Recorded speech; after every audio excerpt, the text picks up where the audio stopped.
There's no doubt. So Kevon Looney. No, he can't make foul shots. You got to make foul shots down the stretch, and you don't want to turn it over. So Kuminga's not finishing any games? I don't think so. Oh, my gosh. I mean, maybe game here, game there. I'm more worried about Chris Paul now that I'm here. See, can I express yourself? This is really hard for NWA. me. I'm gonna make a comparison, but people are gonna say, "Oh, now you're saying he's Sprewell." No, I'm not saying that. My favorite Warrior outside of Steph. So the off season before Sprewell got together with Carlesimo and ended up choking him in December. That off season, there were like these rumblings. Peter Vesey had something in a story way back in the day about Spree wasn't feeling Carlesimo. And then there was like another story that said, like, Sprewell knows they hired PJ to kind of clamp down on Sprewell and make the Warriors more disciplined. And it was kind of just out there. And sure enough, when training camp started, like, Sprewell wasn't talking to the media. And I was like, why aren't you talking to the media? He goes, there's a lot of stuff out there. I'm just playing ball this year. Everybody's getting into it. He said that to you? I'm just playing ball this year. But the reality is there was something going on. There was something going on with Sprewell and Carlesimo, and it eventually surfaced in December. They couldn't stand each other.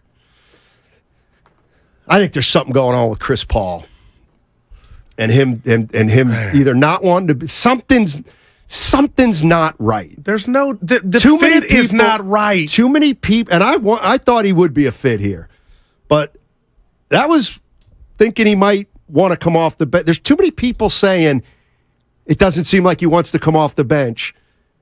That it's true. Like, they're not making it up. Here's Tim McMahon of the Hoop Collective. Like, I'm not concerned about hard feelings from competing in the past. My concern is if CP3's thing is, I'm a starter, I'm only a starter, I'm too much of a legend to come off the bench, break up that starting five that's been so successful and figure it out. Listen, if that's the case, Draymond's got every right to say, bull crap, like this. What gives you the right? You've never played in a Golden State uniform. We've won championships around here. Honestly, it is on Chris Paul to fit in with the Warriors. I don't understand why the Warriors need to move everything around to fit him in. Well, they traded for him. He's not perennial All-NBA Chris Paul anymore. He's still a very good player. But it's time for him to transition into being a complimentary player. Bust out the CP Sixth Man of the Year campaign. Raymond Ritter. R-double, where are the lies? And before you answer, this is where an athlete's pride. No doubt. No, I'm going to trick you. I ain't trying to. And the fact that he's a gladiator, I get he don't want to come off the bench on this new team. I get that. You guys have ruined what I had now, whatever, the history. I get that. But if this is going to manifest to where he gets his way, I don't think the culture will, to me, have taken another hit. I actually believe if he's not crazy about coming off the bench, it's a problem either way.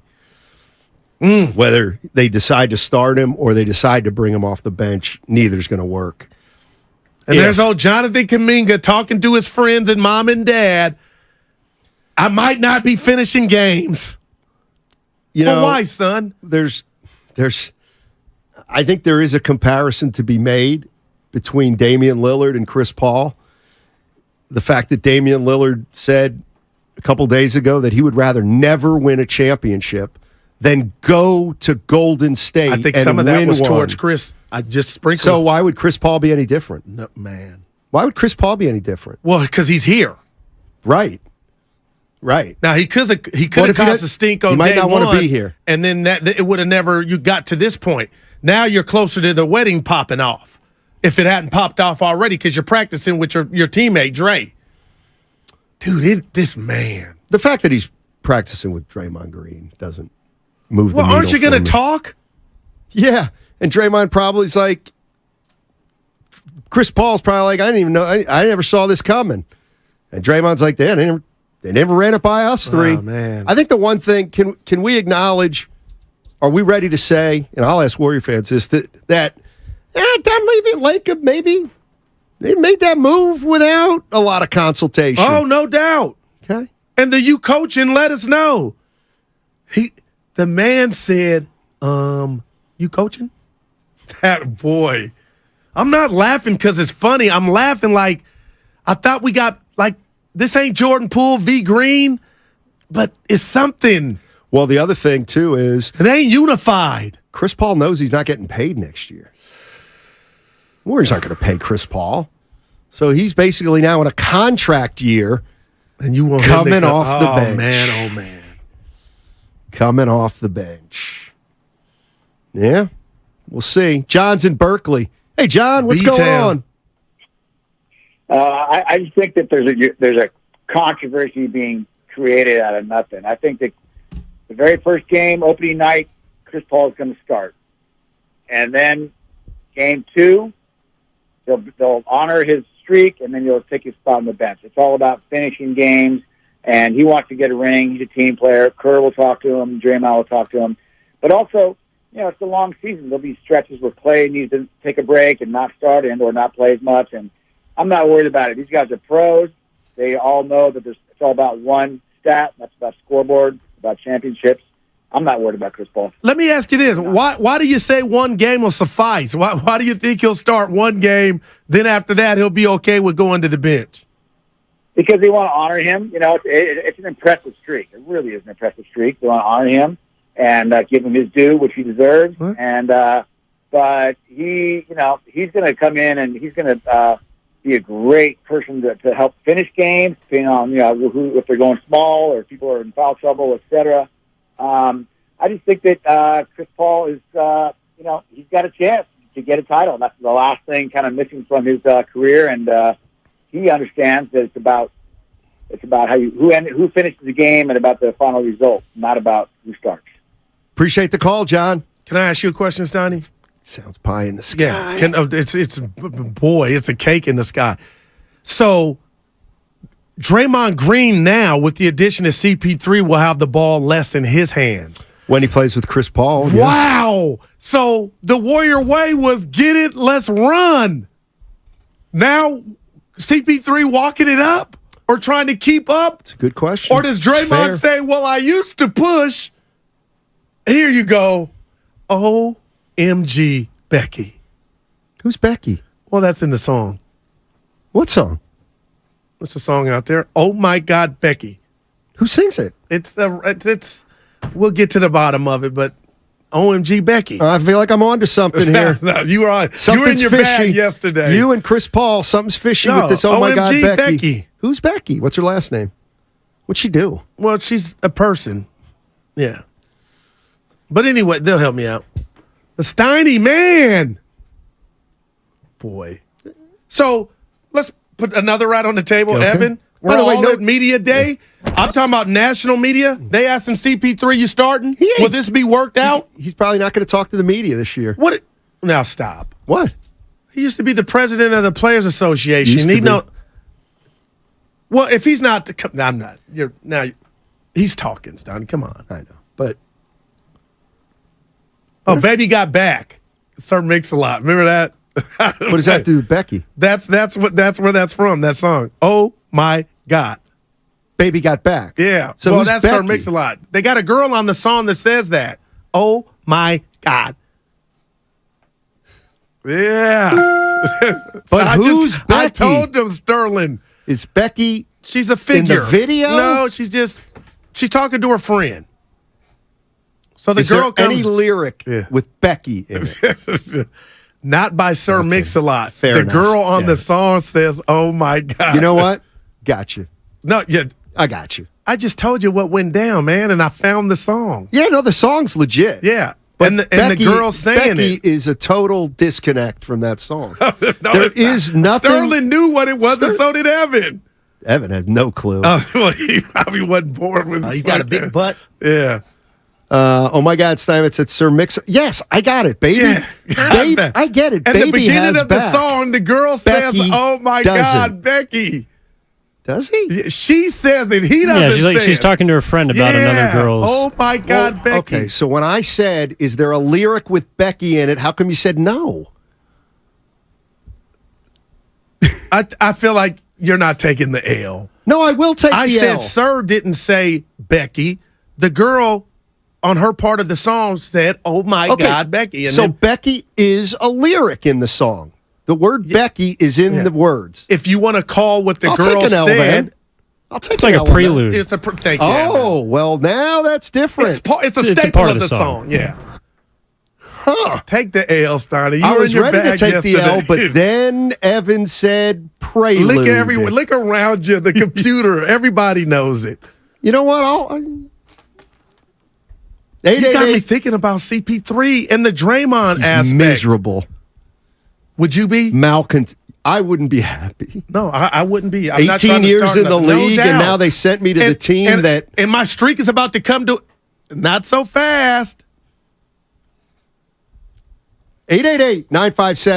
888-957-9570. My question to Warrior fans, are you a little bit worried about what's going on with Chris Paul? Are you getting the sense that he really doesn't want to come off the bench? Or, and I'm going to be honest with you, is that kind of a media? You think it's a media creation? And I'm not saying me. Well, he said you coaching. I didn't say me. I don't know what's going on with Chris Paul, but I'm starting to get a feeling, and I don't like it. I don't like any of it. On 95.7 The Game, we're sponsored by Ashley Furniture Home Stores. Fall is almost here, and at Ashley.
chastise our listeners, but I mean, you're leaving us hanging here, and I'm including Guru. The two of us are afraid of mice and rats. Yeah. It's just a fact. I'll sell my house if we get rats. It might be illogical. It might be irrational, but and I think they scared. watch me. I hear noises at night, little time, and it's the refrigerator, the ice maker, and I'm like, there it is. And we're asking for help. No, seriously, you can't get over it, though. 9570. I think you can, but I think it's like you got to take classes. I think it's going to take like 6 months to get over the fear. And I think at some point, you slept in a whole nother room. What a room. But I get it. I actually slept with the covers over me, and I tucked all my covers under my body so that like it couldn't, because I worried about what if it scampers up the side. Oh, my. Well, they say they're scared of us like we're scared of them. I don't want to know, man. I don't either. I saw the Instagram, they got all these random videos. Yeah. I won't name the restaurant, but the owner saw a rat climbing the wall, and he looked like Dr. J in his left hand grabbed the real rat with his hand, like nothing happened, and walked back in to do whatever he was going to do with the rat. But I'm like, boy, he wasn't even scared of rabies or vermin, whatever they have. He got that thing, boy. You ain't going to make us, it's on tape, but you ain't going to make us look bad for long. I mean, there's just, I'm thinking about it now. Yeah. By the way, we got a little piece of news from Ian Rappaport, NFL Network. No Saquon Barkley tomorrow. He's been ruled out. Saquon Barkley been ruled out with what they're calling a regular ankle sprain, but he's still going to be out for 3 weeks. Ordinary. Wow. That makes me think it's going to be 6 to 8. Why would you do that? Now, the other news we need is your boy, 11. Stoney, just sit him out. Oh. Brandon Ayuk. You know I'm not good with numbers. Oh, okay. Player numbers I'm terrible at. Just terrible. Sit him out. No. You can't beat the Giants without him? No, he's got a clause in his contract. If he plays every game, he makes $2 million. Wow. I don't know that, but maybe he does. Breed of the I cheetah. made up those sources. Yeah. It's the old Herm Edwards. You play to win the game. You notice Herm Edwards didn't say you play to nurse an injury. Nobody's saying that, but you're smart. Load Suck management. No. You don't know what it's going to be. I think he won't play. He will play, and he should play. And re-aggravate or aggravate it more. It's football. It's football, and it's played by athletes. I'm not getting into it. So do you guys think that if Ayuk and Barkley don't play, that's pretty much a wash? Seeing as how Ayuk is just as important as Saquon Barkley. It's not a wash. Whoa, with the It's line of the day. fifth best offensive player for the Niners, and it's the best offensive player for the Giants. Well, it's a breakout candidate, Brandon Ayuk. He was till he got hurt. 132 touchdowns week one. Now Goo's right. He's going to be laboring all year. Dude, I don't see him having a great contract year. And you know what? The next thing we know, he's going to be just like A.J. Brown on the sidelines. No, that'll never happen. Screaming at Brock Purdy. Yes. Hey, you think Bosa records a sack tomorrow? Of course not. Not Hargrave, who got one in week one. No. Bosa, you got to get one, buddy. You can eat. He's so easy to take out of a game. It's unbelievable. Yes, you don't believe that. I'm on one now. Yeah, right. I'm on one. Well, so like what? Because pressures are the stat that matters now, right? That so pissed me off. Are sacks like the quarterback wins for defensive players? Stop it, like they don't people. actually matter anymore because Bosa isn't getting them. Man. Yeah, if Bosa doesn't get sacks, they don't matter. Man. And let me tell you something else. Let me tell you, and I don't know. By the way, the Giants have 2 starting linemen that are out on offense. Oh, boy. Andrew Thomas. Whoever's got the Niner D in fantasy, boy, you're just licking your chops.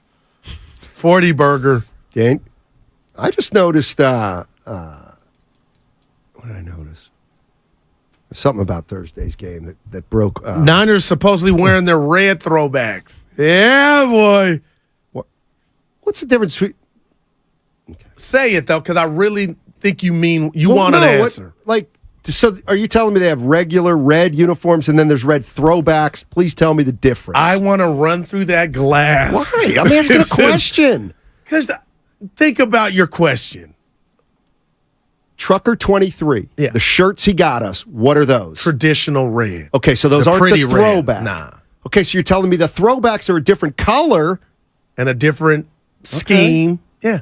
Yeah, I think Okay, I these are didn't the know that. 94 ones that Yeah, have like exactly. the black trim across the white, as opposed to the red and gold jerseys we saw on Sunday in Los Angeles. They Let me look ask you a pretty. question. Do you feel like, because I don't pay attention to the uniform thing like you, that I'm unsuited to be on sports Oh, talk no, radio? not at all. I just don't think you appreciate, for me, art. Evan will have another answer. I don't think you appreciate art. I said to you 2 weeks ago, you know what's going to be cool about this opening game between the Steelers and the Niners? I you said did. it's going to be really I've been cool with you to 6 see years, those and uniforms. you said one thing that because hit they me. don't usually Yeah, play against you're each right. other. Throwbacks are throwbacks to a previous year, Steiny. I know. I know that. But these are 1994, not, like 2014 or. Last time they won the... Yeah, who they beat along the way? Oh, God. The Superchargers. That's What was my that? Arnold. Supercharger. Didn't they beat the Cowboys during that playoff run too? Or no? Evan, you little... Oh, sorry, you Yeah. took a shot. So I'm a tough cookie, Steiny. Like, fan, you know I don't come in here boasting because my team's undefeated. Like I'm down on them. You got to show me. Well, you're down on them for a reason, though. You have an ulterior motive while you're down on them. Please explain. You don't want to. You work your ass off to make sure that you're not the cocky Cowboy fan in the Bay. Let's be How can you be cocky when you ain't won a ring in 30? The curtain off? You ain't been to a championship game in 30 years. How can you be cocky? 49er fans see through it, and they see through it. You know why? I'm a Because Bay they're boy. smart. Yeah, I'm They're smart. diehard. They know that even though I'm from outside Philly, that I have built up an allegiance to this 49er franchise, their fan base, and their players. Oh, yuck. You still, for some reason, I'm from the Yankees. remain attached Nah. to the Big D. I got friends and family that root for this team, and it puts them in bad moods when they lose. And quietly, the Niners have been on a little dry spell, too. 94 and 95 collectively. Hey, by the way, we brought this up yesterday, and we should probably clarify. The fan in New England who died at the game, and they said that he was punched in the face. Gotcha. Now they're saying it may not have been a traumatic incident. It may have been like a medical issue. Well, They're still trying to figure it out. how about this? We've both been around the block more than Evan, Right. and this is a version of they're cooking the books to make it Well, we don't know that. We don't know that. You know what I mean, Steiny? We You don't want to say we don't know violence that. is the reason, but if you want to say, hey, nothing's going to bring him back. Rest in peace to his family, but he should, yeah. Are there I any hear you. fans out there that will not go to an NFL game because they're afraid? Yeah, no, not yet. I ain't there yet. Because the majority of the time, 98%, the course. fight is not among Right. the fan base. It's Brian Stowe type stuff who was minding his own business, walking to his car, and some punks did that. So I'm just, you didn't like that answer? Or, like it's not, they're not infighting, Steiny. I haven't seen a video to where it's Niner fan on Niner fan or Steeler fan on Steeler fan. Back to the Niners. I don't care what it is. I don't want to be caught up in it. Oh, yeah, no doubt. Here's the other thing. Do you want to bring kids? You want to bring a 12-year-old to a game? Yeah, but it's like going to a movie, Steiny. No, You it's never know not. what's going to pop off. How many fights are there at movies? I got you, but that's my, yeah. I'm just asking the question. Maybe I just asked the question, are there people, I saw you're right. Maybe there are as many fights as there were in the past.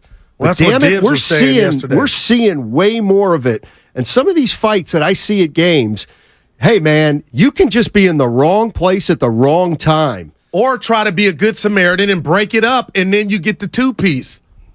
Like, that's happening right now. So you just say, live another day. I'm not happy this is happening, but I'm not going to be Richard Steele. Exactly. Anyway, Steiny, the New Jersey color is red, and the throwback jersey color is scarlet. Okay, slightly different color red. Like that. You knew that. Who didn't? I guess the color was different. You didn't ask me that. I thought you knew what the 94 looked like. I assume. Well, I asked you if they were the same color, and you said, yeah. Oh, I didn't hear you say that. Well, they're the No, go ahead. I didn't know what. the Niners colors are red and gold. Okay, now There you go. That's the new Does that part of the help you? show. Yeah. I lost. I won't take my kids to any game because of it. Wow. I'll go alone. Went to a game wearing my away jersey team and got far too many aggressive folks talking crazy. It's not worth it. That is, we're getting there. 408 man. says I'm more scared of catching COVID at a game. That's fair. Yeah, no doubt. That's fair. It's not so much like getting caught up in a fight. It's kind of just It's a downer. it's a bunch of never wers and never has been thinking they're playing, But getting they're all on, but liquored they're on up. that. Yeah, That's the- right. Yeah, they're liquored up. Peyton Manning, liquored up. Brought my 10-year-old son to a Niner game a few years ago. Truly bad experience related to drunk and rude fans. That's all. That's It's kind of like a bar 80 rule, right? You don't bring kids into bars, Stoney, because you know you're going to see the worst in some people. Yeah, but that's pretty sad. is. I'm serious. Totally serious. You took your girls to that soccer game. Was there any unruly fans then? Did you guys have to deal with anything like that? No. And that was the World Cup. Wow. You got lucky, but No. That's because to me, soccer they get bouted. That's when another it goes down, like it's ugly. this is soccer. This is women's soccer. It was like the Olympics. There's never a fight at the Olympics. Right. But yeah, no, there was nothing. So you going? I'm going To what? to the game tomorrow.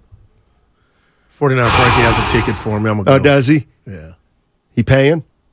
Yeah, he gave it to me. 49er Frank. How much he make? 49er Frankie. His nickname is Frank Gotti. Really? Yeah, he's doing good. Puerto Rican. Okay. Where is that? Can we? Peter King was on with the PK. You know what? I got to play it. Hold on. Willard and Dibbs. Yes, but I don't see it. Oh boy. Oh, there it is. Thank you. Peter King on Brock Purdy, and I want to know if you agree with this or not. He was on with the Willard and Dibbs yesterday. Here's the way I look at Brock Purdy. However many starts he's had, I don't know. I mean, I think sometimes, you know, we want to say that a guy is X, Y, and Z, and we've made this judgment, and he is this. I just don't think he's played enough yet. I don't think he's played enough yet for me to say that he's a top 10 quarterback in the NFL. All I know is that if I have to win a game right now, today, this week, he would be among the top 10 quarterbacks I would pick to win a game. So is he in his top 10 or not? He's telling you why he's in his top 10, but he's coming from your viewpoint. He needs to see more. But if I needed to win a game and that's not a precursor, I'm going with Brock Purdy. I agree. I know what he was doing. I'm going to. I told you they could win a Super Bowl with Brock Purdy. I believe. I'm not going to. I wouldn't say they definitely can't now. And for the people in the back that say I need to see 4 more games to see if what happened Sunday in L.A. is something in his quarterback personality, the overthrows. I'll give you that. But right now, this team looks like it's destined to be a Final 2 team in the NFC and be in Las Vegas for the Super Bowl. And how fitting would it be for them to win a Super Bowl in the Raiders' house? I don't believe you. I don't believe you. So you're calling me a liar? I don't believe you or Peter King. So Here's would what the you lie mean. be? I'll tell you what it would be. And Evan, back me up on this, even if you don't. No, seriously. I would take Brock Purdy in a game-winning. No, you wouldn't. No, you wouldn't. What you're really taking is the 49ers offense. That's what you're taking. You're not taking Purdy. The reason you want Purdy, I take Purdy top 10 to lead a game-winning drive. That's right, because he's got McCaffrey, and he's got Debo, and he's got Big Trent up in the trenches. I think that's why people would say, yeah, I'll put Brock Purdy in my top 10 quarterbacks if I need a score late in the game. I think it's more because of the Niners than Brock Purdy. Mm-hmm. That's not Hater. No, I'm calling you Captain Hater. Meet the head of the hammer. If we switch the names out and say Sam Darnold, everything changes, especially the answer. Not you. Yeah, I told you. Hey, I would watch and have my popcorn. No, you think he could? You said he could. You said Darnold's going to wear a Super Bowl ring if he gets a chance. Dude, I don't know who this guy is, Evan. I would not tell you that they can win the Super Bowls confidently with Sam Darnold. So why are you trying to take credit off of Purdy's plate by saying what offense he's in? McCaffrey wasn't doing doo-doo in Carolina. We almost forgot about him. That's why you take Purdy. Because McCaffrey's so damn good. But you're taking old, the offense. Yeah, you're too grown and old and smart to know what Peter meant. He has confidence in Brock Purdy leading you down with 1:40 left and a half with no timeouts. That's a lot of time. He's making the right decision. It is, but he's making the right decisions, man. Well, got a big break from the official on that pass interference. And I'm going to get you guys ready for this. If they do pull this off. What? I don't know if it's going to be to win the Super Bowl. Paramount, Warner Brothers. What's the other one? I don't know who's doing the Brock Purdy movie. It will be out. Just get ready for that. It won't be the San Francisco 49er movie. It will be the Brock Purdy story brought to you by 95 cents a game. I need to say Super Bowl again. Super Bowl. What was that? I got to come up with a sound What was that, though? Bye. Oh, who is that? It was somebody on the radio. Oh, it was. I know what it was. It may have been the. Sounds like Bonte's girl. Wasn't it Debo Samuel who did that? Who did that interview? And they were asking him questions about stuff, and he got all mad. Yeah, I think it might be. I just said it wasn't a spokesman. Yeah, I think you're talking about his agent that hung up on the CBS. Was that guy, it? Right? Thank you. But you didn't say. Do you ever get tired? Do you ever just get tired of questioning me? Dude, you did. You're claiming something you didn't say. You said Debo, but you didn't mean his agent. His agent said agent. Bye. That's not Debo Samuel. I know that. Bye. That was his agent. But you needed Evan for you to really. No, you nailed it. What is it? Why can't you give me credit? Because you went to Evan. I didn't go to Evan. Yep. Or Google. I do. Where's my back to Wiggins? I want back to Wiggins or back to the Niners. Every time you bring up a premature reference to the Super Bowl, back to Wiggins. That's what I'd like. Okay. It's Mr. Smarty There Pants. you go. Give me your top 10 quarterbacks right now you would take above Purdy. Thank you. You finally asked me a question that I can respond to. Dude, I asked you one last hour, and you forgot Talk for a minute. Here's where I like, this. Yeah, I like to get the standings. I like to get the standings. Why? That's front running. So that you I should can already see. know this, though. Not what their record is. Who would you take over Brock now? I'll tell you in a second. Not Brock in Buffalo, not Brock in Las Vegas. Brock on this current Niner team, and thank you, Evan, for the music. We're waiting. The silence is deafening, Steiny. Tua. You know what? I'm going to go real. Tell us why. Real quick. Now you got to explain. Everybody seemed to be high on him now. You know why? Because he's got Waddle. What about injury concerns? I don't have any. He's no more injury prone than our quarterback here in San Francisco. All right, I'll give you two. I don't believe believe it, but go ahead.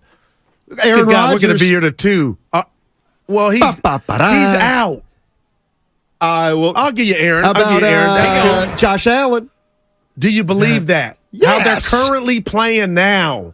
Goo. The dude's a Goo. Don't forget about how he's been. That's three. All right, that's three. How many quarter? Okay. You need seven more. I don't believe How about Lamar Jackson? Do you believe that? Because to me, I'm down. I've always been out. We had a fight about him years I know back. you did. All right, so and that's after four. his second year, you said he's a choke artist already. How much bling does he have? Oh, okay, there you go. let me tell you who I take over.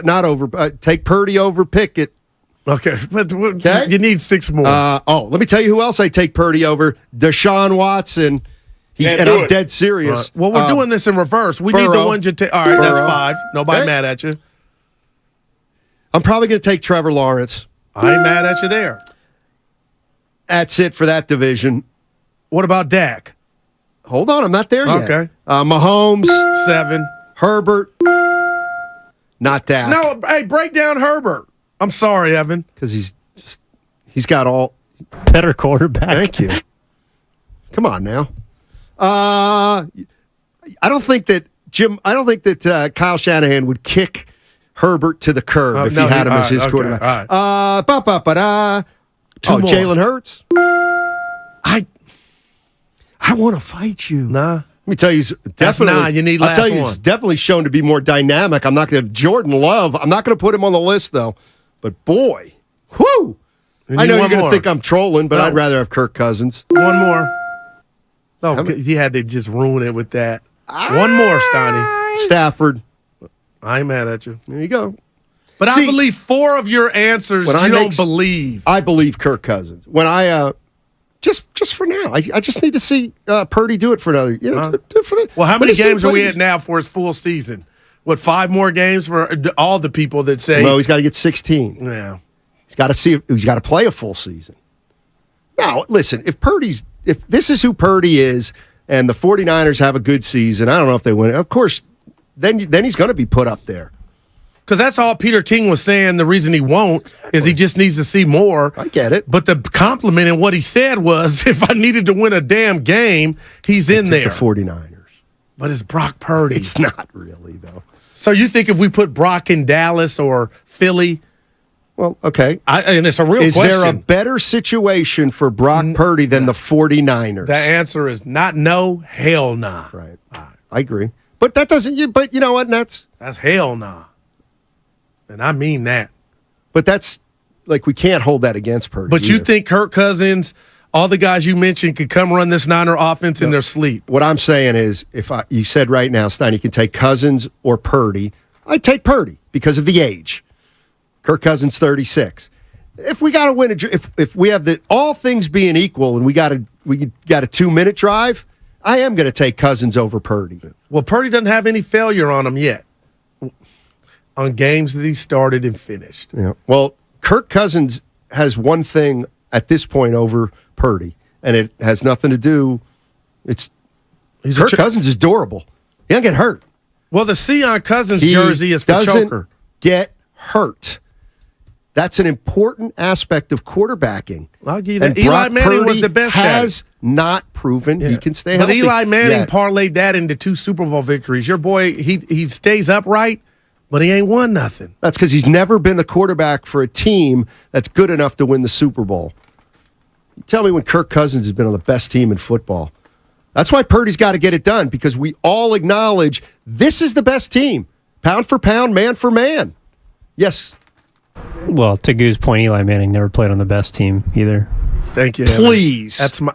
He literally played an undefeated he won team. and won the wild card. Dallas, No. Green Bay. Come on, Steiny. That defense won him that game. Oh, my. His pass to Giants. David Tyree, one to Plexico Burris to beat the GOAT twice. He threw those passes. Okay. So you're saying the defense won it. He had to do something. Okay. And he went to Disneyland. That's right, because he had a great team around him. We all Which admit would be the situation if Brock were to win it. That's what I'm saying. He better win it because he got the best team around him. I guess we're arguing. Yeah. Eli No, you contributed just said the in the Giants Super are- Bowl to right. beat Tom Brady No, twice. that's because the Giants are really good. All right, Giants gotta had a great team around him, just like Purdy. Got to go. Hey, more on the other side. Yep. I need your help. I got this. Expendables 4 is definitely rated R. Little violent, perhaps?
Union, the smart choice for low auto loan rates and super simple online application process.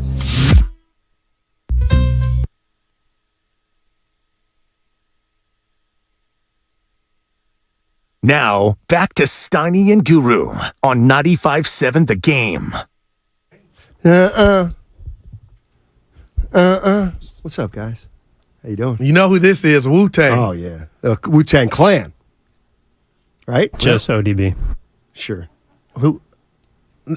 And this is... Now, was that towards me, Evan, because he's part of you think I don't know Wu-Tang what ODB is? Old Dirty B? Steiny said... Oh, okay, I got you. Rest in Wu-Tang, peace. yeah. Who? ODB. He ain't no longer with us yet. When that happened? About 5 years ago. Yeah. And on Prime, Amazon Prime, they got the Wu-Tang series that I turned Evan on. I don't know if he checked it out. He's busy. It's phenomenal. Yeah, American Saga. It's incredible. What happened to our computers? They all just went off. You probably kicked your outlet out. I didn't. I know you. I didn't. You going home or are you scared? The cat was in my office with me and let it out of the garbage bag while I was on a work call, and then she was playing with it. See, I don't like that. The mouse was squeaking like a chew toy, but I can't find it now.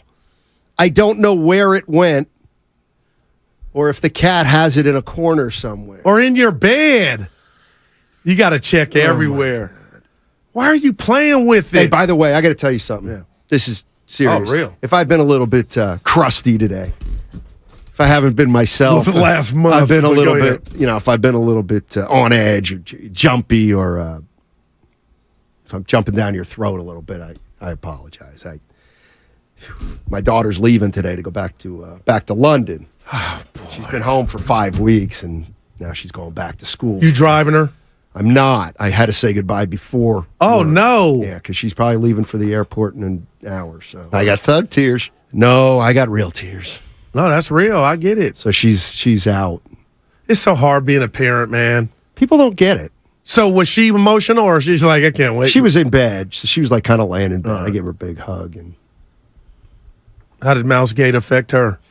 But she was on the third floor. Oh, okay, gotcha. She's that's sad, man. So you'll see her realistically when? Christmas? I don't know if she's coming home. Okay, gotcha. We're trying to do something in the spring, but the tyrant doesn't give you much time off. Now, I know you want to take that back. Did you get some time off? I might be the leader. I've had COVID By the way, 3 coming in times. tomorrow?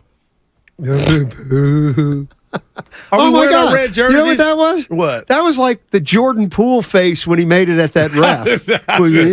Hey, are we wearing the red tomorrow? No. All right. You wouldn't catch me in a jersey unless it's Davis Bertans.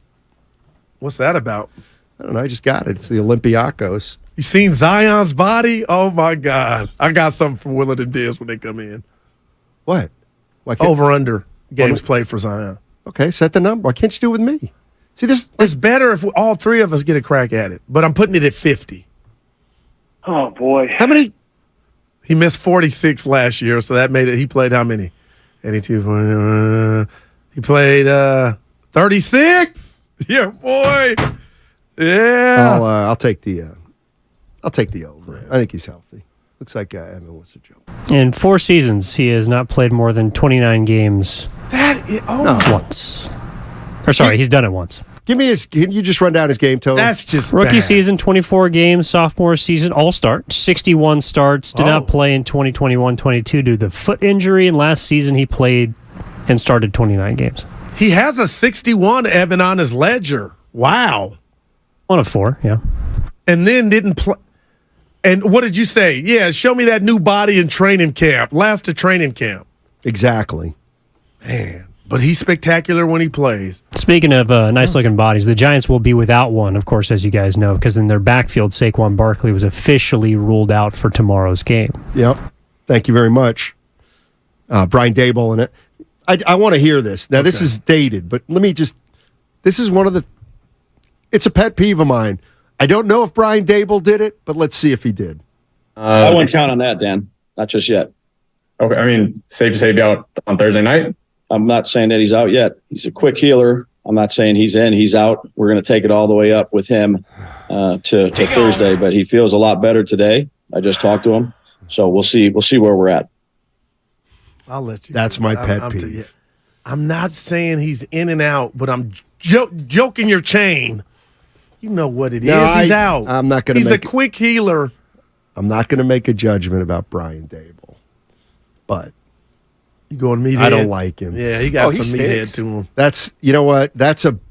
I'm sorry, not telling somebody who's in the starting lineup or keeping something. I'm going to keep that secret. Yeah, I'm going to keep that in house. I don't know who's if he's ever going to won off of gamesmanship strategy. Yeah, how'd you win? Oh, gamesmanship. We tricked them. Yeah, that's your reigning NFL head coach of the year, Brian Dable. Hey, Evan, take your awards and throw them out the eighth floor. Hey, who are you starting today? You can wait. Okay, boy, wow, woof, great strategy. Ooh, that'll get him. I hate Major League Baseball teams. Boy, Greg Popovich is going to change his strategy because you're not naming your small forward. Yeah, that's great. Like we know who it can be.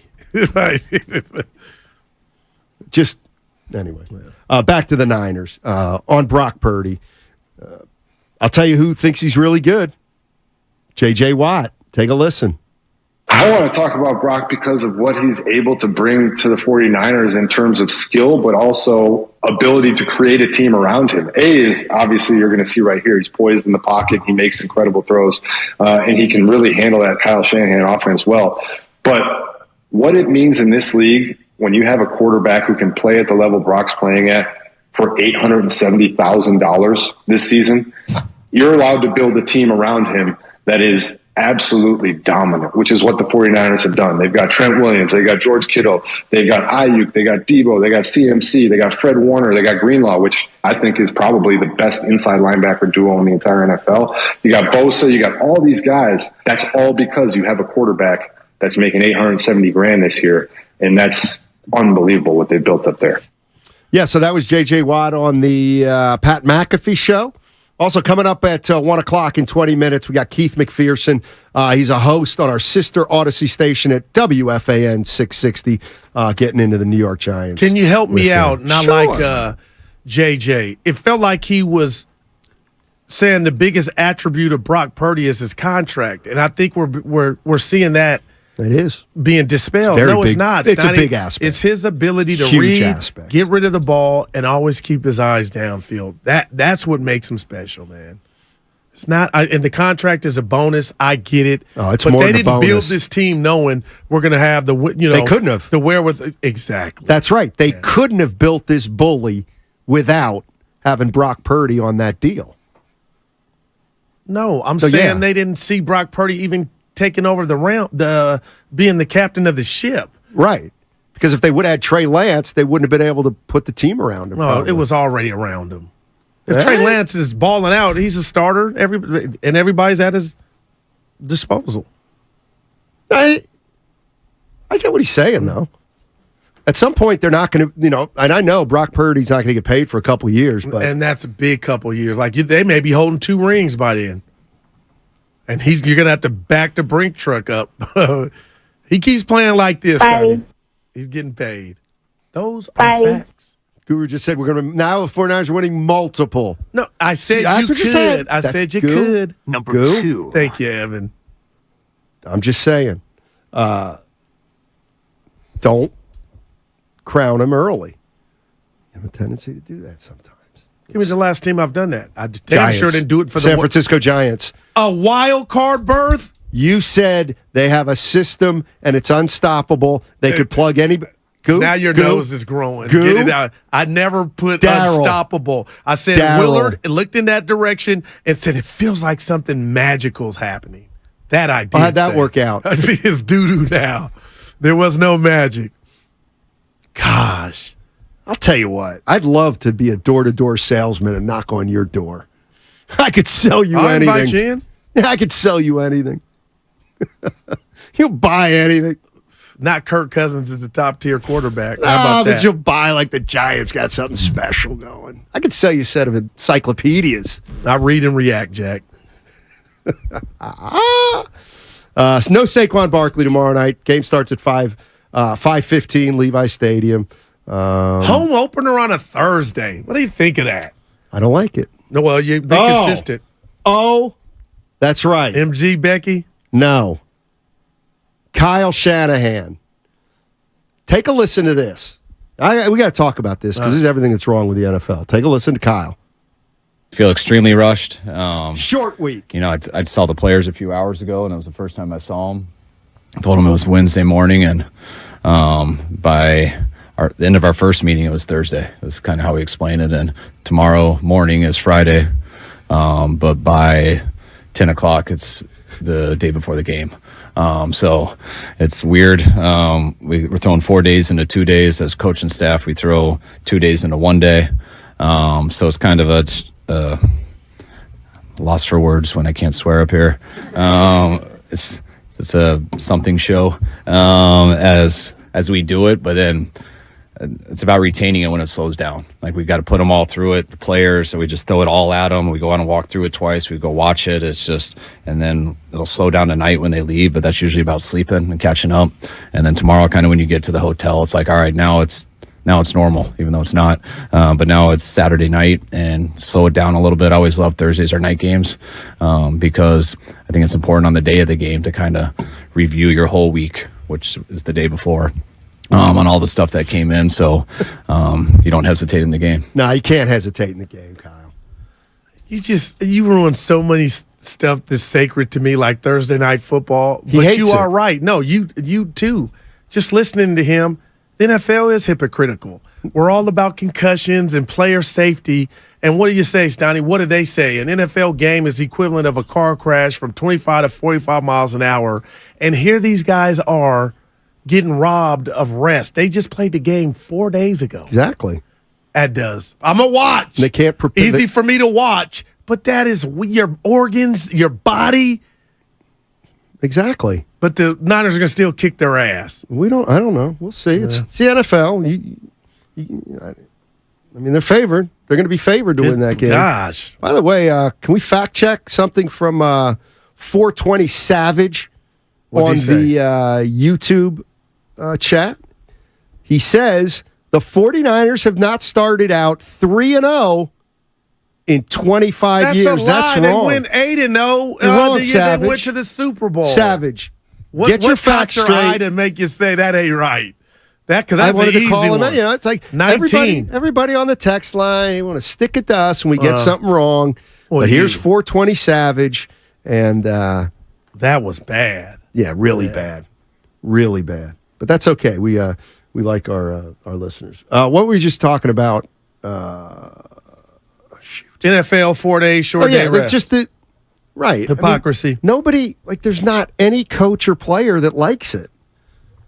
I don't. It's about money, though, Stoney, and all eyes on the NFL, the Shield. 420 Savage is coming back with a better suggestion. Thursday night football should move to Saturday. Why are you shaking your head? Yeah, thank you. It's college football. I do like when the Saturday. Yeah, the has TV NFL contracts games. are in the way of all that. Evan. Oh, really? Not during the Yes. playoffs, they're not, though, Mr. Know-It-All. What do you mean? Late in the season. And what is not going on late in the season? College football. No, it's going on. The bowl games. The bowl games go like through mid-January. Boy, you're a little streak. The Giants. Hey, we dropped episode 3. I want Evan's answer. If What are I you can talking finish about? and tell you, liquidate all assets. Oh, God. And the player props for McCaffrey over 71 yards on the ground. You and Evan taking it? Of course. I blew past that. That's thing. not an accurate. Could be Elijah Mitchell game. Hey, and that's you right. just played Never 4 mind. games. Look at Never him, mind. boy. Kyle remembers him now. Thank you. Yeah, over 71. I still say he gets this dude might be offense MVP. You want to bet? When's the last time it's gone to a non-quarterback? See, this is what we got to think about before you make a bold statement. When's the last non-quarterback to win the MVP in the NFL? Oh, you're kidding, right? No, I'm not. I'm waiting for you to go. I don't Plays know. for Steiny's favorite team, I think. I already know. Alan Page. Oh, Oh, boy. it was. I know that. Who's that great defensive player? The non-offensive player no, or it's Adrian non-quarterback? Peterson. Thank you. Oh, boy. How you long guys ago was got that? it. 2012, AP. right? Wow. Man.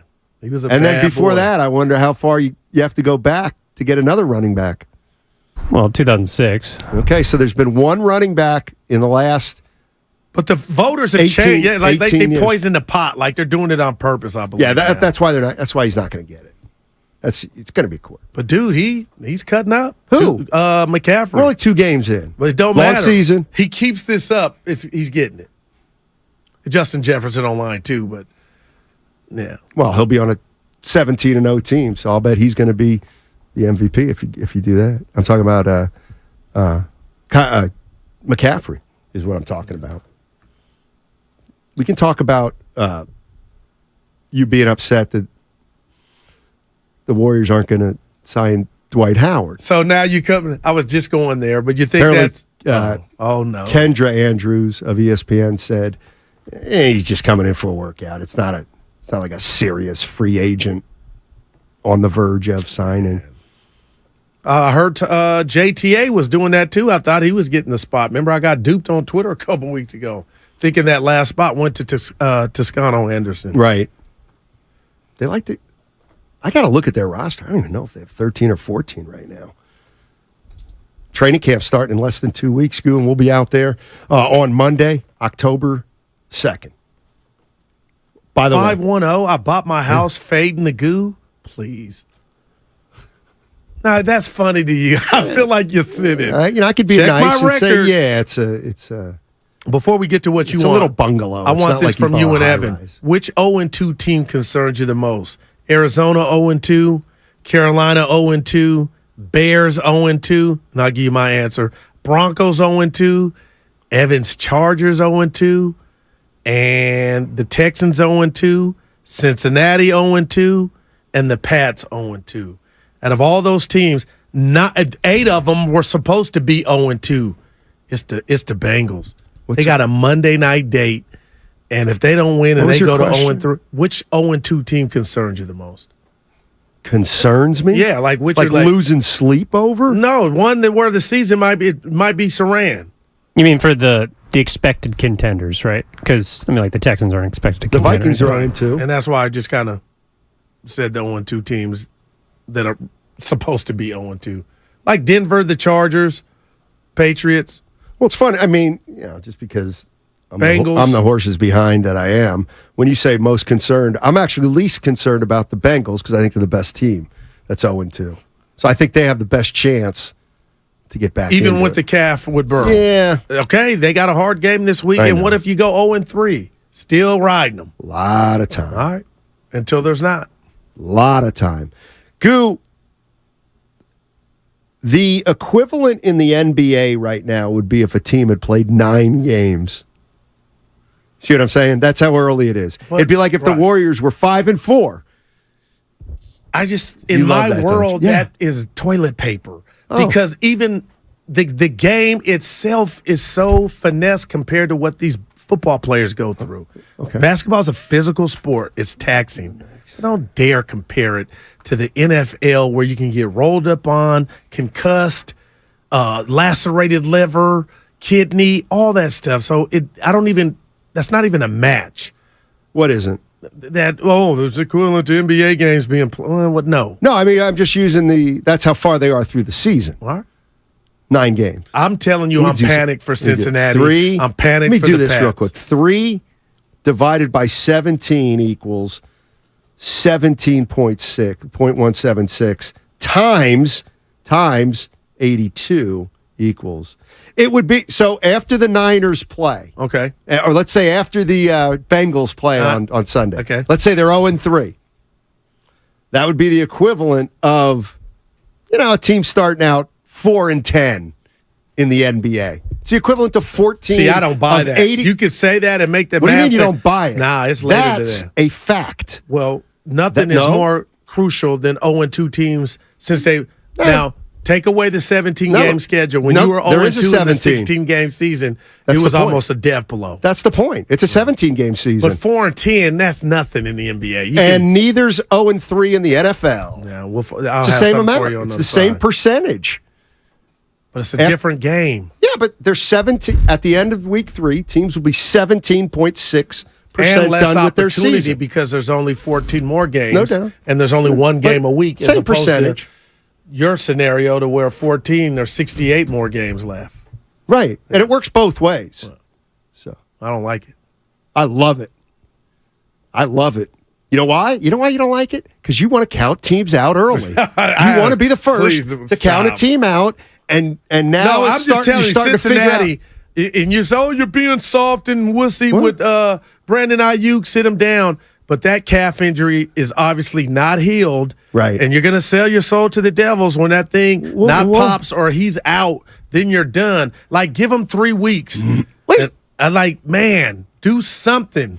Because if this thing goes, your season's done and maybe your future. It's called being a parent, Jack. Proceed with caution. I just run him out there, play him. All right.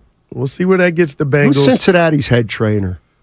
That I don't know. Well, why don't you find out? Because I think that person will be a little more knowledgeable about what we should do with Joe Burrow. But he gets paid, you know what, to get the guys on the field. Come on. I have never met somebody who is less competitive about guy. Like, you actually think Joe Burrow doesn't want to play a game? Oh, hell nah. Now, come on. Now it's ridiculous. Sometimes the player needs to be safe from himself. Look at my boy. Please. That's a Degu original. No, it's not. Bruce Bochy used to say that 18 years ago. Come on, Goo. I'm calling you a bald-faced liar. I've heard Bochy say that, Evan. That's mine. Best ability, availability. Don't do this. Come on, Steiny. The train is off the track, Jack. Oh, my God. Saran? Saran, I'll give you. Oh, I'll give you Saran. Well, I would stop toot my own horn. Toot, toot. We got a guest on the other side. I'm excited. Keith McPherson. He's a nighttime host on our sister station, WFAN 660 in New York. He also does work for the Bleacher Report app. What's going on? Here's the other thing I can't stand. Tell me. You know, the season started 3 weeks ago. I'll tell you what, Giants. Don't sleep on the Giants. Tell you what, New York Giants. They could be an upgrade. New York Giants. Well, Watch the New York Giants. Right. And 2 games into the season now, they stink. We got to stop doing that. Well, they lost at home you 40 to nothing. Makes you wonder, was last year a fluke? And then everybody said, that's going to demoralize them. This team's demoralized. And what did they do? They came back from 3 touchdowns down. The opposite of demoralizing. Now, I wonder what would have came out of real quick, your pie hole, had I called you when they were down 21-zip. No, but when they were down 21-zip. I don't care. I don't judge a game. The future. I don't judge a game at halftime. I let all the information come in. I don't need to be first and foremost every single day. All right, on the other side, Keith McPherson. We're going to talk some New York Giants. They got a shot coming in here or no? It's all sponsored by Ashley Furniture Home Stores. Fall is almost here, and at Ashley, seasonal decorating is a breeze. Snuggle up on a sectional or ultra-modern...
Earl, the Guru Johnson with you.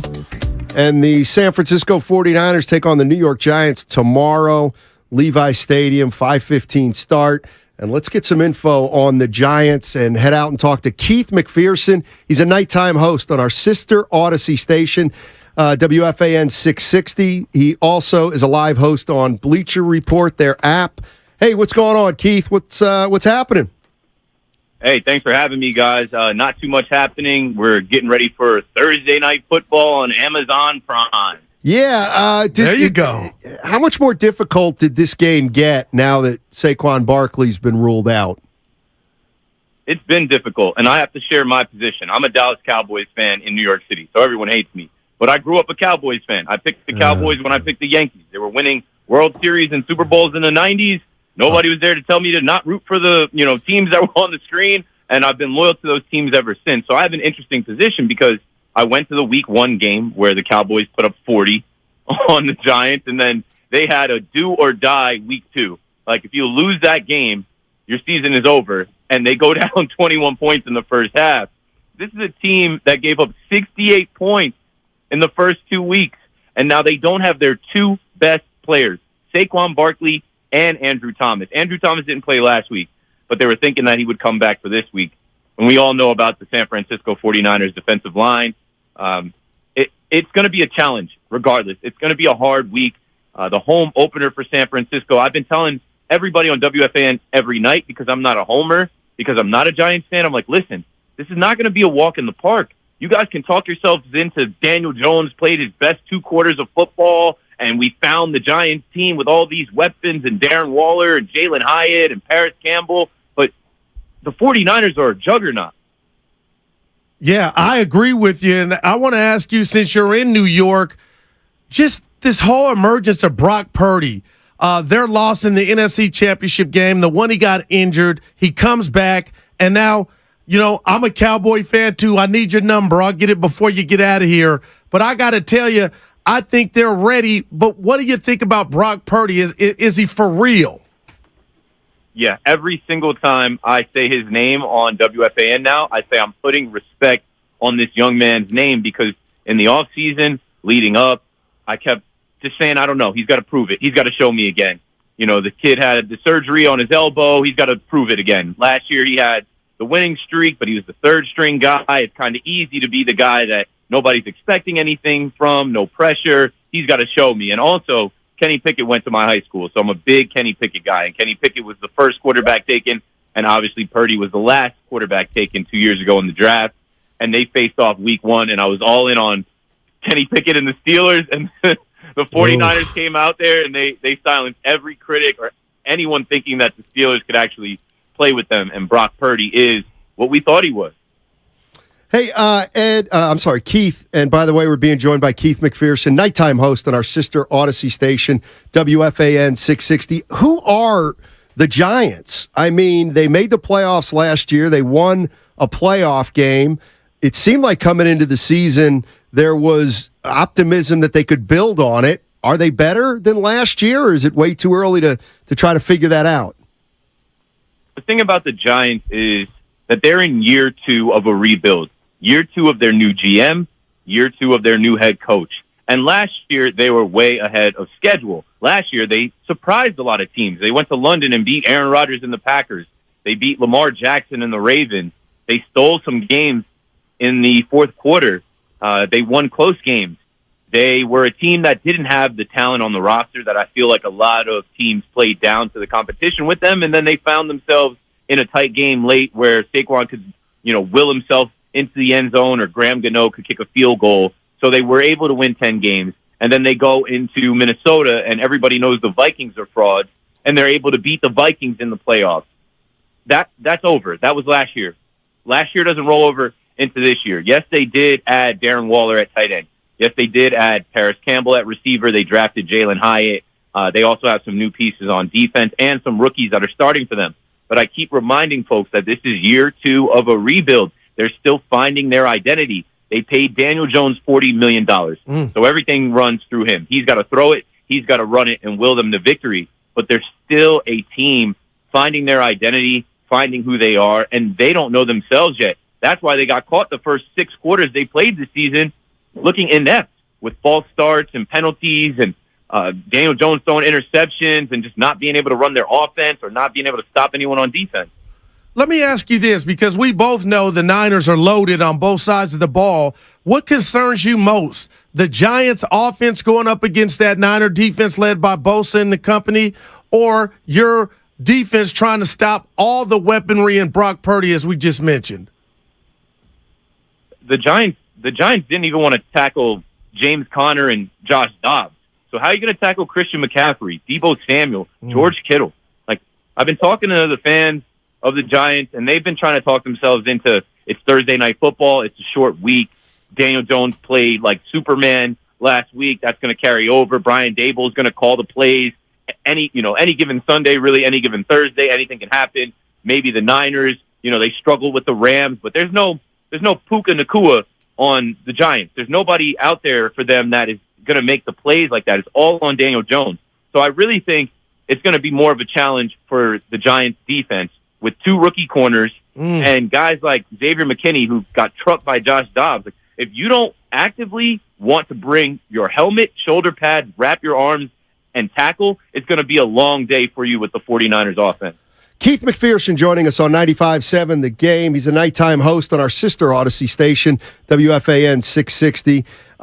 You made a good point that seasons don't carry into one another, that what happened last year is what happened last year. Last year, the 49ers were the second-best team in the NFC. Philly beat them in the NFC Championship. The Niners beat the Cowboys in the game before that. So last year, you could rank them Philly, Niners, Cowboys. Has anything changed in your mind with the top 3 teams in the NFC? Who's the best and who's the second best and third best? Oh, of course. I can't rank them off of 2 weeks.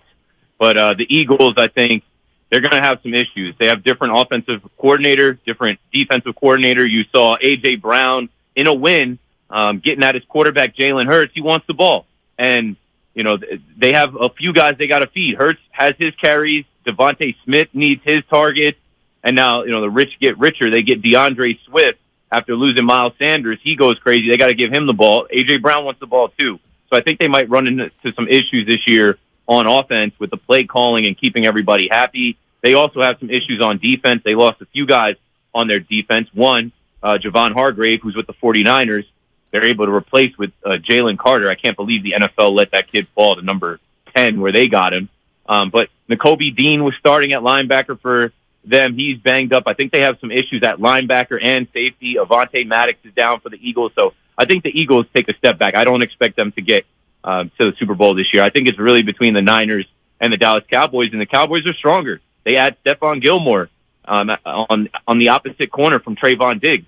They add Brandon Cooks, who missed last week, but he's in line to play this week. And now Mike McCarthy is calling the plays, and so far it seems like they're running the ball, and they have throws for Dak that are just rhythm, timing, 3-step, 5-step, whatever it is, to get the ball out on time versus letting Dak sit back there and think about it too much and throw interceptions. So I cannot wait to see the 49ers versus Cowboys in a couple weeks, because I think that right there is an early sign of who will have the advantage in the NFC. You know what? I agree with you, but what bothers me about that scenario and that matchup, and you tell me if you agree, Dallas, for their mental psyche, obviously needs the game more so than the Niners. Now, obviously, both teams playing for home field advantage when you get to that juncture, but the fact that the Niners have sent Dallas packing, and Dak, to me, you tell me if you disagree, single-handedly gifted the Niners that game with what Dallas's defense did to try to, check the Niners' great offense. I'm so out on Dak. I think he's the weak link. Hey, Dak, if you're listening, you can show me, but I'm telling you, man, this is like if Dallas wins week 5, that ain't good enough, Dak. You got to do it again to where the Niners got more of a ninth life, if you could kind of follow me. Of course. Dak didn't make the throws. Dak left too much meat on the bone. You got to be able to score points. Dak Prescott has averaged 29.9 points on offense since 2019. But if he had 29 points against the Niners, they win. He missed some open guys, throwing interceptions, forcing the ball, staring down receivers. Can't have it. So if they do win week 5, it'll be a nice little get back. It'll be a nice little redemption. But ultimately, they could meet again in the playoffs, and then that's going to be the one that matters. That's the one. That's the hump that they have to get over. It's so far down the line, but I think we can see that both of these teams are powerful, so they could meet. No doubt. I got in the NFC Championship. No doubt. Since we got you on the line, I got to go baseball because the Giants are having what I deem a disappointing season. We had some passionate conversation here earlier about Giant fans and Farhan Zaidi. What about Brian Cashman and the Yankees? They've had a disappointing season. If I were to ask you, who do you think's more in danger, Cashman or Farhan, how would you answer that? Oh, man, I don't know. I just think in baseball, like, so here in New York, Friday is Fire Cashman night at Yankee Stadium. The fans have got on Yankees Twitter to organize Fire Cashman T-shirts and signs and chants to, get back at the Yankees for this failed season and all the failed moves that Brian Cashman has made. But I just feel like in baseball, these GMs, one bad year, they'll get a mulligan. With Cashman, Hal Steinbrenner's already come out to say he's safe. And, same thing with the Giants. It's like they don't read too much into one failed year. If you look at the Red Sox getting rid of Hein Bloom, that's 4 seasons in a row that they're bottom feeders, not making the postseason or finishing last or not really being able to get back to the promised land. I just think in baseball, they chalk it up to so many things, analytics and injuries and bad trades. And they literally think it's a crapshoot that the Phillies make it to the World Series last year because they just got hot at the right time and fired their manager. I think these guys are safe for the most part, and they'll get another opportunity in 2024. Keith, thank you so much for joining us. Really good stuff, and looking forward to the game tomorrow. Yeah, I can't wait. I'm going to load up the same game parlay with McCaffrey, with Debo. I need Kittle in fantasy to get in the end zone. Definitely going to have a Kittle anytime touchdown. Well, does your league give points away for blocks? No points for blocks. Yeah. And maybe you should think about another tight end other than George. All right, thank you so much, Thanks, Keith. man. Appreciate the call. Thanks, guys. Talk soon. Yes, sir. That's Keith McPherson. I'll tell you what's a breath of fresh air to hear a fan who's confident about their team and not scared. Not scared. Yeah, it's just nice. Kittle a Niner. He gives the Cowboys a shot. But he doesn't write them off. Yeah, I had and to he's give a him big a dose fan. of reality. He's a bigger fan, maybe. No, I don't care. I had to give him some dose of reality. Yeah, you can ride that carpet or drink that fool's gold if you want. Dak Prescott is on alert, man. And do you understand they need to beat the Niners more than the Niners need to beat them? The Niners got their house in order. I can fight you on that, but I'm not gonna. Okay, just, beat them in the playoffs. That's what this is about. That's what the Rams did to the Niners. See, that's why. Well, okay, and it now led if to you them a say Super Bowl. this game doesn't mean this game's more important to the 49ers, or this game's more important to Dallas, is it? Just from a mental standpoint. Well, but the Rams had lost 6 games in a row. I'll tell you what. Okay, 2 that season. Yeah, but and the then bigger point I'm making, Steiny, you tell me if you buy this. Let's just say Dallas, the Niners weren't on Dallas's schedule. They would have the mental luxury of going through the season and not having to face the bear that sent them home twice into the playoffs. Now you got another test to see if all that you've gotten, everybody throwing confetti, and you beat 2 weak quarterbacks, but you're still 2-0. If you come in here and get boat raced again by Bosa and company, what do you mean again? Well, you lost in the playoff. It's a close game. Well, Come on. But I'm just saying, Steiny, no points for second place. That'll be 3 straight losses. Well, they got 3 more to go. I mean, the argument you're using, okay, I'll buy it. Yeah. But I won't buy it because the Rams were the exact same situation, and they lost 2 regular season games. And went on to win the Super Bowl. Exactly. So I'm not saying you're wrong. And I don't know. Maybe Dallas does have a psychological issue with the Niners. Now, if they win that game week 5, the Niners ain't tripping, going too short. Exactly. Evans' avatar. But Dallas would be like, oh, my gosh.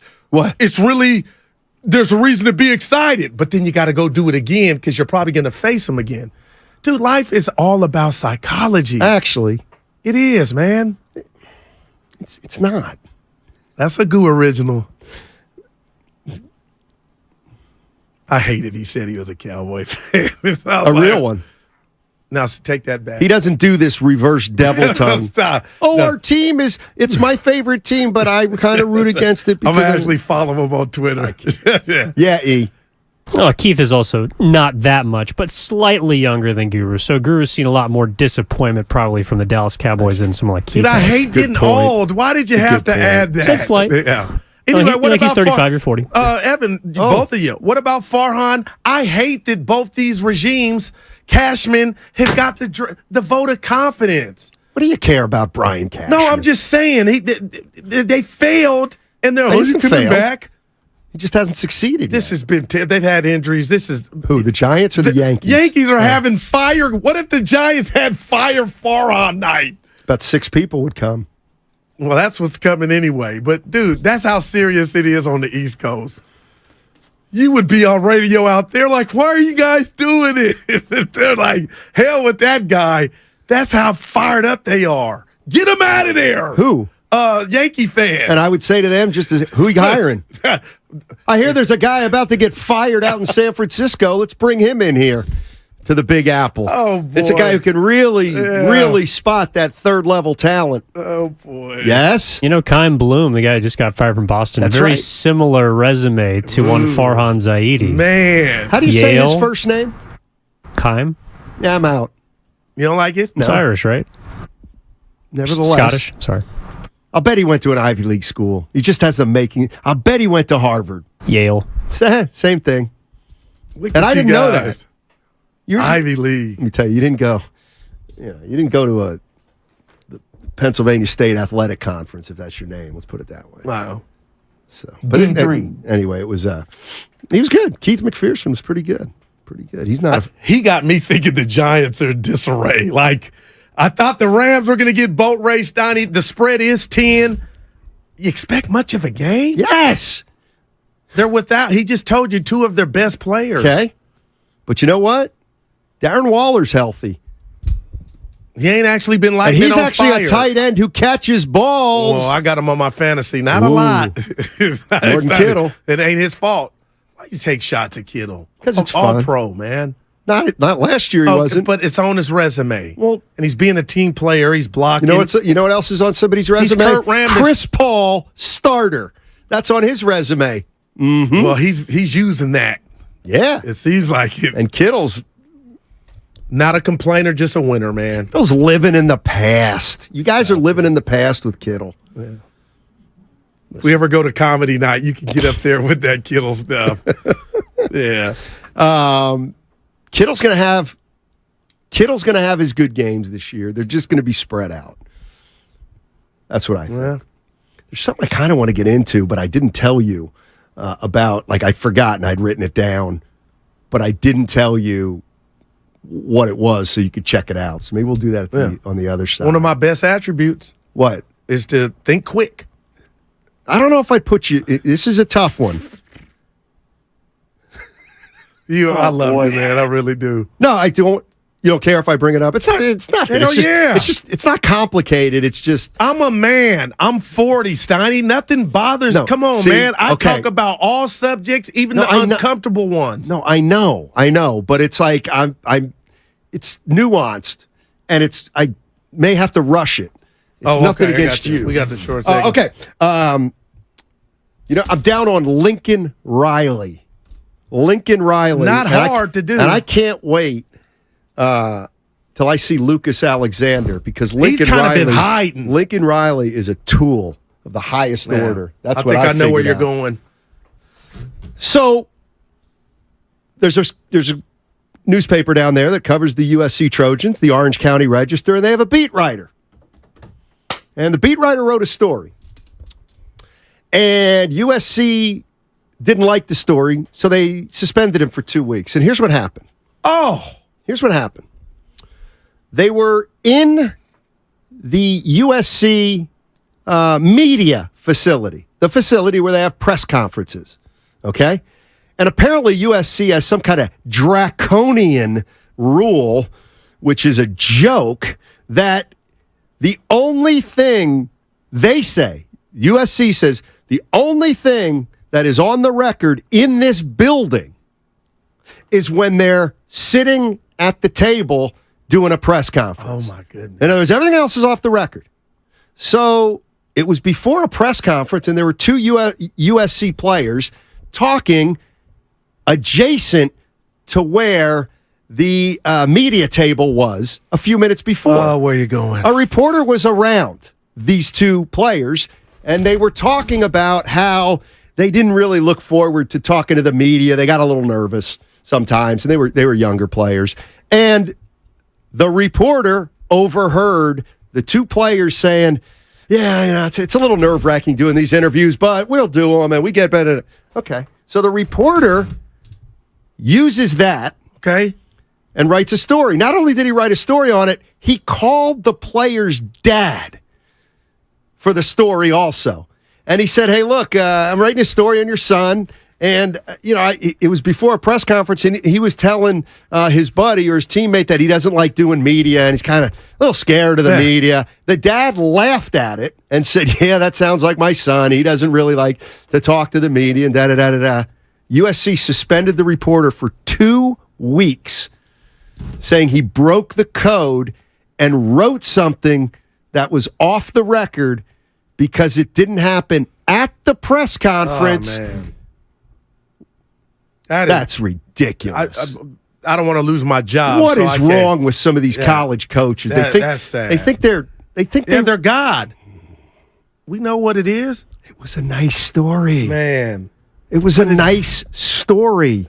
Oh, man. I don't know why. That one bothers me. No, it should. That one bothers me. And he's the dude with the power. He could have said nothing to see here. Exactly. Right, but he wanted to emphasize. Exactly. Why don't you fix your defense? What's their record this year, USC? They ain't lost. Undefeated, yeah. What are they ranked? Well, they got Pretty Colorado high. coming up, Deion, next weekend. I'll tell you what. I'm rooting for Put Deion. in the cap, I'm rooting for Colorado. Well, you and the rest of the world. Not Lucas. Well, you're right. Is there anybody who didn't go to USC that likes USC? No. Anybody? That's usually how it works, El Snidey. No. I like UCLA. I didn't go to UCLA. What is 888-957-9570? What is it about USC that nobody likes? They're cocky. Are they? Lucas isn't entitled. cocky. Well, Lucas is not entitled. Yeah, Lucas is different. Is he different? You wouldn't have guessed, Lucas. I love you. Got good hair. You wouldn't have guessed he went to use a SC. If you looked at him, why? Because he ain't got the red Porsche convertible with the button up top. Those type. The preppy. Like Lucas a real cat. You want me to keep talking? No, Lucas knows I know he's the man. Yeah. All right. On the other side, we can talk about this Tom Verducci story also about the Giants and what are the Giants going to do. Chris Paul making the news this week. We got training camp coming up. A lot going on in the Bay. We're talking about it all on the other side. And it's sponsored by Fremont Bank, full service banking, no compromises. Hi, this is Carson Daly, inviting you to...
fire. a tight end who catches balls. Now, back to Steiny and Guru on 95.7 The Game. All right, Steiny and Guru with you on 95.7 The Game. Little 10-minute segment. Then we bring in Willard and Dibbs. Then they make us feel guilty if we don't hang out. No, they make you feel guilty. They do. I wish you would just leave. Be John Wayne. What do they do to you? Like it's a combination of both of them that I know. You cower. I know. Yeah, your neck. You just I slink. Like I love that. Yeah. I don't know what to do when you agree. So got a game tomorrow, baby. Yeah, I got to give. There are about 3 things that happened during the break that nothing to do with your boy. No, so they I'm all fine. have to do with your boy. So you got to explain to me how your Wi-Fi works. Okay. So we're in the break, and there was some sound playing. Whenever we have a guest on, we cut up the sound because we want to use it later. The morning show had Brian Baldinger on, right? Yeah. And we heard a cut of Baldy going back and forth with Bonte. Yeah. And Bonte made a point of saying, I'll tell you what, Kyle Shanahan's in-game decisions and adjustments, they look pretty good. It looks like he's changing a little bit. Right. And you said, in a good way, Yeah. I'm going to come down Bonte's right. On our video tomorrow. Exactly. Yeah. In the video. I was going to save it. 2 but you games. just outed me. He said, he's got to get to a playoff. He's going to say after 2 games. He's got show me in the playoff. Yeah. Okay. One thought later, you said to Evan, okay, good. Hey, Evan. Snitching at his Evan, finest. Baker Mayfield 2-0. I didn't clap. 2-0. And Evan said, yeah, but they haven't really played. And you said, they got the Eagles Monday. Okay. If they beat the Eagles Monday, Baker Mayfield officially back. And none of that was said Evan? officially back. Evan, Listen. don't cower. Okay. He said, if the Eagles lose to the Tampa Bay Buccaneers, it's official. Baker Mayfield is the real deal. How come you can say that, but you're going to chastise smiling. Bonte? Okay. Of course I'm smiling. And there was Why no would I not real smile? deal. My point is Baker has been so low. Bonte, help me. And I was part of it. He's been so low. I got him here. That if he goes 3-0, Sure. Yeah. Baker, you can take your victory lap if y'all go 3-14 No, the we can't. rest of the way. No. That's when I and a guy having a heart looks at athletes. This dude's been left for dead.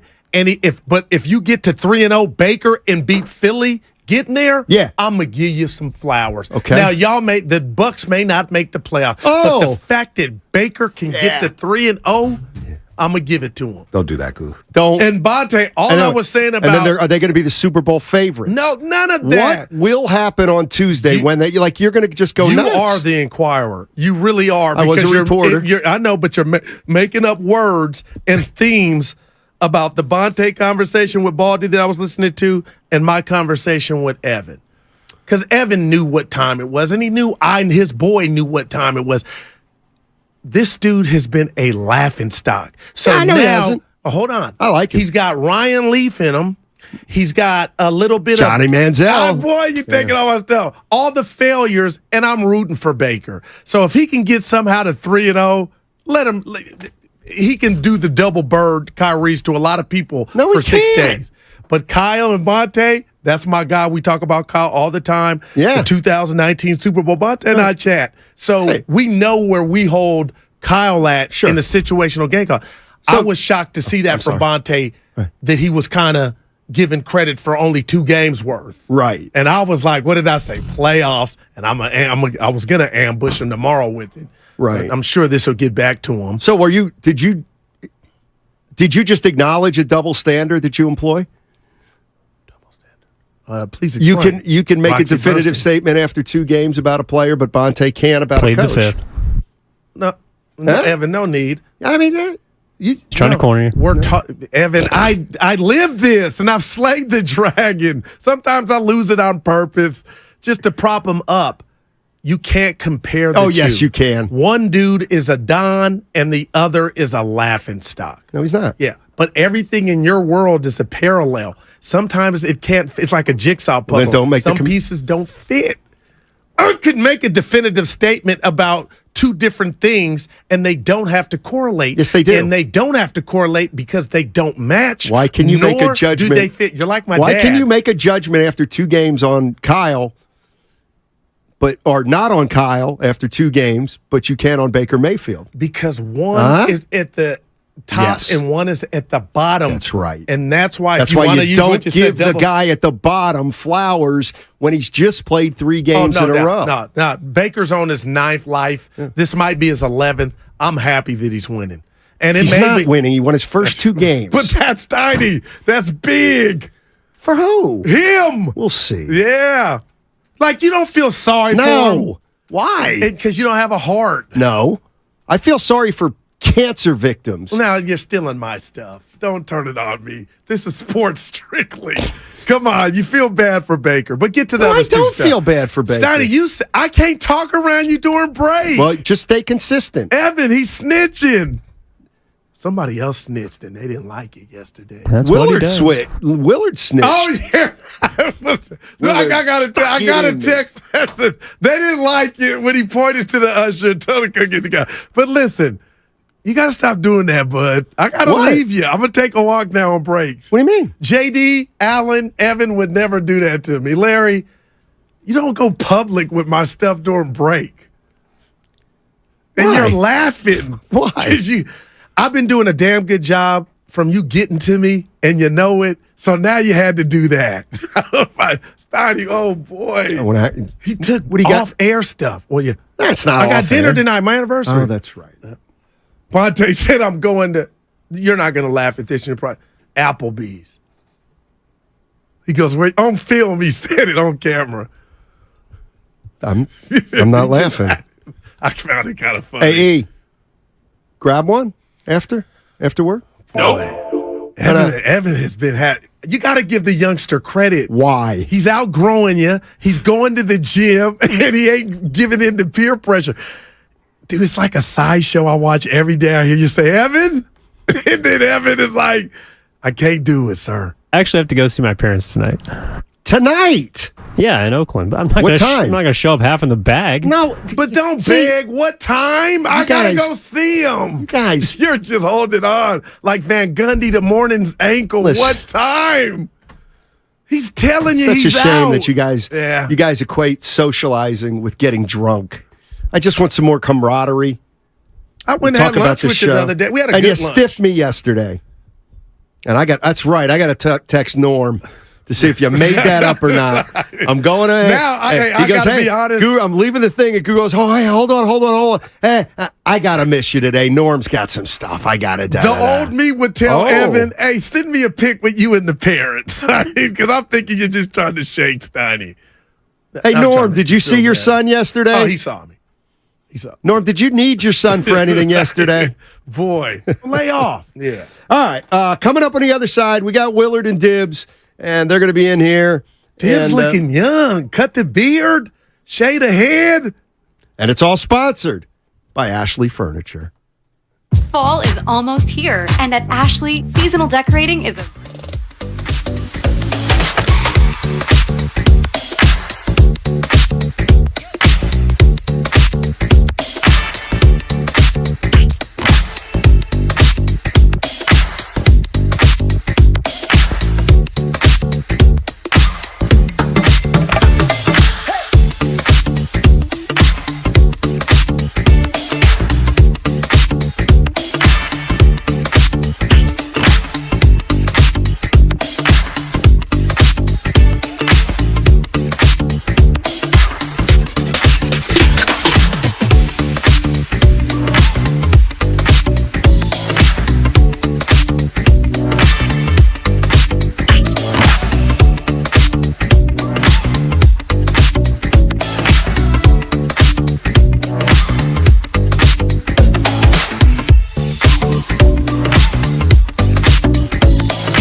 actually fire. a tight end who catches balls. Well, Kittle like a niner. Now, back to Steiny and Guru on 95.7 The Game.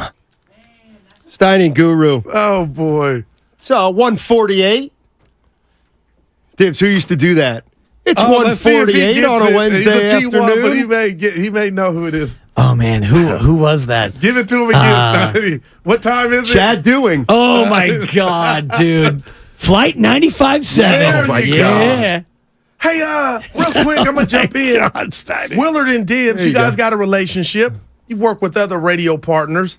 I've worked with them all. This is my radio guy. Yeah. How fair or foul is it to bring to the air immediately something that your partner says in another conversation? I would never do that. Depends to on you. what the subject is. Well, but I mean, there shouldn't be anything. I've always had this. He just dined me out. Well, what was the subject? I didn't even hear it. One was Okay. Bonte. I was going to ambush him on something. He said the ball about Kyle Shanahan Okay. and the situational play calling.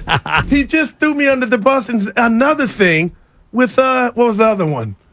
He said he's going to get on flummoxed. Bonte Hill Yeah. for saying that Kyle Shanahan Has has fixed done it. better on in-game after 2 games. And Guru goes, you know what? Let me see it in the playoffs. Yeah. I'm going to get on Bonte because of So that. I was And I was saving like, that for fair. a video tomorrow. In He the dimes me out. In the next breath, Guru says, I tell you what, if Baker Mayfield wins that game against the Eagles, he's officially back. I did not use that officially back. He's been left for dead. Yeah. If he can be By my Philly- partner. Yeah. Well, all of us. Yeah. So Dude. please And don't. you- You can take a lap if you don't win another game. But I would be happy for Baker. And that's all I said to Evan, not him. And then he just goes out of here. Dibs Boy. knows this. Rat-a-tat-tat. I've always had an idea bounce around in my head. I don't know how to execute it, but a podcast called The Breaks. Because these are the breaks. But because Curtis what's Blow. really juicy is what we all talk about during the breaks. Man. Because we're just real people. Yeah. And then we're talking about life and stuff, right? And so there are a lot of times that what we're talking about during the breaks Sometimes better than the show. but it Man. spills right back. Like, okay, Grandy will yell, coming back. And it's like, we're still talking. And we just bring it to the air, but not if it's like personal. Right, I think my it's. God. I think if it's a sports opinion, it's fair game. All right, There you okay. go. All right. That's what I think. All right. And that's all it was. But that's me. No, I ain't mad at That's you. me. But Dibs? but if I had a partner who said don't do that, Never. I'd probably Well, respect it. Yeah, and Probably. I don't know if I've ever done that. I don't think so. Yeah, and you and I, We try to be as open of books as we can. Well, Yeah, I get that. It's crazy because Mark and I sometimes during the breaks will go like super deep, like level 12 personal there. family stuff, Yes. and then it's like the mic comes on and it's like, dude, you're not crying, I'm crying. Wait, we were both crying right there because we. Sometimes you go deep and whatever. We're friends and we're all family in here and the No whole doubt thing. about But Been through a lot the last couple of years since we got yeah, together. we both have. So, Yeah. and Yeah. I do want to keep it real that you talk about getting dimed out. Well, I just dimed out Steiny in our show meeting before we came in here. Yeah, that's Oh, true. boy. Yeah, We're You came up down the hall. Yeah, I want to He's keep acting Stray. like You he caught doesn't a wanna damn know, but he- stray. You caught a damn stray. Can and you I was, share it with us in the list? Of course, I can share it because here we are. It's 1:52, and I'm Chad Doing. Thank you, Steiny. We were talking about taking calls, and we want to take more calls on our show. We love the callers. You guys do such a great job. And Mark said, "How do you feel?" Or the boss might have said, "How do you feel about coming out of the break was me. and going straight to the callers?" it was me. And I said, "How do I feel?" I said, "Dude, bros before phones." That was your And slogan. then they're Which all I was looking like, at me that like, doesn't even rhyme. No, so but it's a whatever, terrible. you get the point. It's a terrible motto. And so I gave Mark Like- the backstory of our show, Steiny, Guru, I and love Dibs, it. during the pandemic, Mark, and how what a show. and how 51 weeks, I'll never forget it, and how I would come down Steiny's road about going right to the phones, bros before phones. I would have gone co-host before calls. I think is catchier. It doesn't rhyme either. Yeah, but Mad at you got the C Double sound. Cs, yeah. You No, got to no. have something that connect. Bros before phones does not work. It actually works better because we all are bros, and you go to your bros before you go to the phones. Which is presumptuous. I've seen Right. a lot of non-brotherly Oh, boy. behavior between co-hosts. I But don't anyway, know. Do you have a brother? You I have a do not. sister. I do not. Okay, yeah. so you don't know what it's like to I have a brother. multiple brothers-in-law.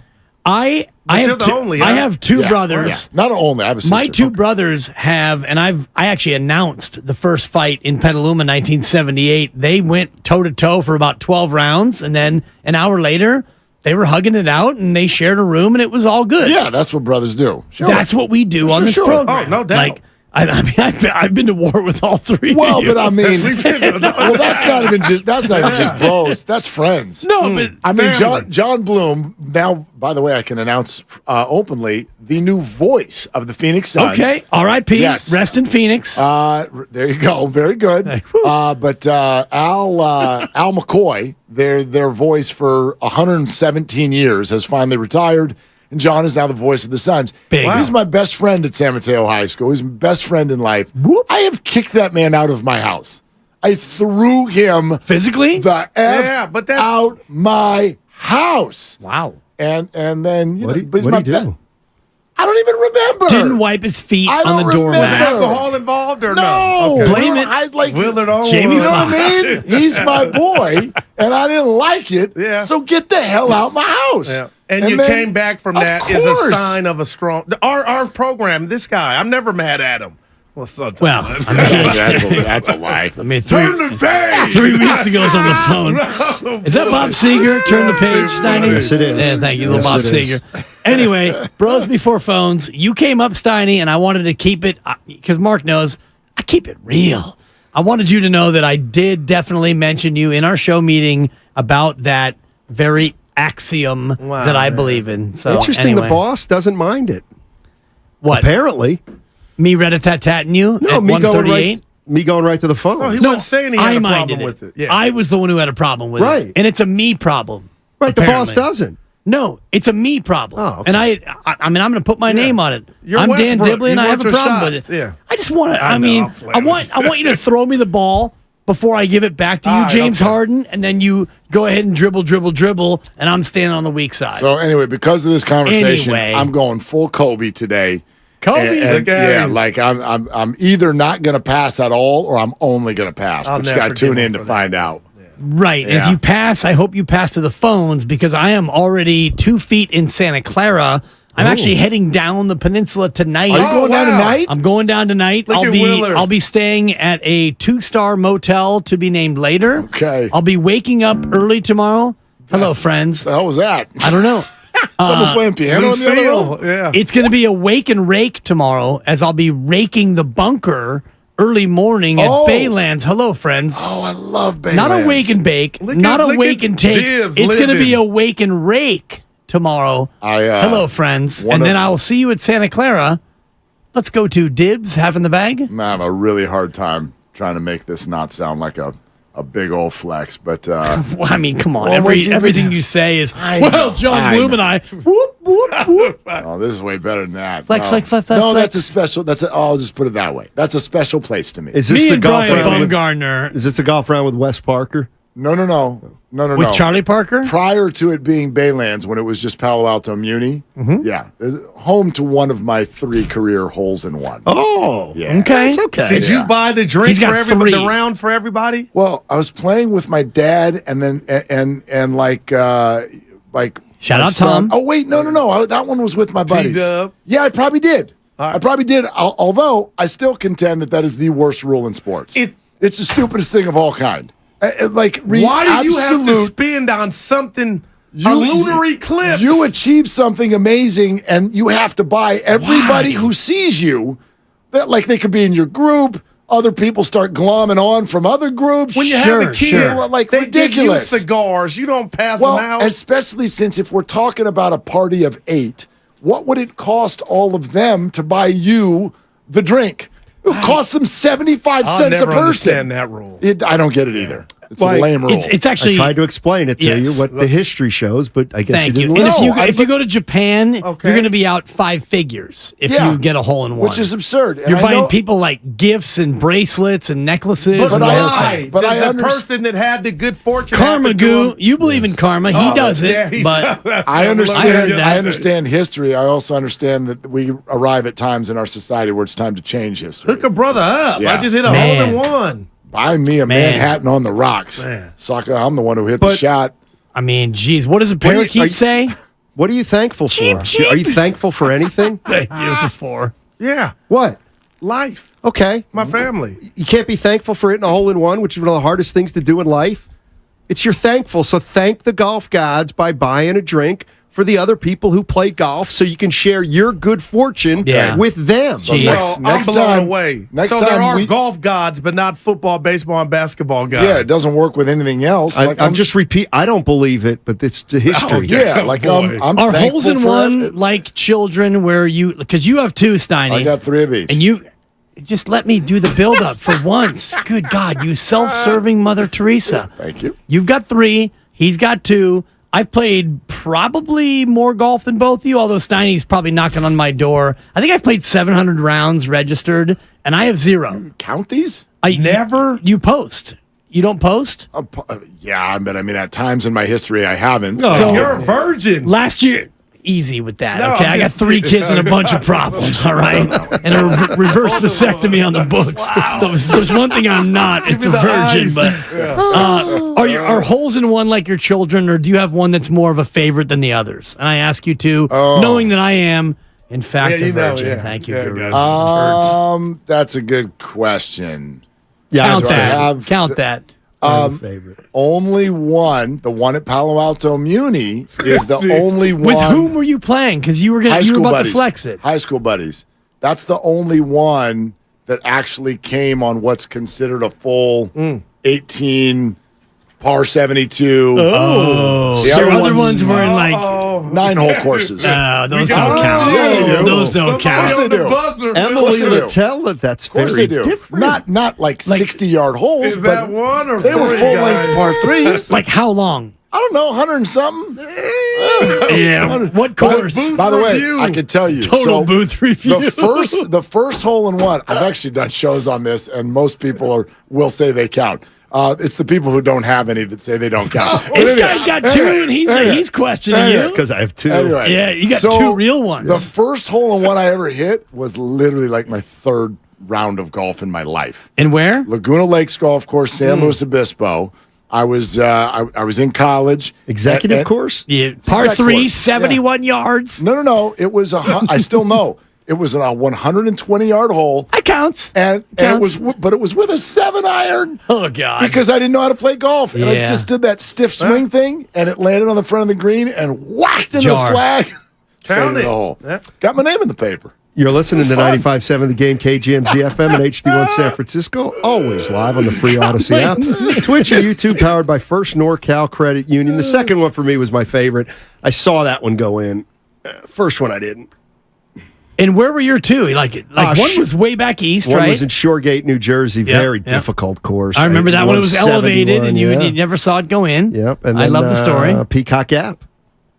You got one at the Cock? 6. Where's that at? Nice. Number 6, that par 3 over the water? It's in San Rafael. Pin must have been in the front. It was in the front. You played it off the little ridge in the back. And No, it went bounce in. good for you.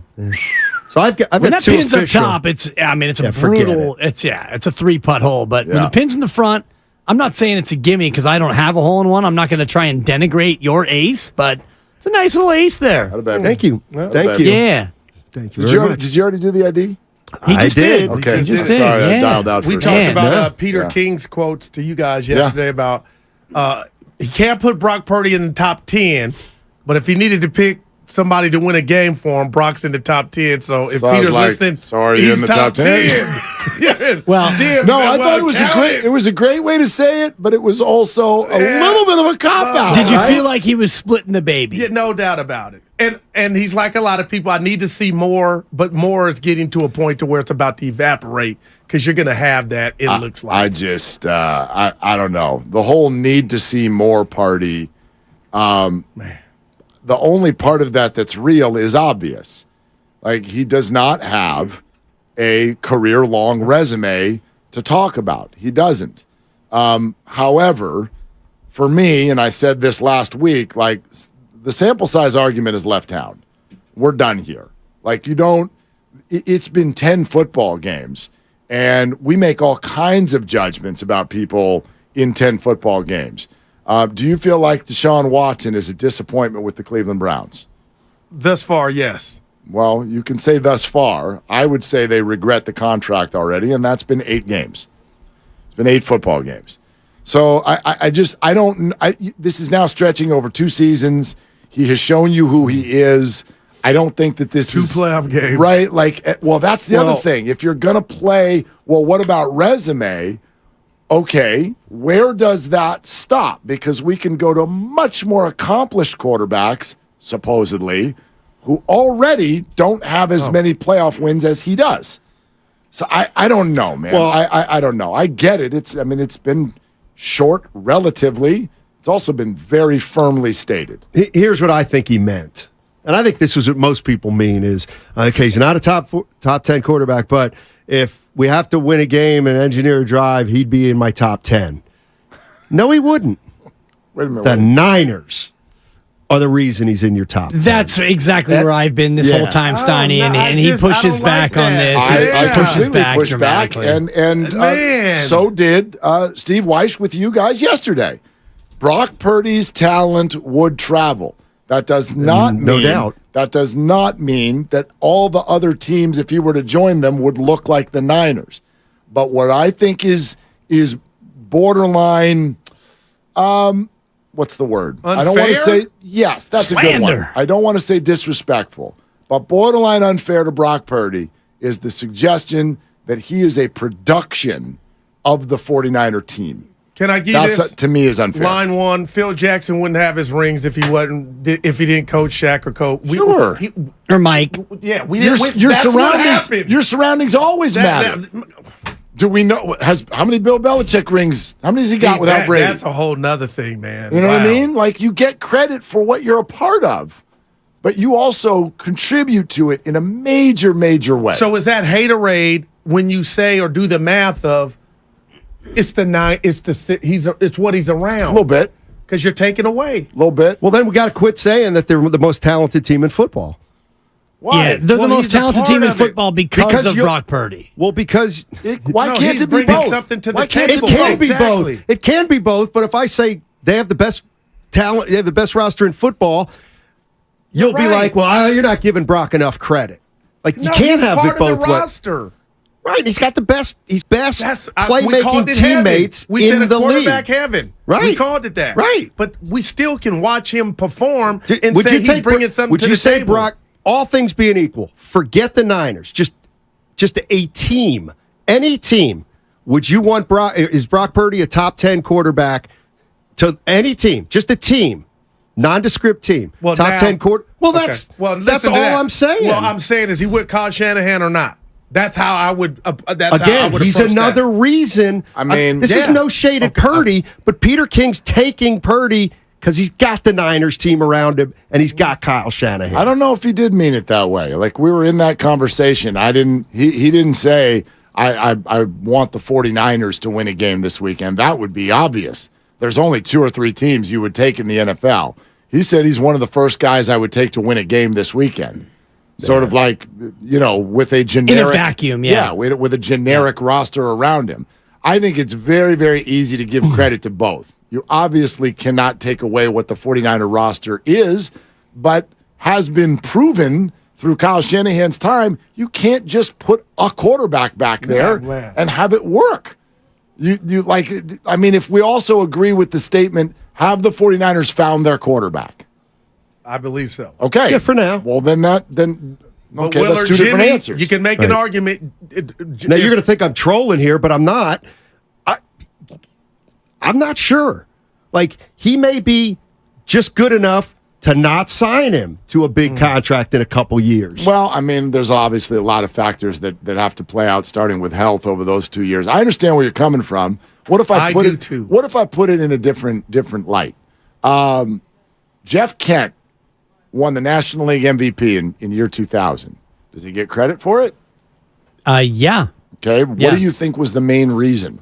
He was really good with the bat in his hands. Okay. And he had protection. He hit the ball a lot. Because he hit behind Barry Bonds, would be my answer. Right. Like, he never, right?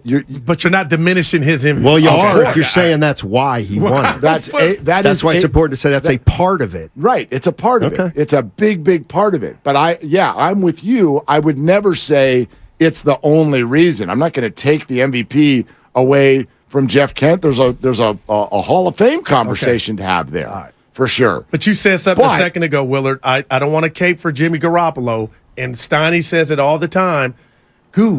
Successful seasons don't have to culminate in championships. Jimmy's tenure here, I will argue, worked. You got a Super Bowl and 2 NFC championship games.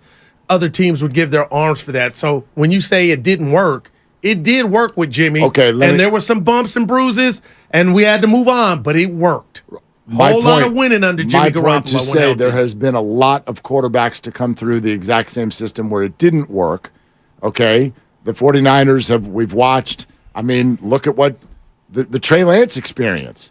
Now and I know the people that didn't work. 5 quarters. Bethard, well, no, it's more than that. And Bethard and Mullins did not play with this cadre of talent. But I would also respond and say that a blind squirrel could tell you that this is better than what Jimmy did.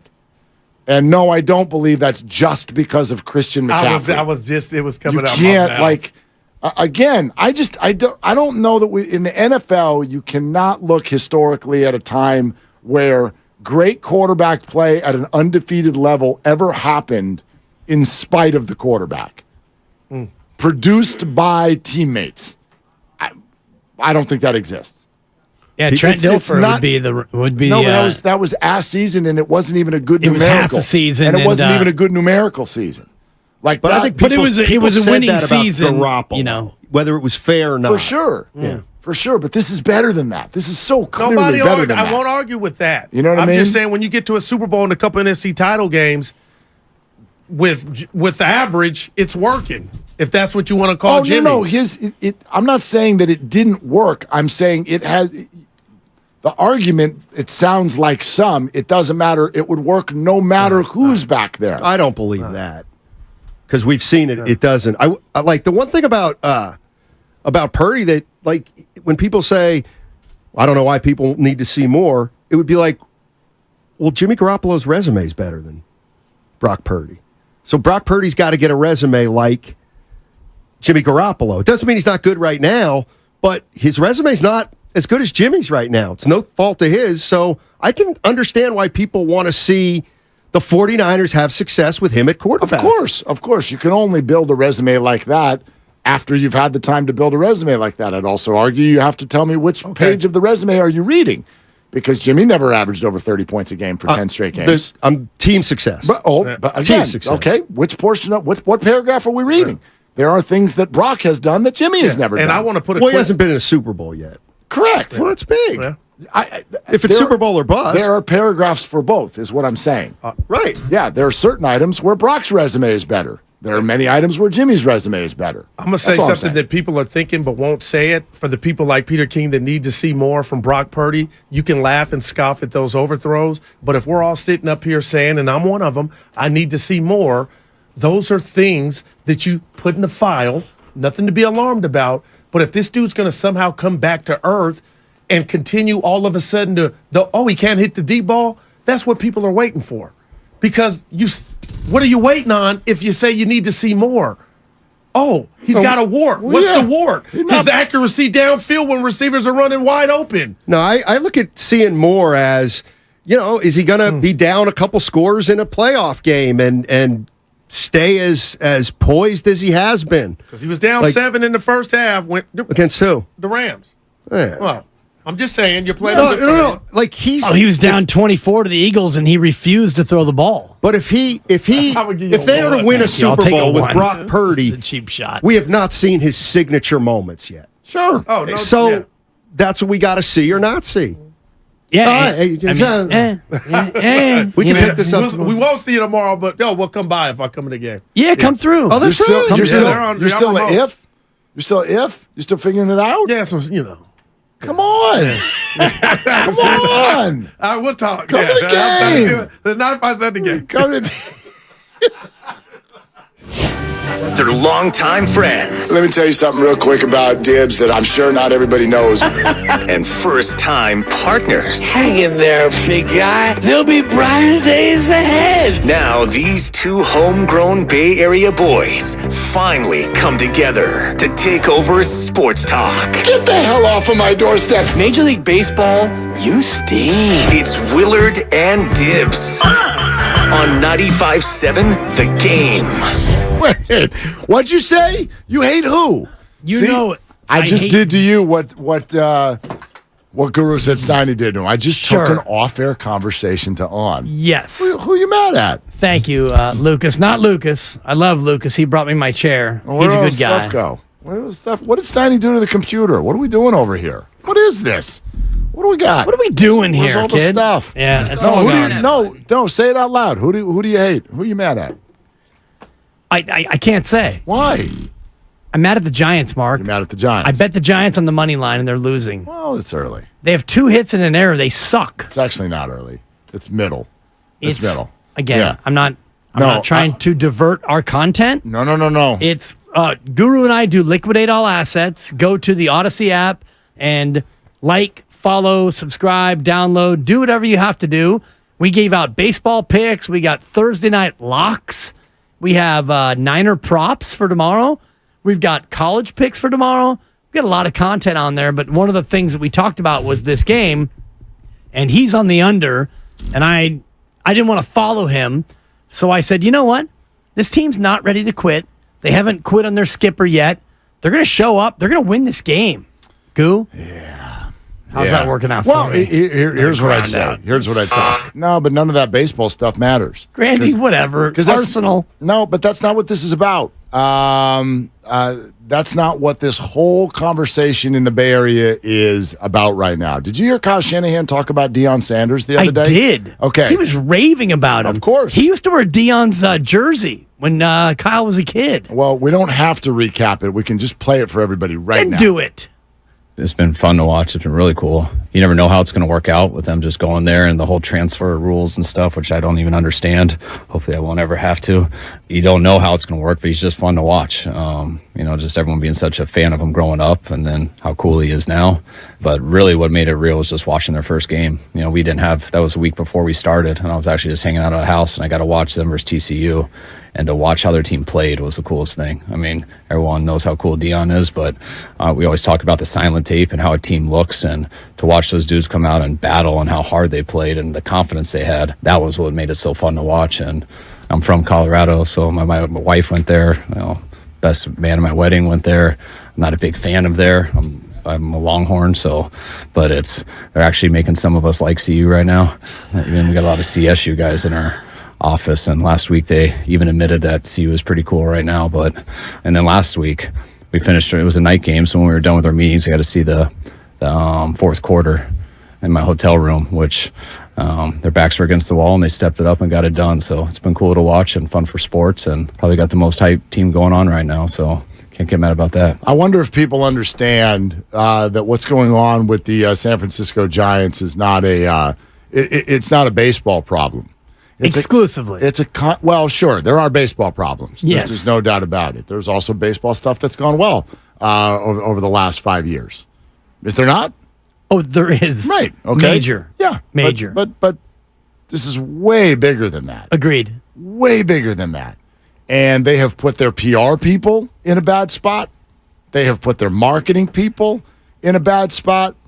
And No one likes us. Some of it, that was pretty funny. Some of it was completely out of their hands.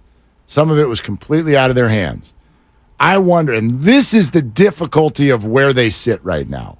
The difficulty of where they sit is a regime that is looking at things repeatedly as a long play is now going to be asked to run the 2-minute drill. Now you got to run the 2-minute drill. Your lame duck season. And you have got to do what Deion Sanders has done. You have got to take something bad, turn it into something good, and you got about 8 months to do it. So, chop, chop, off you go. Let's see if you can do it. And you don't have Deion. You don't have a personality like that. No transfer portal. You don't even have half of that. The problem is a content problem. The Giants right now are going up against the likes of two other teams that are absolutely on fire. And I don't mean that in terms of even their output on the field. I'm talking about who they are, how they operate, what they offer to their fans. The 49ers, a great show, star-laden, swagger into every building in which they arrive. The Golden State Warriors, the greatest face of an organization that we have ever known, still resides here. And you add in all of the pieces around, and you've got a great show that's competing for a title with stars and recognizability and all of that. That's what you're going up against. So even if you get the baseball part right, which sometimes they do, 2021 and portions of all the other years too, sometimes the baseball is right. And it doesn't matter. They are 158 and 155 over their last 313 games. Sure. They are 3 above 500 since the 107 win anomaly, which some would call a fluke, and it feels more flukish than ever when they backed up mediocrity with more mediocrity, and this is really kind of the team that you are, but forget the record and forget where they are today and the fact that today might actually be the last real important game of their regular season. You and I had a conversation in the green room, and Sam Lubman, who I adore because he was wearing a Giants shirt and a Giants hat. Yeah. And he was here late, and Bonte was here late, and it was good to see the King, and it was good to see Lubs, and, you know, I often don't get to see him, and you were there, and I asked Sam, and, you know, you and I had the same conversation. How many Bay Area athletes would you name in terms of Q rating or watchability or wow factor? How many would you name before you got to a Giant?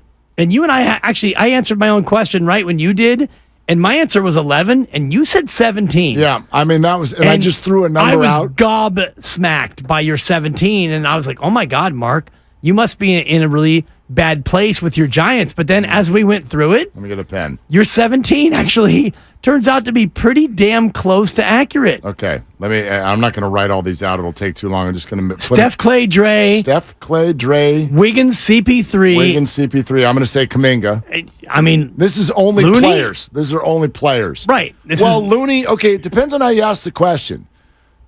Is the fan base connected to Looney more than they're connected to any Giant? Absolutely. Right. Like, absolutely. Now, are you asking who do I want to buy a ticket to watch, or who will I stop and watch when they're on my TV set? Right. I would argue for me, the Giant that will make me stop and look the most is Camilo Doval. I'd agree. Okay? He throws 102. Yeah. So, Doval, how are you asking the question between those two? I guess in terms of connectivity, or I want to stop and watch? Probably connectivity. Okay. Connectivity, then yes, Looney. So that is 1, 2, 3, 4, 5, 6, 7 Warriors. Right. Okay. Without even really reaching for your Moses Moody's and, going too deep into the roster. Okay. 49ers, both receivers, Debo and Ayuk. Yep. McCaffrey, Purdy, Kittle. Like a nina. Warner, Bosa. Hufanga. And now we're getting into the maybes in the world of Trent Williams and Eric Armstead. Right, but we're already at about 14 or 15 now. So 1, 2, 3, 4, 7 Warriors. We're at 7 and 7. 4, 5, 6, 7, 8. That's 15. That's a clean 15. Clean 15. That's a no-stress 15. Yep. And then we can get to Logan, Camilo, Brandon Crawford in his last 2 weeks, and, Maybe. Exact. Well, I mean, Maybe. it had better be. Well, I don't know what he's going to do. Maybe he's going to Brandon Belt this thing. Well, maybe he's going to go play for Toronto next year. Good God. I have no idea. I feel bad for any team that has to trot him out there. It's over. I mean, When it's over. Is that Matchbox 20 or? I'm not sure. No, I but feel it's like over, that's Sugar kid. Ray. But anyway, Yeah, no, good call. I think it is. That was more in your bailiwick, so I thought I'd sing it and you'd get it. Don't broad brush No, you've me. been pigeonholed. It's really? official. Oh. Yeah, you. Wow. I Anybody really who wasn't- boasts Oasis on road trips, Sugar Ray Oasis falls and under your Sugar umbrella. Ray are very, very different. I'll have you know. Point being, you got a clean 15 there in this conversation, and the overarching issue is what you talked about. Forget the Giants and back-to-back seasons now of mediocrity. It's back-to-back seasons of pretty much boredom.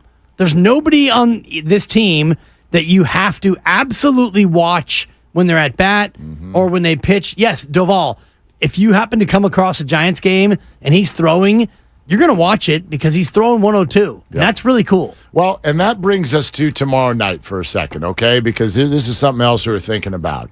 How many of you, raise your hand. Go ahead. You don't need to do it out loud because we can't see or hear some of you. But raise your hand if you think that the 49ers are already 4-0. Yeah. My hand's up too. Is Dallas this weekend? No, it's not. Okay. Is your mind already on Dallas? Kind of. Okay, that's dangerous. Here's the argument that I would say. We don't need to tell you all of the examples when things change in the NFL on a dime. The most recent example was simply on your television set on Monday night. Nick Chubb and his career-threatening injury has changed everything for him individually and for the Cleveland Browns as a team. They went on to lose that game, and their season has changed on a dime. Then there are even things that are sort of like less throat-grabbing than that. Simply just losses that you just didn't see coming. Raise your hand if you've been in a survivor pool that ended in the first 3 or 4 weeks of a season. Me too. Yeah. Okay. That's because ridiculously crazy, wild, unexplainable losses always happen in the NFL. The other team pays their coaches and players as well, no matter who you are and no matter how good your team is. So I would argue that after what we've seen from the 49ers the last few years, even the successful years where they started off 3-4 and 3-5, that has been an excuse, an acceptable reason, if you will, when the Niners get to the end of the year and they're not the 1 seed. It's like, oh, well, the start. Look at the way this year has started. They're 2-0. They look dominant. They might be, or they are one of 2 or 3 of the best teams in the NFL. They're now home for 3 weeks. The next 2 opponents coming in will be double-digit underdogs. And y'all have kicked your feet up on an ottoman, and we're acting like we're just sitting around, hanging around for week number 5. And I think that that's not the way the NFL works for 2 reasons. A, are you going to bring that to the stands tomorrow night? Are you bringing that energy to the stands? We're just, I got a hot dog and Danny Dime stinks. So, just wake me if it gets close. If it gets to within a touchdown in the third quarter, maybe I'll watch. If you're bringing that energy, that's bad. Yeah. And secondarily, I'd put it this way. I think this start has set the bar too high. I've said this a number of different ways. You have too. Yeah. This Super Bowl talk has got to stop. We got to stop talking about the Super Bowl. That's 4 months from now, 5 months from now. I really think the bar has been set too high. And I feel that right now from a fan base that already thinks the 49ers are 4-0. Yeah, I don't think that the bar has been set too high because you are expected to be good and you're 2-0 and you're good. So that's where the bar is. And the bar will be there no matter what. Even if you lose one of these next 2, the bar is still going to be that high. The bar is set based on your roster, your coach, your experience, and your expectations. Sure.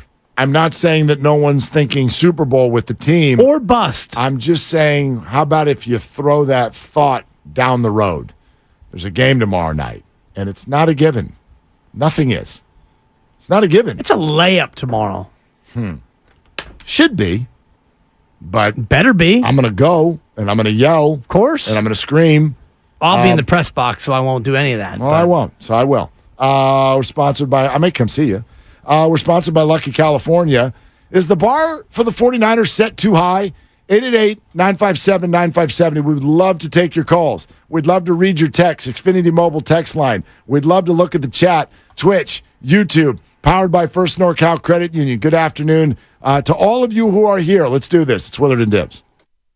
Monopoly Kick Off the Savings game is now at Lucky. This week, earn bonus game tickets.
Presented by First NorCal Credit Union, the smart choice for low auto loan rates and super simple online application process.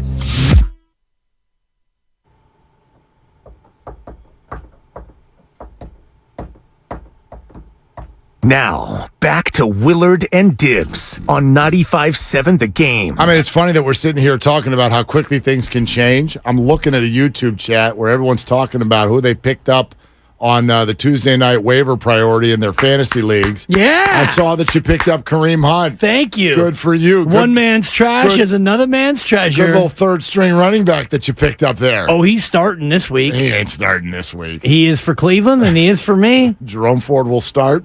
And Jerome Ford. I will, if you would like me to transfer my Chris Paul Allen Styles bet. No. You're going to have to eat that. That's fine. I'm going to eat it. You're going to pay for it, too. I'm Styles is talking steakhouse. I know he is. Yeah. Which, no, you with don't get the misses. Yeah.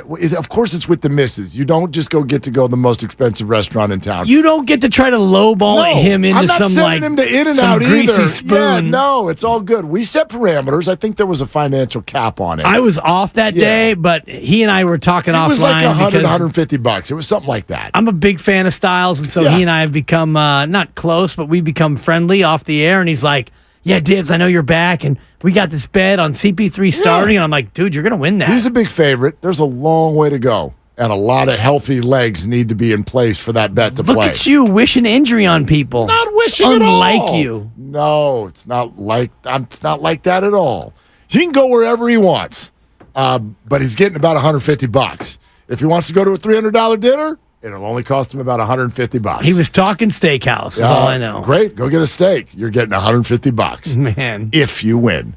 888-957-9570. Let's take your calls. Mike the dog trainer in Milpitas. Hi, Mike. What kind of dog?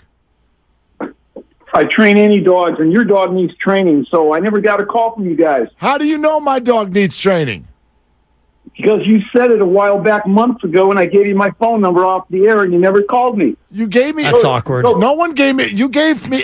I can't talk to anyone off the air when I'm on... Lucas, did you not give me his... I didn't get a phone number. Go on YouTube short videos, Wow Dog Training, and the number 1, just Wow Dog Training 1, and look at all the short videos. You will see dogs do things you've never seen them do. You won't find it anywhere else. I guarantee it. Mike, I tell you what, I might be calling. And you don't pay a dime. You don't pay a dime till the dog's trained, and you're happy with the training. There you go. I love it. But wait, there's more. All I heard you was also get 4 squeaky toys. No. I don't take your money up front, dude. I earn your money. You don't pay a mechanic before the car's fixed. It's well played, Mike. Although they hit you with that estimate beforehand, you're like, damn. I called, though. Let's be fair to your listeners. So can I get to my point? Let's go, Mike. Let's go. All right, let's roll. So Brock and Jimmy.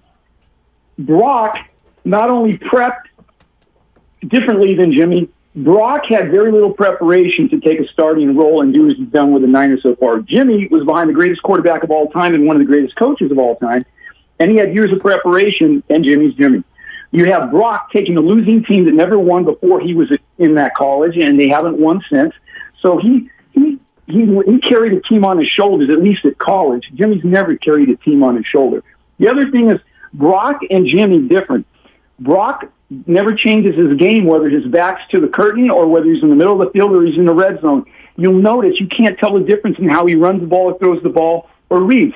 He's hitting 3rd and 4th receiver targets. Jimmy never did any of that. Jimmy played different on the field. Jimmy played scared. Okay?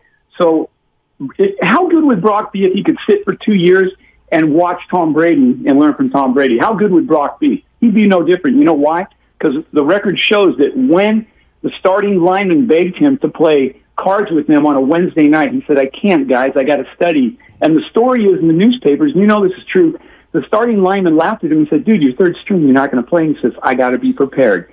That's the difference, and that's why Brock doesn't give up the ball, because Brock knows what he's doing.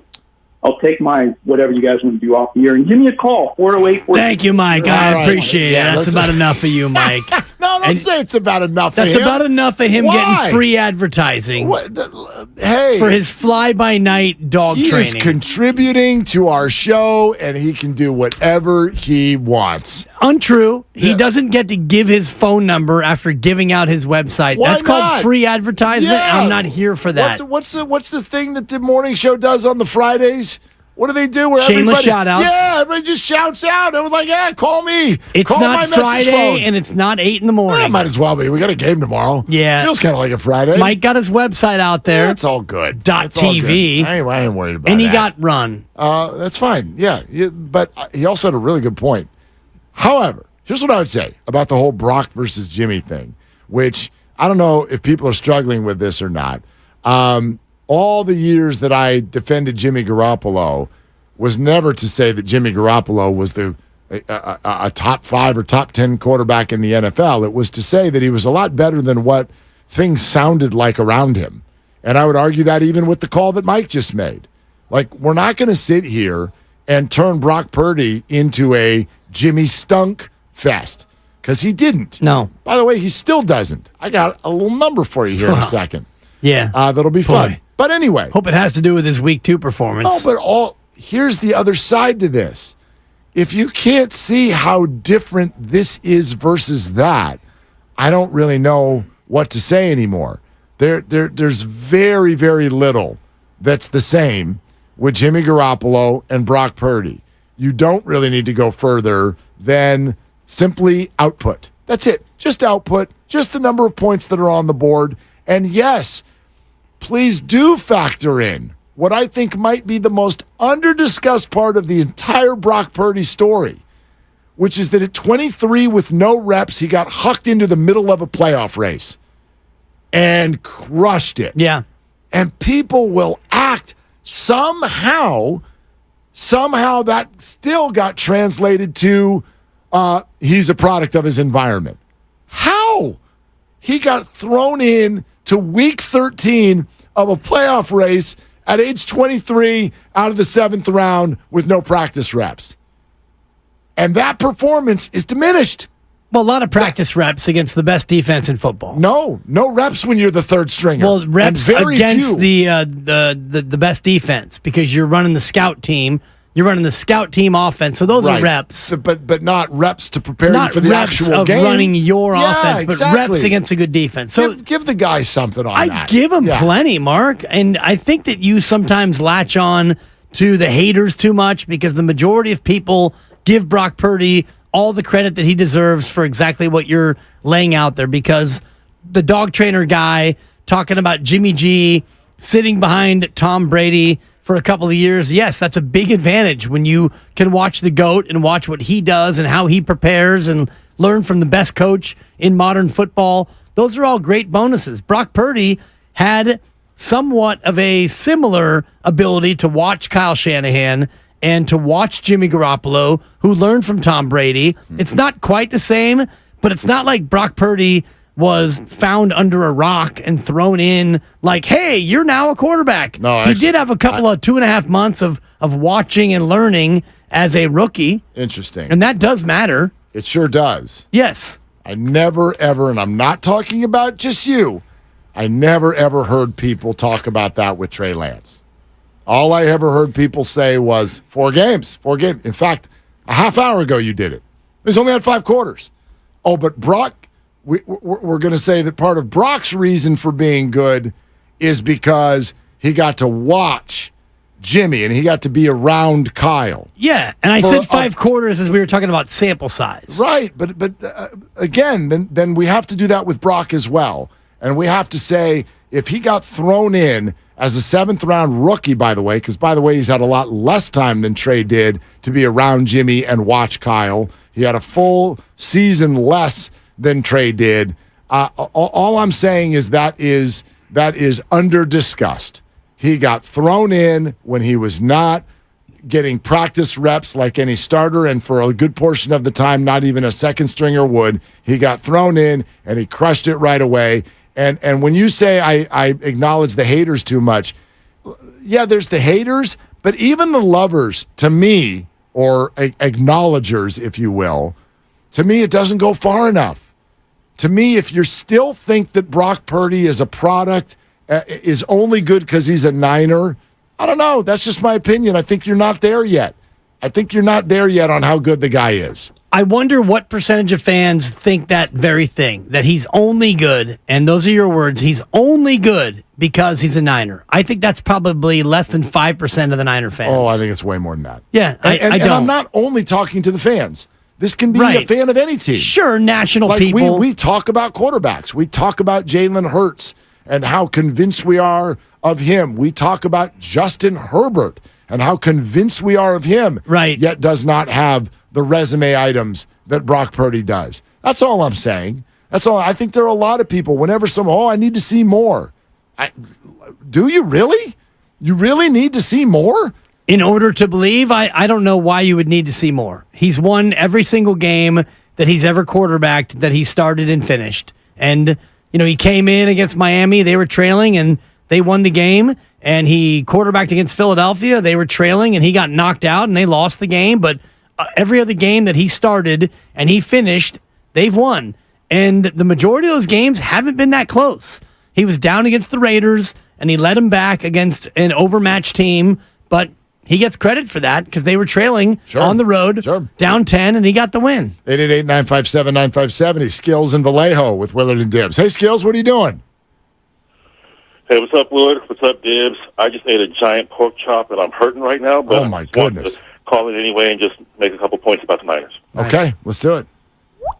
All right, well, you guys are talking about Brock, and one of the things, we're 2-0 right now, all right, and we beat two teams who have been, most people thought would be good teams this season, right? We should be excited. When I say we, I mean fans and stuff, but there's so many fans who I'm hearing, not just here on the radio, but just everywhere, not happy. And we're not winning a certain way. We're not doing this. We're not doing that. Brock and the deep balls. But I want to just target Brock and the deep balls real quick. Is that I think one reason why people are concerned about all the deep balls he missed against the Rams last week, there's sports trauma, and I think a lot of people might be still traumatized from the deep ball Jimmy missed in the Super Bowl a few years ago. And every time you see that happen, because I know I for one as a Giants fan, anytime I see Wilmer Flores check a swing, I flash back to that horrible game against the Dodgers 2 years ago. Yeah. And that's just a theory I want to throw out there. I think it's a good one, Skills. Thank you for the call. What do you think about that, Dibbs? The idea is Jimmy Garoppolo was not great with the deep ball. So when you move on from Jimmy, what the Niners were looking for was somebody who could do that, bring the downfield game into play a little bit more. Trey Lance turns out to not be that guy. Now you end up with Brock Purdy, and if he struggles with the same thing, some people feel like they're a little bit back to square one. They're not, but I agree that some people feel that way. I can understand why people feel that way, but for me, the bigger question is why don't they run more deep routes? And Kyle Shanahan doesn't call a lot of deep throws. Is it because he doesn't like incomplete passes? Is it because he doesn't feel like his quarterbacks can make those throws? Or is it because he doesn't want to get mad like he did on Sunday? Because there were deep throws there. Deebo Samuel runs a great route, and there were other route combinations that were underneath, and you saw 4 Rams guarding 2 Niners, and Deebo beats his man, and there is no safety help over the top, and Brock Purdy missed him, and he missed him by about 7 yards. If he throws that ball to the middle of the field with a little bit more air, it's an absolute gimme touchdown, but Brock missed it, and Kyle Shanahan covers up his face, and you could see that the temples are flaring, and the face got red, and he's mad. So is that a byproduct of Brock not being able to connect, or Kyle taking very few chances, and when they don't connect, he doesn't want to do it, or all the above? Well, I do wonder about the sort of analytics brain of Kyle Shanahan and the fact that he may feel like going vertical is not a great play. And there was a big maybe it was just some stats that were thrown out. The deep ball is down in the NFL, is the quick takeaway. I don't have it in front of me to give you a percentage, but teams are using the deep ball, the Al Davis ball, a lot less. This is not just the Niners. This is also the Chiefs. This is everybody. And I get it. It's a low percentage play. And not only are you maybe better off analytically just trying to move chains, you're also keeping the ball. You're keeping your defense fresh. You're keeping them off of the field. Like, possessing the ball is a big part of football, even if that drive doesn't end in points. So going vertical, if most of the time that means it's going to be 2nd and 10, well, I don't know if it's a great play. So, yeah, you guys might be onto something there. Well, it's risk reward, and you nailed it, because if it's 1st and 10 and you decide you want to go deep, run the 9 route, or you go all verticals and it's incomplete, well, now you're behind the sticks and it's 2nd and 10. The best time to do it is 2nd and short, where it's 2nd and 1 or 2nd and 2, because even if you don't hit it, well, now you're in 3rd and short. And now you figure that even if you don't connect on that 2nd and 2 deep ball, you're still in 3rd and very manageable, and you can go run or you can go pass. And that's what these coordinators want. They want to have the idea in the defense's mind that you might run it or you might pass it. So defenses know this. So when it's 2nd and 1, 2nd and 2, they're more likely to prepare for the deep ball. So it becomes kind of a chicken or the egg thing. Yeah. I also think that the conversation that we're having now has kind of turned into a Brock Purdy one. But, my contention that the bar is too high, this is the product of that. So I don't think that you shouldn't be thinking that the 49ers can win a Super Bowl. I just think the whole idea of jumping too far down the road is dangerous as a fan. And I think it sets the bar too high. And it's maybe why people look at what I think is really good quarterback play that's been consistent for a while now, and they sort of diminish it because they look at the roster the 49ers have and they go, that roster is so good. Like, honestly, do any of you think the Niners just won't lose this year? They should not lose. They shouldn't lose a game. They shouldn't lose more than 4 games. That's fair, and that's different. And even, so if I say they shouldn't lose more than 4 games. Well, they're 2-0 already. Okay, so then I'm talking about them going 11-4 the rest of the way. I don't think that's crazy. Like, that's not that crazy of a bar. But if I were to go through the schedule right now and find the 4, I'd be hard-pressed to find those 4 losses. Sure. Even if I said Dallas at home, at Philly, Cincinnati on a short week. But you also don't know what the hell's about to change. Of course. The calculus changes at any moment. But they're built to withstand the calculus more than any other team, I think. Like, the Giants lose Saquon. How many points is he worth to the Giants in any game? 2 or 3? I wonder. Well, no, like, if the spread's 10.5, there's no way it's 7.5 if he's playing. Might be 8.5. Might be 9. Vegas data will tell you that it's the quarterback. Very few non-quarterbacks change the spread. You're right. So I wonder. I don't know the answer. And the Vegas number's a little bit different than the actual number, because Saquon Barkley is he their most important offensive player? If he's not the most, he's in the top 2 or 3, right? Yeah, for sure. And so I don't know. I think that's why we end up here, though, on the Purdy conversation, is that the bar is so high for this roster that you'll look at what I think is really good quarterback play and just kind of almost shrug your shoulders. Like, yeah. I mean, they're that good. So if you go 17-25, but you miss 3 deep balls, and not saying that that's not a fair thing to be concerned about. I think it is. He's 23. I think he's going to get better. There's room for improvement, no doubt. But you're gonna diminish 17-25 for 206 yards and no turnovers. You're going to diminish that, which I think that's how we get here. I don't know. We're going to go to the phones, but I don't know if I'm trying to diminish it. No, I don't mean you. 17 completions and 206 yards is very And I know they got the win, and there's no interceptions. But I know, but I do think that this is the Shanahan blueprint. It's okay to win with 206 passing yards. I just go 30 points. If you got 30 points, then that's a good game, and you didn't turn the ball over. That's a good game. Bud in Oakland. Hey, Bud, you're on with Willard and Dibs. What are you doing? Hey, Bud. What's up, Bud? Hey, what's going on, fellas? I'm actually getting ready to go up in this DMV and waste the rest of my day. Oh, if you're just getting there now, you're probably right. Are you going to Hagenberger?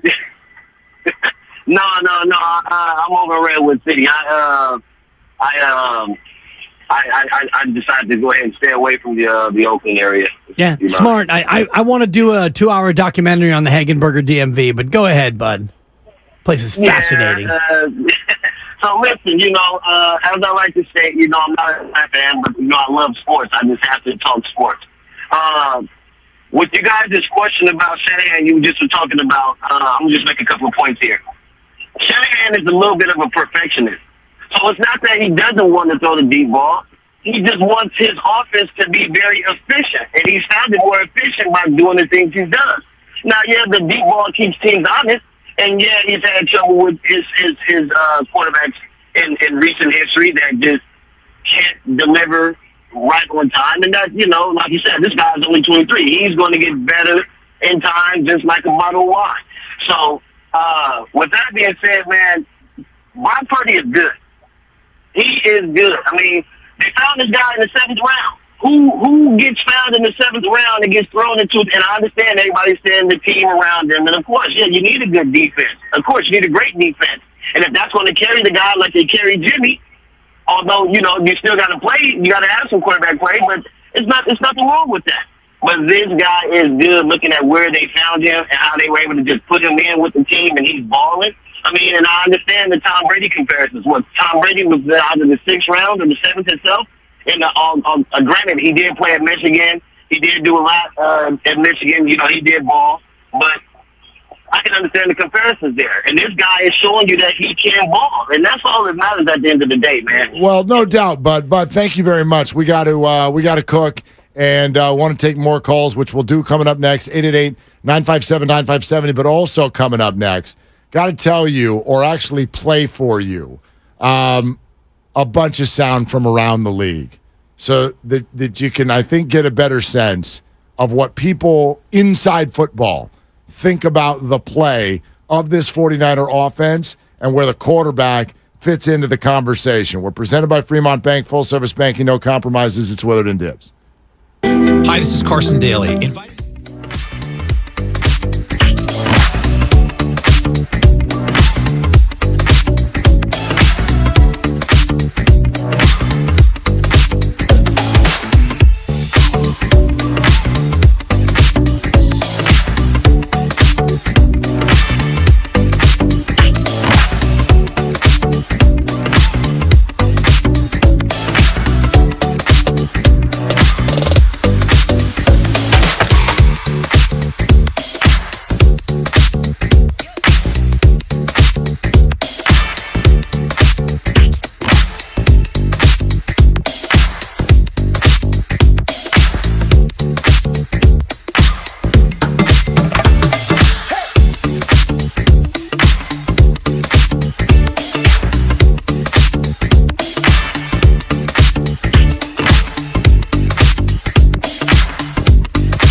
Now, back to Willard and Dibbs on 95.7 The Game. Ladies and gentlemen, we go live to Dan Dibley with this Adam Sandler update. Well, I'm looking forward to the show, and don't miss it later in the show, about an hour from now, Mark. Your chance to win tickets, day 3 of 5. We're giving away tickets to Adam Sandler at the SAP Center in San Jose. That's right. 4 o'clock hour. That's when we're going to give them away. Some high-quality H2O. Courtesy of? LiveNation.com, Nation. Mark. I don't have the script, but I remember it from yesterday. I do. Yeah, exactly. I Anyway. know you're paying attention. More of you, less of me. No, we're not doing that. Come on. I mean, we probably will, but anyway. No, because I got quarterback rankings to talk about. Because Rise and Shout, the rankings are out, and you're not going to be too happy about it, Mark. Brother, I already knew. First Chief, of all, because that's the way life pal, works. Coach. And secondly, I knew by the look on your face. Okay, so I have not seen these Dibbs has. Coming up in 15 minutes. Oh, boy. And what's the platform again? 33andMe? Or what is this called? What is it called? That's a 3.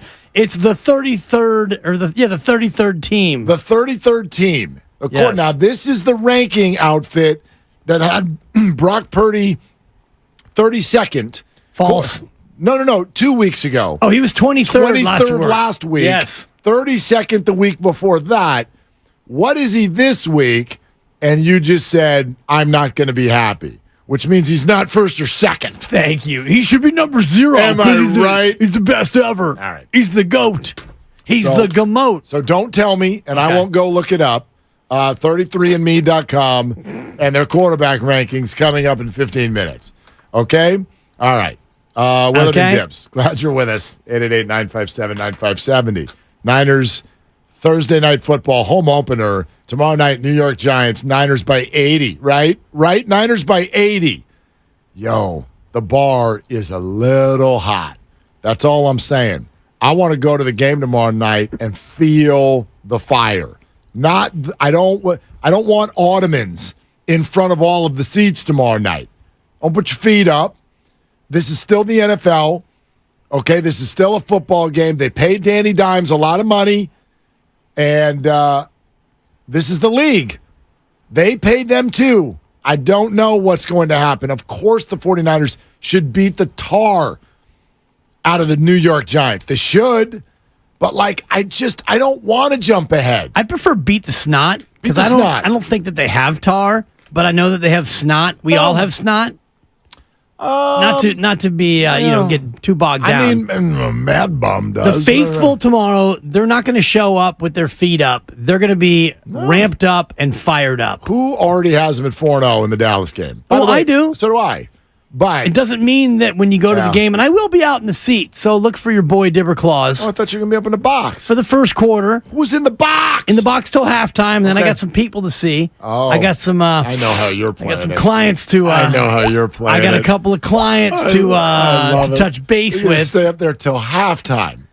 The spread for the media. What happens at halftime, Dibbs? I eat my second dinner, and then I go out and I get a little thirsty, Mark. The dinner for the Dibber. All right. Dinner clause. Let's go to half in the bag. No, let's go to Coach. Let's go to Coach Duran in Union City. Hey, Coach, what are you doing? Hey, what's up, Willard, Dibbs?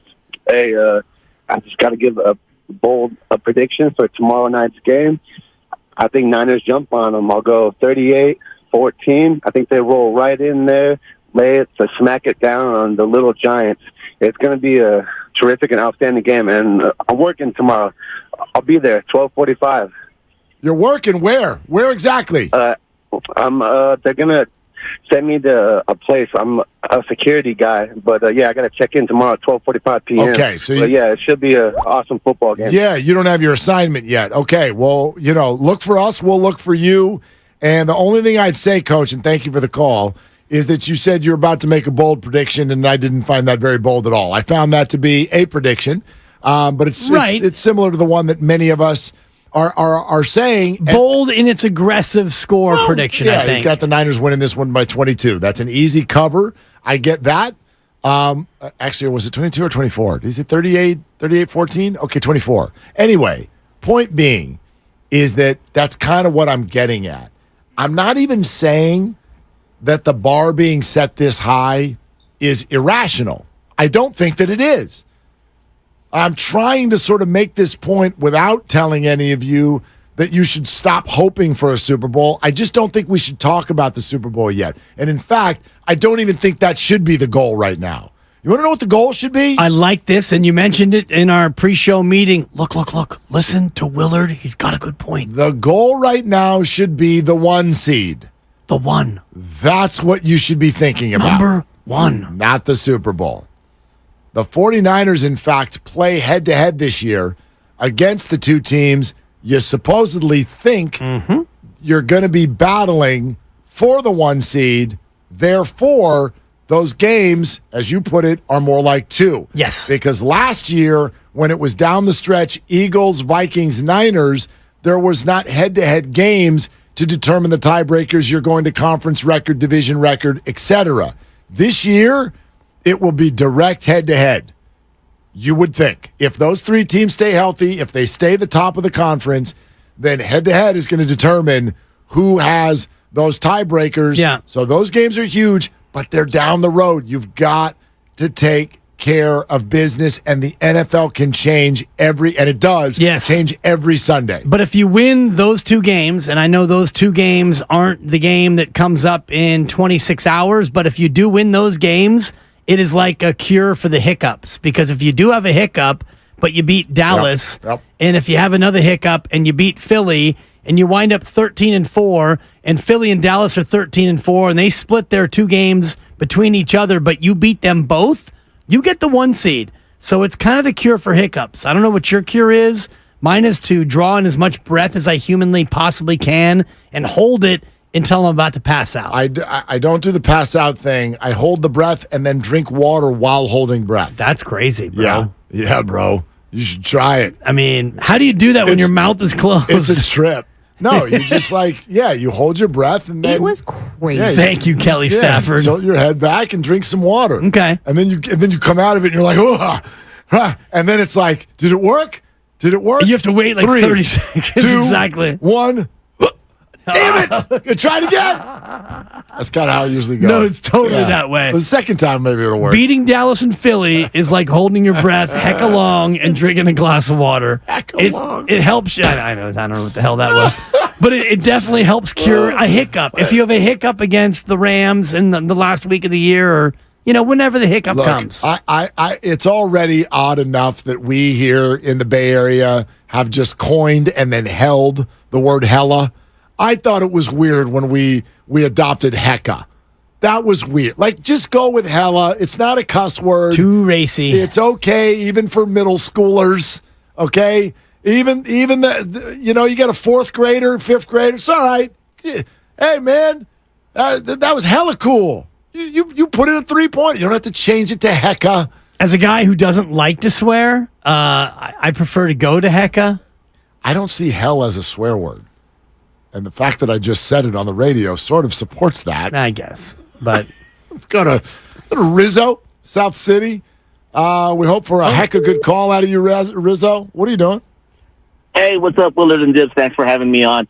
I have a take on why Purdy is so good and why he was so much better than Lance. And what people forget to acknowledge is that he played pretty much all 4 years at Iowa State as the starter, and he averaged almost, 3,000 yards every year, versus Lance, who played for, North Dakota State, and he completed maybe just 1 year of college. Right.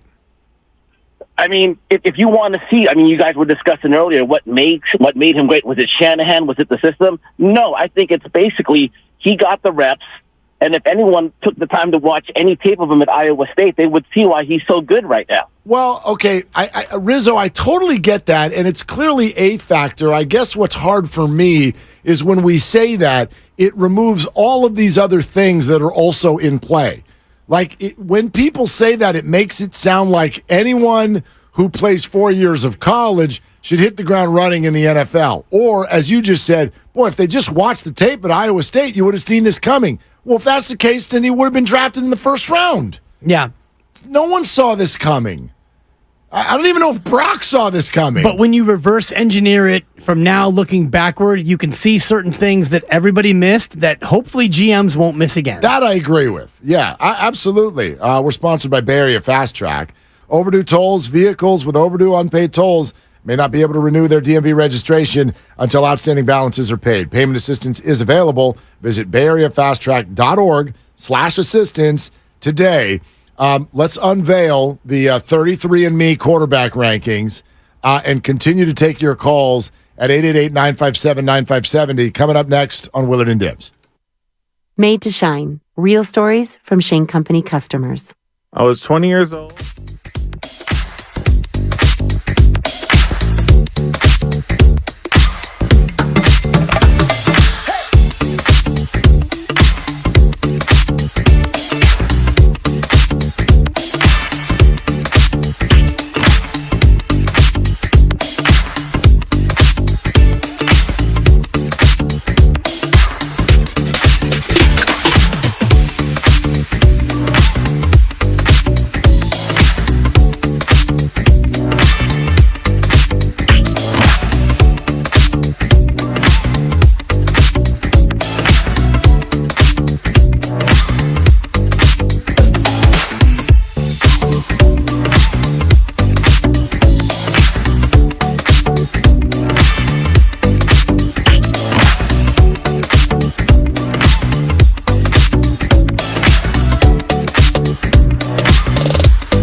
And in my estimation, that is a wrap for any realistic playoff hopes.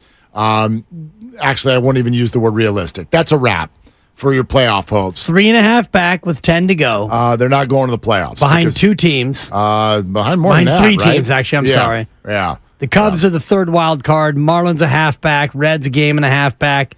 Giants 3.5 back. Only two teams in the National League have scored fewer runs than the Giants. Yeah. Miami and Pittsburgh. Which is odd because Miami is one of the teams ahead of them in this wild card chase. Correct. So they too, sort of like a la the article by Tom Verducci that got a lot of attention. We referenced it yesterday. If you haven't read it yet, I suggest that you should. There's some really interesting stuff in there, thought-provoking, few things that you may or may not agree with.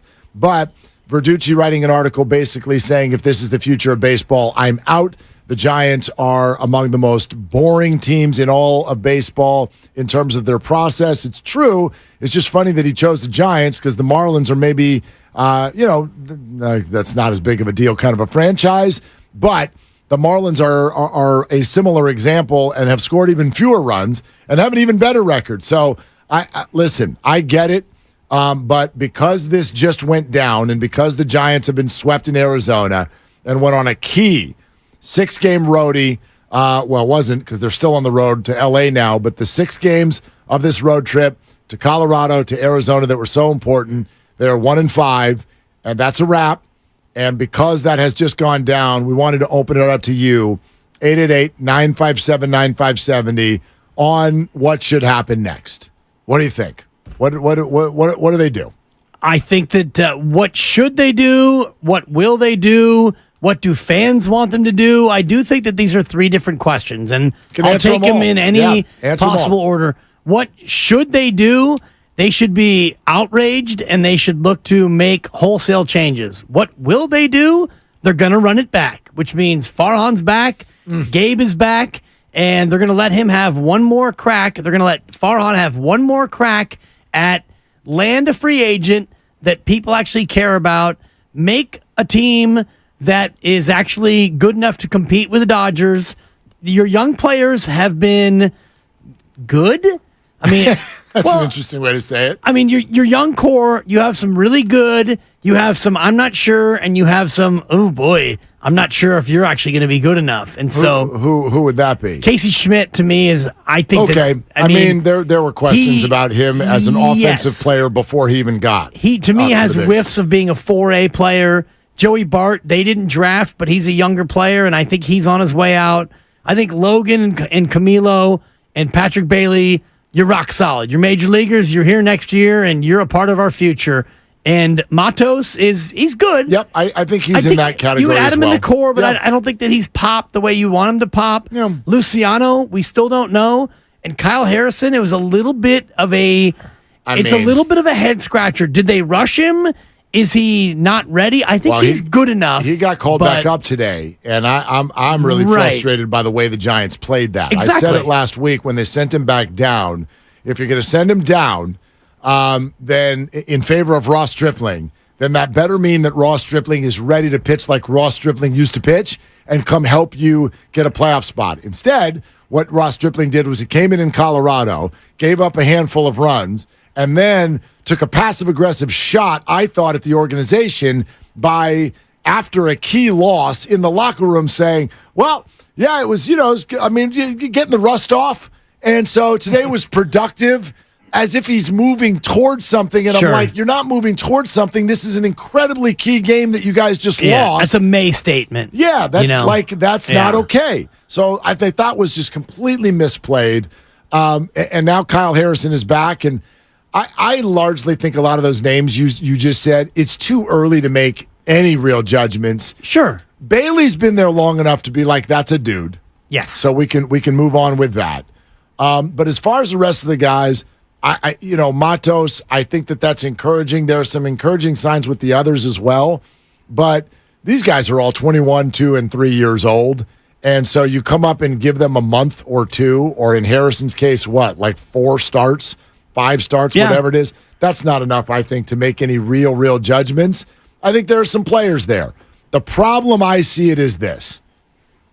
A regime that has clearly been all about the long play now suddenly needs to be about the short play. They do not have time for the long play anymore.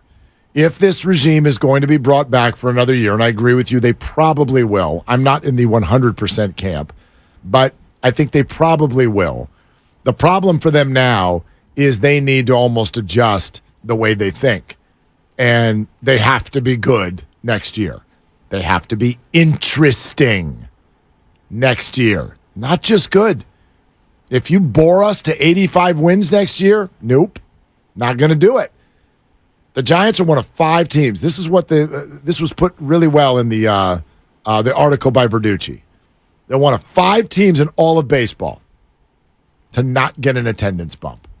One of 5 teams. They're dead flat, I think, year over year, right? And the only 2 outfits this year that basically have had a worse sort of percentage output in terms of attendance are the Washington Nationals and the Chicago White Sox.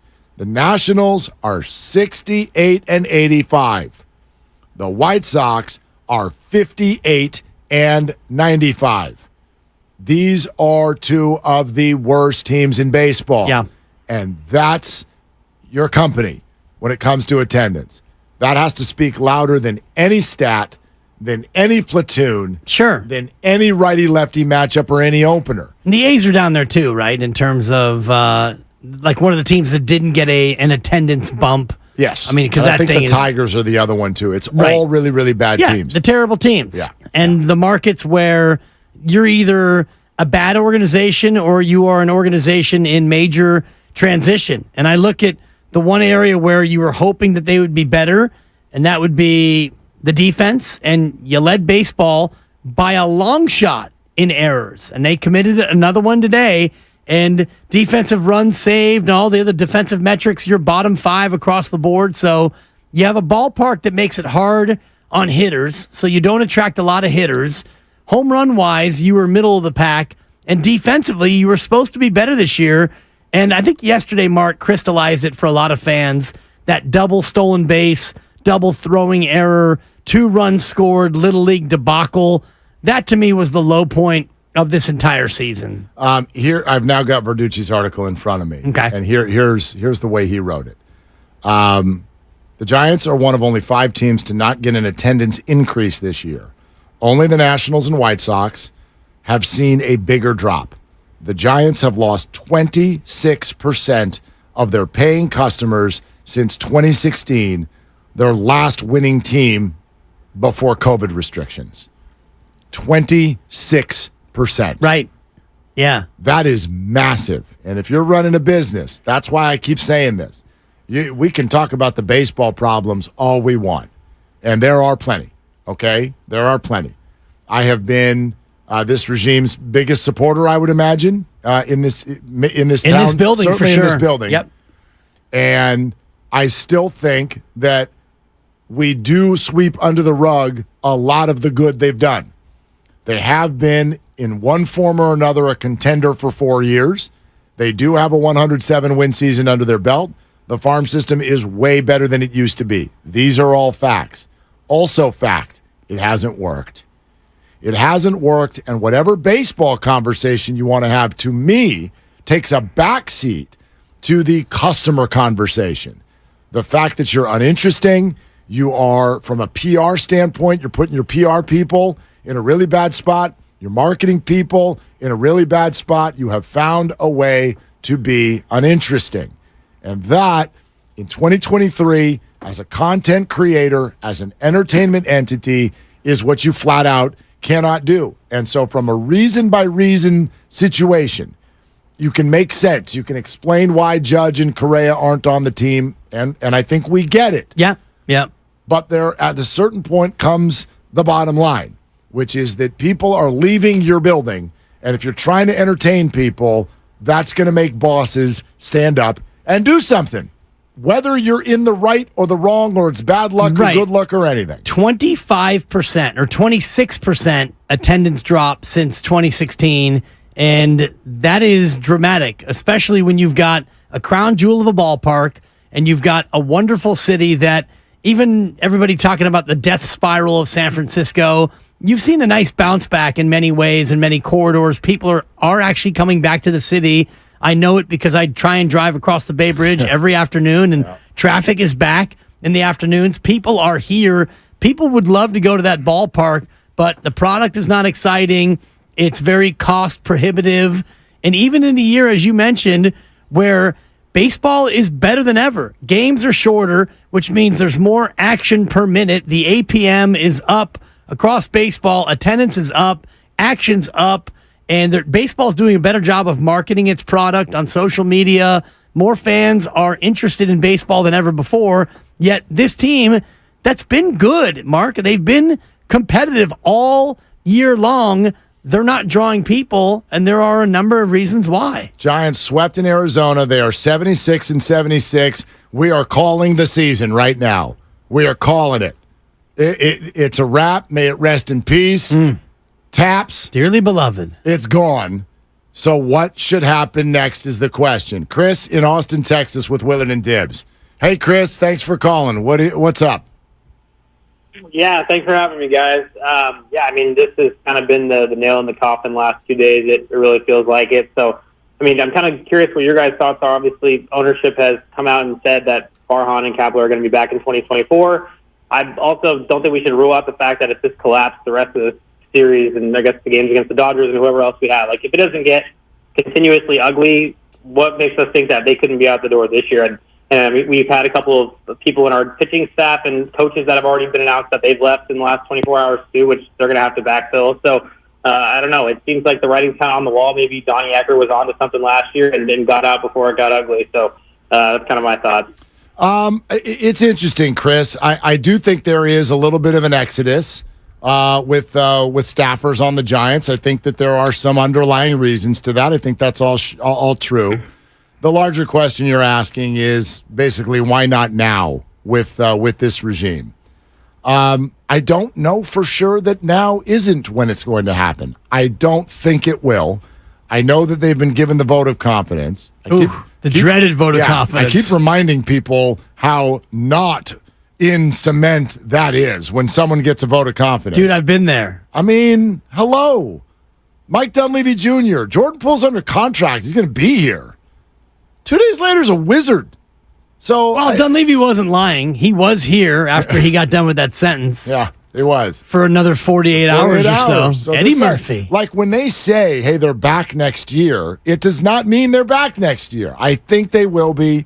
They are under contract. They're not going to be extended. I also think there are some underlying reasons in terms of where they are in their process right now. Yes. Why it would make sense to give them one more year. Even I, as supportive as I've been, I certainly wouldn't sign them up for more than one more year. And I would point this out. People tie the two, and I don't know if we should. This is one thing that should get more pub. If y'all think Farhan is so bad at getting good players, then you should be complimenting Gabe more than you are. Yeah, you've done this before, and I think your point is a good one. If there are no good players, then how do you rip Gabe? So I kind of would say, I think you need to pick if you really have a problem. If you've got a problem with pitching, management, and changes, fine. That's Gabe. Go after the beard and the glasses. But if you've got a problem with roster construction, that's not Gabe. And I could easily argue that if that's your point, then the Giants have overachieved, and that should be a credit to Gabe. So I don't know if they're attached. I think they are attached. I just think with the importance of free agency coming this offseason, it probably makes sense. Also, with all the 22 and 23-year-old youngsters, it probably makes sense to do this one more shot, one more time around the sun. No doubt. And then see where you're at. Is that, I think the captain in Tennille, do that to me one more time. No, it's Carly Simon, I believe. Carly Simon, as I get my 70s pop hits in order. I was a baby. I'll go with whatever you say. Thank you. Yeah. I love the young people. Had to get there first. Because the farm is starting to bear fruit, we don't know how succulent the fruit is, but it's bearing some fruit. I think that gives Farhan another year, and I do think that these two are tied together because think about what the change looks like. So you fire the manager because you think he mismanaged a team that, to your point, Is this team so talented and Gabe mucked it up? Or is this team not talented and Gabe actually did kind of a lot of good things with an untalented roster? Either way you look at it, if the roster's not very good and you want to replace Farhan, well, the new GM wants his own skipper. Yep. And if you think that the skipper blew a roster that's really talented and you want to keep Farhan and fire Gabe, well, are you really giving Farhan another crack at hiring a manager? Yeah, These two came in together and they're going out. I mean, they kind of came in together Farhan because was first, but yes. But Bochy was going to be here, and then Farhan had a year to get his house in order before he handpicked his guy. Yes. These two are joined at the hip. So I if agree. you lose one, you lose them both. I agree. I And agree. to that point, and then I want to get more of these calls in because people are flocking to the phones. If you do want to flush these two, who are you hiring? Because that's always something that you say, and you're right to say it, because before you make the big move, you got to know who you're going with. Well, it's interesting. The guy who just got canned from the Red Sox was a finalist for the job that Farhan got, and so now he's available, but he didn't do a great job in Boston. So I don't know if you want him. It just doesn't feel like the time to do it because I don't think you could take advantage of it. That's, I think, your point. It's not that they've earned this, that, or the other. It's that I don't think you're in an advantageous position to do it right now. I think there's one more time around, and it was Captain Antino, by the way. I panicked. See, you should stick with your original I know. gut, Damn brother. it. Yeah, I'm pissed right I now. guess one more time around. Thank you, and Captain. and they're gonna have again a lot coming off the books. Have the Shohei conversation. Oh, stop. Have the Bellinger conversation. Okay, that's a little bit more plausible. That's realistic. Have those conversations. See what you can do. Get better players. Foundational pieces. The problem now is you're on the clock. Clock. Thank you. You got to do it.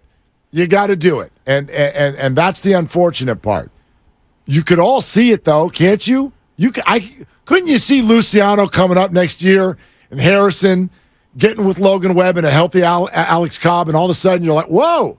And they could. You put a Bellinger in the lineup, and you start getting Matos has got experience. You could see it. Well, you could see it, and this is I can see it. This is one of my favorite parts about working with you is because you get angry, sports angry, and I know that this is not going to affect your life, and you work yourself into a lather, and you get angry, sports angry. But then, without a doubt, inevitably, you find the positive and you start to think about how this could actually work out to, it might work out in the future. It's not a prediction. It's if I'm them, this is what I'm thinking. No, but it's fun watching you work your way into that spot because the majority of us are fire him, you stink, you suck, you're a bum, you're cut, DFA'd. Because it's pre-arb 3. But it's too easy to write things off, and it gets disproven all the time. Right. I got made fun of for saying the Niners would go 10-6 when they went 13-3 and ended up in the Super Bowl. You got made fun of when you said the Warriors had a chance to really do something a couple of years ago. And the Giants are 2 years removed from a Manager of the Year award. Now, that's a long 2 years, kid. Right. I also should be made fun of for the fact that I thought that it was highly likely that this was a playoff team. Yeah, boy. And if you look at them since July, egg meat face. This is disgusting baseball. Get him, Mark. It's gross. It's terrible baseball. Not just because it's boring. There's not one thing that they're doing well. You want me to keep going? This is good. You don't play defense well. You don't hit the ball well. You don't pitch the ball well. You don't pitch the ball long. You don't pitch the ball short. You don't have relievers you can rely on, and you only starters you can rely on get no run support. What do you do well? You cannot be good at anything in life if you can't answer that question. What do you do well? It's been 2.5 months. I haven't done anything well. Clip. Go ahead. It's good. There you go. And that was nice. Coming under to a 60 social media seconds. platform near you. I thought very you could soon, have I'm punctured sure. it with, you're the shifts. or something. Ban the chefs. You really could have brought it home. It was a little profanity, but you do you. That was good. Let's get Rich in Fremont. Let's do it. Well, okay, the Giants season is dead. What should happen next? 888-957-9570. Hey, Rich, what's up? Hey, what's up, guys? Thanks for taking my call. I think it's kind of sad, too, because really, when you look at this year, the real highlight has been the 10-game win streak. Other than that, there's not been much to pay attention to with this team. And that's kind of the reason why, even when they went with the 10-game win streak, people were still just like, well, I need to see more. And they couldn't give them more. And now where we're at right now. And it's like, if the Giants fan base are biting their nails right now, thinking if we can just do this, we'll get into the wild card seed. Well, this is the problem that the fan base is going to have to accept. Even if they get to the wild card, okay, they've been so inconsistent all year that it's not going to matter because they'll probably lose the next game after they get into that. So, I mean, the main word I want to focus on for this year with the Giants is just inconsistency. Thanks, guys. Yeah, Rich, thanks you. Rich. Although the problem is they've been completely consistent for the last 2.5 months. What was their road record? Did you say 5-20? 5-25. 5-25? Last 30 games, they've won 5. I mean, that's 5. That's like Tennessee football at the Swamp. Since late July. That's almost. I almost have to look it up. No. I do believe you. No, and you don't trust me. You don't come off half clocked a lot. This is not. I'm not guessing.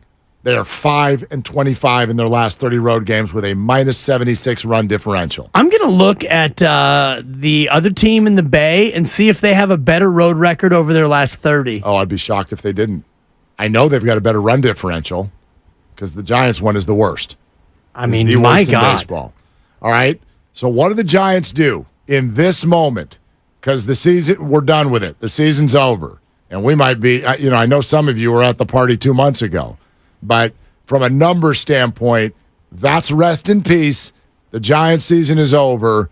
What do you do now? We are taking your calls at 888-957-9570. We're presented by Fremont Bank, full-service banking, no compromises.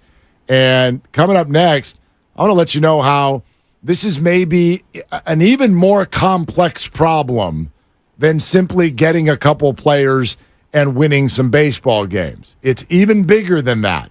More on that coming up, but we're taking your calls here on Willard and Dibs.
Now, back to Willard and Dibbs on 95.7 The Game. The lovely Christy and I went to go see a comedy show at the San Jose Improv a couple of weeks ago. And a Giants game broke out. Am I right? Almost. Oh, God. Want to know who I didn't see until we were walking out? Want to know who was at the show with us? Matt Cain. Really? Matt Cain and his lady walked out right in front of us. I thought that you were setting yourself up for Gabe Kapler. I found those jokes to be analytically quite humorous. I watched the show and I laughed. Ha ha. Ha ha. Ha. It was a consideration. 71% of those jokes made me guffaw. The Caner, huh? The Caner. And I was like, uh-oh. Like, that's cool, the Caner. But I'm also thinking, oh, that's a sign. You go all the way to San Jose? Doesn't Caner live up in the North Bay? As do I. You go all the way to San Jose, and I'm going to see him as the Giants are coming down the stretch. I was like, oh, God, they're not going to score another run for the rest of the year because they're about to get caned. Jeez. How many times did you say the Giants have scored 0 or 1 run this year? 34. You know what their record is in games in which they scored 1 or fewer runs? 1 in 33. 2 and 32. They got a win with Logan Webb. Logan Webb beat Colorado on July 9th. And Tristan Beck, got the win over Arizona August 3rd. And this is courtesy Alex Pavlovich and courtesy Matt Nahigian, our boss, courtesy Lucas, who is like a triple relay here. There's a lot of courtesy going on. A lot of courtesy. It's like a courtesy telephone. But Logan Webb was a part of like 12 of these games, I think. 12 of them. And I'm looking right now. That is an accurate statement. No, slow down and say that again. Logan Webb, how many games has he started this year? 30, I would guess. Okay. In 12 of them. Yeah. Close to half the time, the Giants gave him 0 or 1 run. That's an unbelievable stat. Matt Cain looks at that and goes, dude, I was lucky. Yeah, right? I was lucky in life. They lit it up for me. No doubt. The fact that Logan Webb has 10 wins is more remarkable when you think about it. He was incredible this year. He was incredible. If he had some run support, he'd be a Cy Young candidate. He'd be a Cy Young candidate. No doubt about it. I'm looking it up right now. How many starts did Logan have this year? Logan Webb has started 32. 99 total runs. I just did the math, which... Jeez. Well, that sounds like a decent number. That's like almost... That's 3 and a hook. 3 and change, but... Barely 3 and change. If you look at it... exactly 3. They lose 5-0. They lost 9-1. I mean, that might be on him. You lost 6-0. You won 4-2. You won 4-1. You lost 2-1. You lost 1-0. Back-to-back losses. Unreal. And then you won 3-1. You lost 3-2. You won another game 1-0, as I mentioned. You lost 3-2. Poor guy. And, down the stretch, his last 5 outings, not including today, he got 1, 0, 9, and 2 runs. This man went to Coors Field last week, threw 8 innings and gave up 1 run on 4 hits. That's unbelievable pitching. The Giants lost that game. Oh, yeah. He got knocked around, Mark. 4 hits, no walks in Colorado. 1 Ernie. There's one specific Giant we want to talk about. Something happened to him today, and he is still a very, very important figure with the rest of this season. We'll explain that in a second, but let's go to Chad in Concord. You think I'm a positive guy. Watch this. Hey, Chad, thanks for calling Willard and Dibbs. What's up? Willard and Dibbs, how's it going, man? Coach Chad out here in Concord, man. Now living in Chile, down in South America, man. And as an international baseball coach, man, I couldn't help but hear you guys are already counting out the Giants? Yeah. Like how? Because look at the teams in front of them. Okay, hang with me on this one. Sure. Diamondbacks, Cubs, Marlins, Reds. Any of those teams that good? Well, the Diamondbacks just crushed you 2 days in a row. Hey, look at it objectively. All those teams, 10 games to go, and you only got to sneak into the third. I'm just saying, the season's not over. Oh, brother, it is gone. Do you want to know what Gabe Kapler was just quoted as saying, Chad? This is the manager of the team. You got to do. Hold on, Chad. He's got to do it right. He's got to get ready. Hey, Skip. How you feeling about your team's chances here down the stretch? Well, obviously, the math is starting to work against us. Man. That's a direct quote, Chad, from the manager of the team. And I think you're also forgetting you can have as many crappy teams in front of you as maybe you're saying. Actually, don't even think all of them are that crappy. But you got to pass up all of them. Do you know how hard that is in certain situations? Was that Kapler AI? Was that a Kapler AI? No, that was him, man. No, that was Gabe Yapler. Do you not know Gabe Yapler, Chad? He works here. No, I've been hanging in Chile, man. So I'm Bay Area rooted. But I just came back to see family, and I turned you guys on. I'm like, I gotta call in because haven't you seen just anyone just sneak into the playoffs that isn't that good? Well, sure, of course, but it's too late. It's too late, Chad. There's 10 games to go. Carol King. They're 3.5 back, and even if they were to catch the team that they're 3.5 games behind, by the way, that's the Cubs, and they don't have a tiebreaker on the Cubs, so they actually need to cover 4. Doing that in 10 games is really hard, and even if they do it, if the Marlins or Reds play well, they still wouldn't make the playoffs. So, my man, there's nobody on this planet that appreciates positivity and optimism more than me. But Chad, it's over, bro. Listen to you down in Chile, man. Most definitely. I know you're positive. It's over, bro. It's over. Thank you, Chad. And also, thanks, Chad. Arizona would be a team that you potentially would have to climb over if they fell down and they hold the tiebreaker over you as well.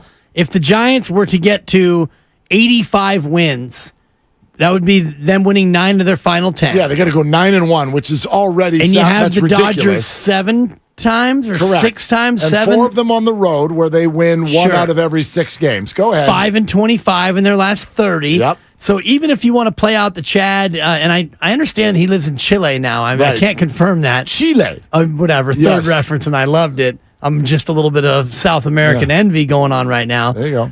If the Giants were to win out and win all 10, 86 and 76, that still doesn't necessarily guarantee you. If the Cubs went 7 and 4, because they got a game today. Yep. If the Cubs went 7 and 4, that still wouldn't be enough. Correct. And the Diamondbacks already have 81 wins. Right. So even if you run the table and you win all 10, you would need the Cubs to play 500 Sub ball. 500 ball. And I don't know exactly who they have. I don't even need to play the schedule game because I'm not even factoring in the Marlins and the Reds. There you go. Even if that all were to happen, which are ridiculous ifs, even if that were all to happen, the Marlins and Reds play well, and you still don't make it. Yeah. Yeah, Reds lost today though, so keep hope alive. So we stayed close to them. Yeah, only 2 games back of the Cincinnati Redlegs. Marlins were the base runner against the Mets early, so we'll monitor that. Yeah, please do. I wish we could scoreboard watch, but it's not even worth it. No, look, it's done. That's it. This is coming from me. This is it. Yeah, and I hate to see you like this. It didn't happen this year. No, I'm fine. This is not surprising after where we've been the last couple of months. Yes. If you had told me in mid-July that they'd be a 500 baseball team with 10 games to go, I would have been very surprised. Yeah. But here we are. They've played epically bad baseball for 2 months. Like epically bad.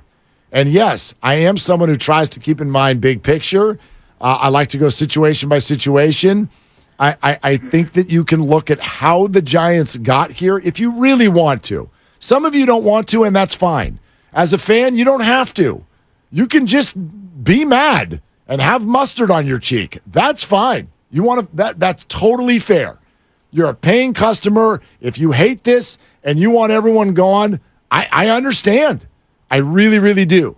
If you want to go situation by situation, I think that you can, A, see a lot of good that's happened in this regime, and B, understand a little bit of the circumstances that have led them to this point. What I will acknowledge, though, is that we've reached a point where it doesn't matter. It doesn't matter. You can baseball us to death on this conversation, and there is a way, way, way bigger issue, okay? You got more people in the Bay Area right now interested in Deion Sanders than you do the Giants, and he doesn't even live here.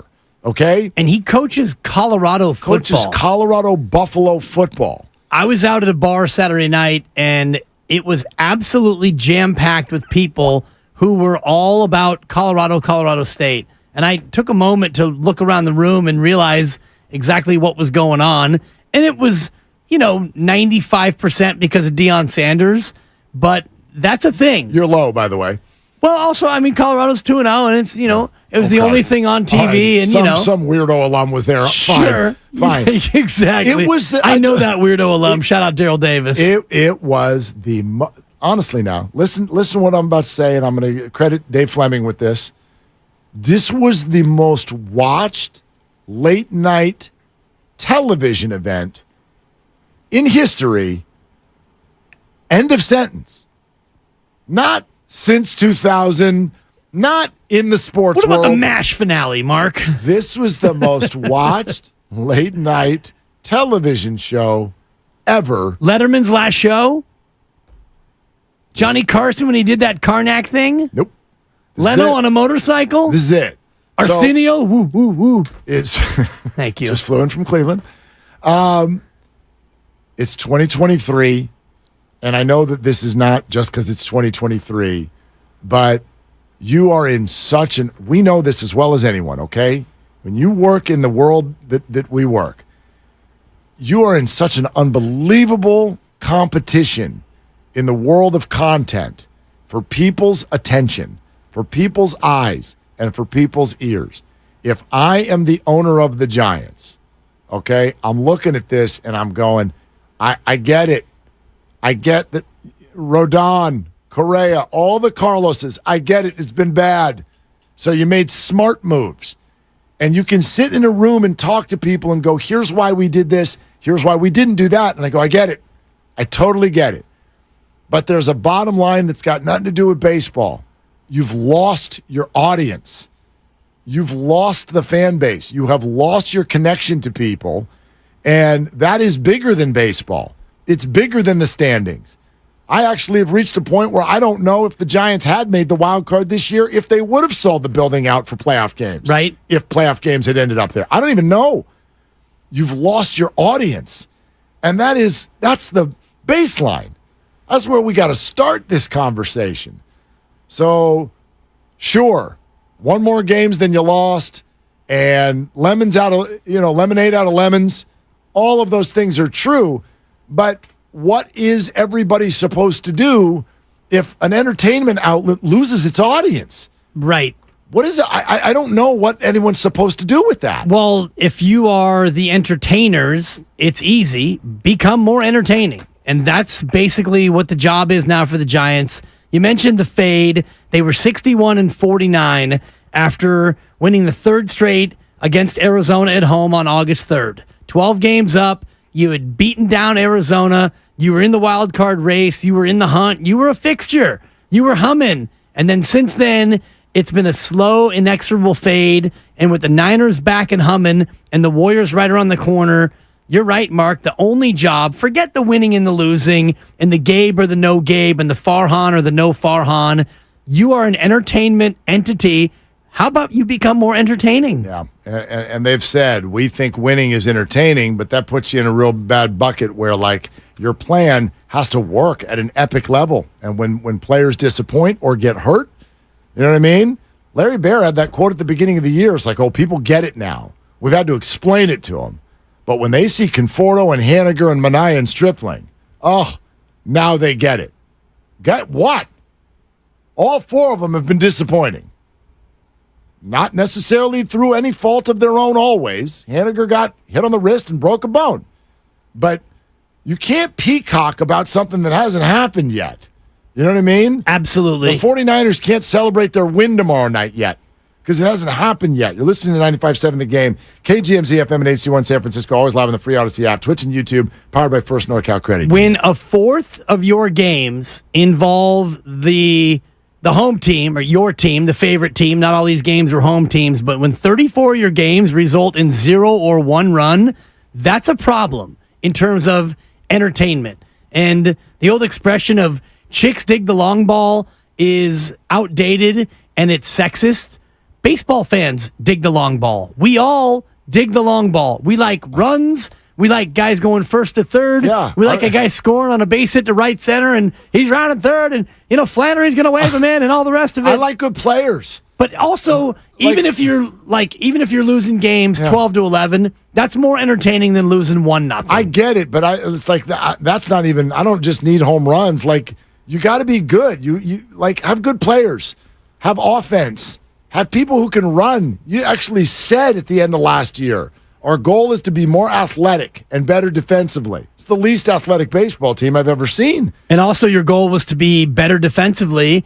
And you have 15 more errors than the next most erroneous team in baseball. And your bottom 5 and all the new metrics of UZR and defensive runs saved and all the rest of it. So, if you're not going to hit a bunch of home runs and your offense was pretty flaccid all year, then darn it, pitching and defense. And let's do it like they did in 10, 12, and 14. Yep. Well, you didn't catch it. And yesterday showed you don't really throw it very well defensively either. No, like I was so turned off by the defense of last year, and this year was better, and then it got worse, and now it's almost turned me off even more. Like you said, Jock Peterson was not going to go in the outfield, and then he did, and then he started falling down when fly balls are coming his way. Michael Douglas. You know what I mean? It's yes. What they set out to do last offseason, they failed. That's really all you can say. Right. So 107 wins was an unmitigated success over the moon. Last year was a failure, and then this year is a failure. So now you're looking at back-to-back strikes.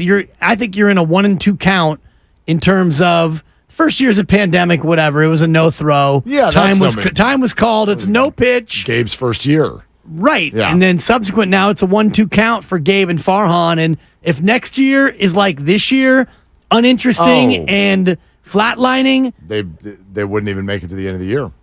You're probably right. They wouldn't even make it to the end of the year. Like man. That made me laugh, Drew Down. Drew Down's on YouTube. He said, how's their BABIP looking? Nice. Not very good is the answer, I think. I wonder how I don't even know. bad their BABIP is. I'll look it up. I'm actually looking at team stats because I wanted to see just how bad their defense has been this year. Because last year was really, really bad. And I wonder how much, if it's a little bit better than last year. Look up the BABIP. For those of you who don't speak analytics, BABIP stands for batting average on balls in play.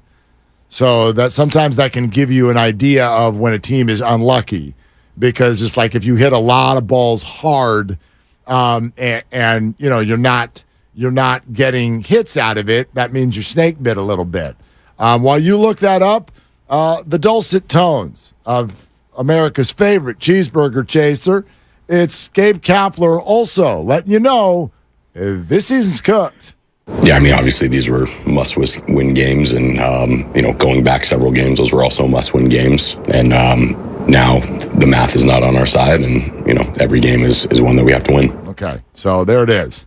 Obviously, I'm so glad he started with obviously. Yeah, I mean, obviously these were must-win games, and going back several games, those were also must-win games. And now the math is not on our side, and every game is one that we have to win. No, every game is not one you have to win, because I'm going to do to him what you love to do to me. Let's use the English language in reverse here. Obviously, those were must-win games, and the ones before it were must-win games, and we didn't win them. Therefore, it's over.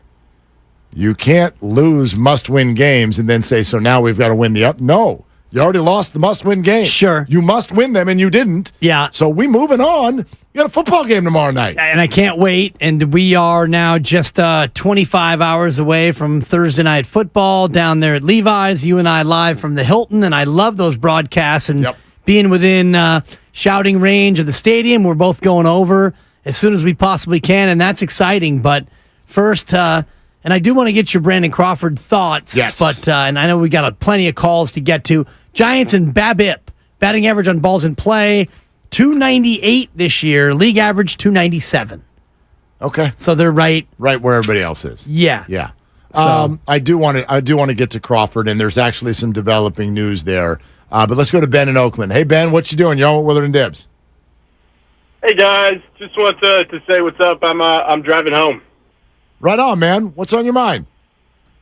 Hey, I heard you guys talking about Dion from the Bay Area, but I actually went to see you for school, and there you go. Obviously, pretty stoked pretty stoked about what's going on with the football program. Deion's obviously brought a bunch of energy to the school, and just trying to kind of connect it to the Giants and how boring of a brand of baseball it's been this season. Like, do you guys think there is any sort of manager that could come in and bring the energy that Deion has brought to the Buffaloes to an organization that has just felt dead for the last couple of months? Well, here's how I'd answer. Ben, thanks. Yeah, the answer is Deion. Well, right. In other Former words, Giant. Deion, good call. Did you see him say last week they asked him what the hardest thing to do in sports? Like, have you ever struggled with anything? And he said hitting a baseball. Yeah. He said, that's the hardest thing I've ever had to do. And he was a good hitter. He was all right. Damn near 300 for his career. Look that up. Absolutely. And I've got defensive stats. I'm looking up a lot for you, but go ahead. Are you sure? Are you sure about that? I will. Deion Sanders, give me a little baseball reference on Deion Sanders. I got it for you. Go ahead. I would be very surprised if he was an almost 300 career hitter. But anyway, I think it's very difficult to set that bar for anything in terms of entertainment. Deion Sanders has taken a 1-win football team and turned them into the biggest thing on television in less than a year. That's insanity. So to set the bar there and say, oh, who could be the next Deion Sanders for any team in any sport? They'd all hire him. I mean, they would all hire him immediately. Do you know how many millions upon millions upon millions of dollars this has meant to Colorado?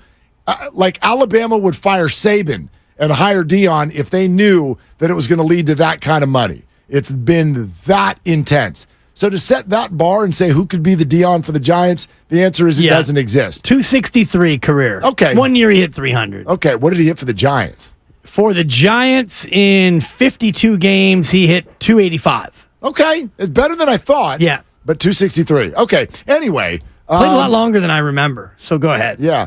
The answer to your question, though, is if you wanted a hire that would make the fan base all get giddy and all be like, oh my gosh, I'm back into Giants baseball, no matter how many platoons you got, there are only two names and only one of them's available. One of them is Bruce Bochy. The other one's Buster Posey. Right. It's Buster Posey. My read, I have no info on this at all. And I know Bontes and Joe have been playing with this for a few weeks. I doubt that he would want to do that. That's all I'd say. I doubt it very, very much based on my sources around my neighborhood. And he's out there dadding it up with the other dads. I live near a spot where it's dad central on the weekends. Does he have a dad bod? I haven't really seen him in person. And, I'm in a community where there's a bunch of middle-aged white guys out there dadding it up. And he would be one of them. He's not quite middle-aged yet, is he? We're not going to put that on 35 to 55, I think, is middle-age, right? I don't like doing that to people who are in their mid-30s. Whatever. You're getting close to being elderly. Oh, so I'm in. You're middle-aged. I'm middle-aged. Yeah. Yes. And I'm trying to hang on to my middle age a little bit. Buster's not. No, you're AARP. But from what thank you. You're getting the mailers. Don't lie. By the way, Buster's 36. You got an extra year. Yeah. So I'm seeing a lot of middle-aged white guys dadding it up, and he's one of them, and I don't think that he wants to break that with 4 young kids. The reason why he stopped playing baseball, in part, was to dad it up. Yep. And being a skipper is a grind, kid. No doubt. I saw you grinding over Little League. Oh, brother. Good Lord. Tough year for you. It was. It was. Hey, hot seat talk in the North Bay. I tell you what, you want to talk about one and done. I get knocked down and I don't get up again. We're giving away a pair of tickets to see Adam Sandler SAP Center every day this week, courtesy of Live Nation. And your chance today is coming up very soon. Make sure you're tuned in next segment to win. We're also sponsored by Ashley Furniture. We will get back to those updated quarterback rankings and where Brock Purdy sits. But coming up next, one specific Giant who we have got to discuss, who also has some developing news surrounding him. That's coming up on Willard and Dibs. Fall is almost here, and at Ashley, seasonal decorating is a breeze. Snuggle up on a...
Now, back to Willard and Dibs on 95.7 The Game. The San Francisco Giants season is all but over. Another loss, and it wasn't close, to the Arizona Diamondbacks. And as far as we're concerned, even the most optimistic fan out there, unless you're in Chile, even the most optimistic fan out there has to admit, self-included, that's a wrap for this year. And it's time to talk about, okay, so now what? What happens next? What is the right thing to do? Who's the right person to drive it? And we do need to have a conversation about multiple people named Brandon, which more on that in a second. But here it is. And just pay close attention, not to the final out, but by how it's presented from none other than the great Dwayne Kuiper. Bailey looking for his first hit. And he wraps one to left. Carroll back, and he reaches up, and what's new? That's the ball game. So the Giants, they understood exactly what they had to do in this series, and it didn't happen. Is Logan Webb a hard luck loser once again? In the offense, Merrill Kelly held him down. What's new? Wow. NBC Sports Bay Area. Dwayne Kuiper with the call of today's 7-1 loss in Arizona.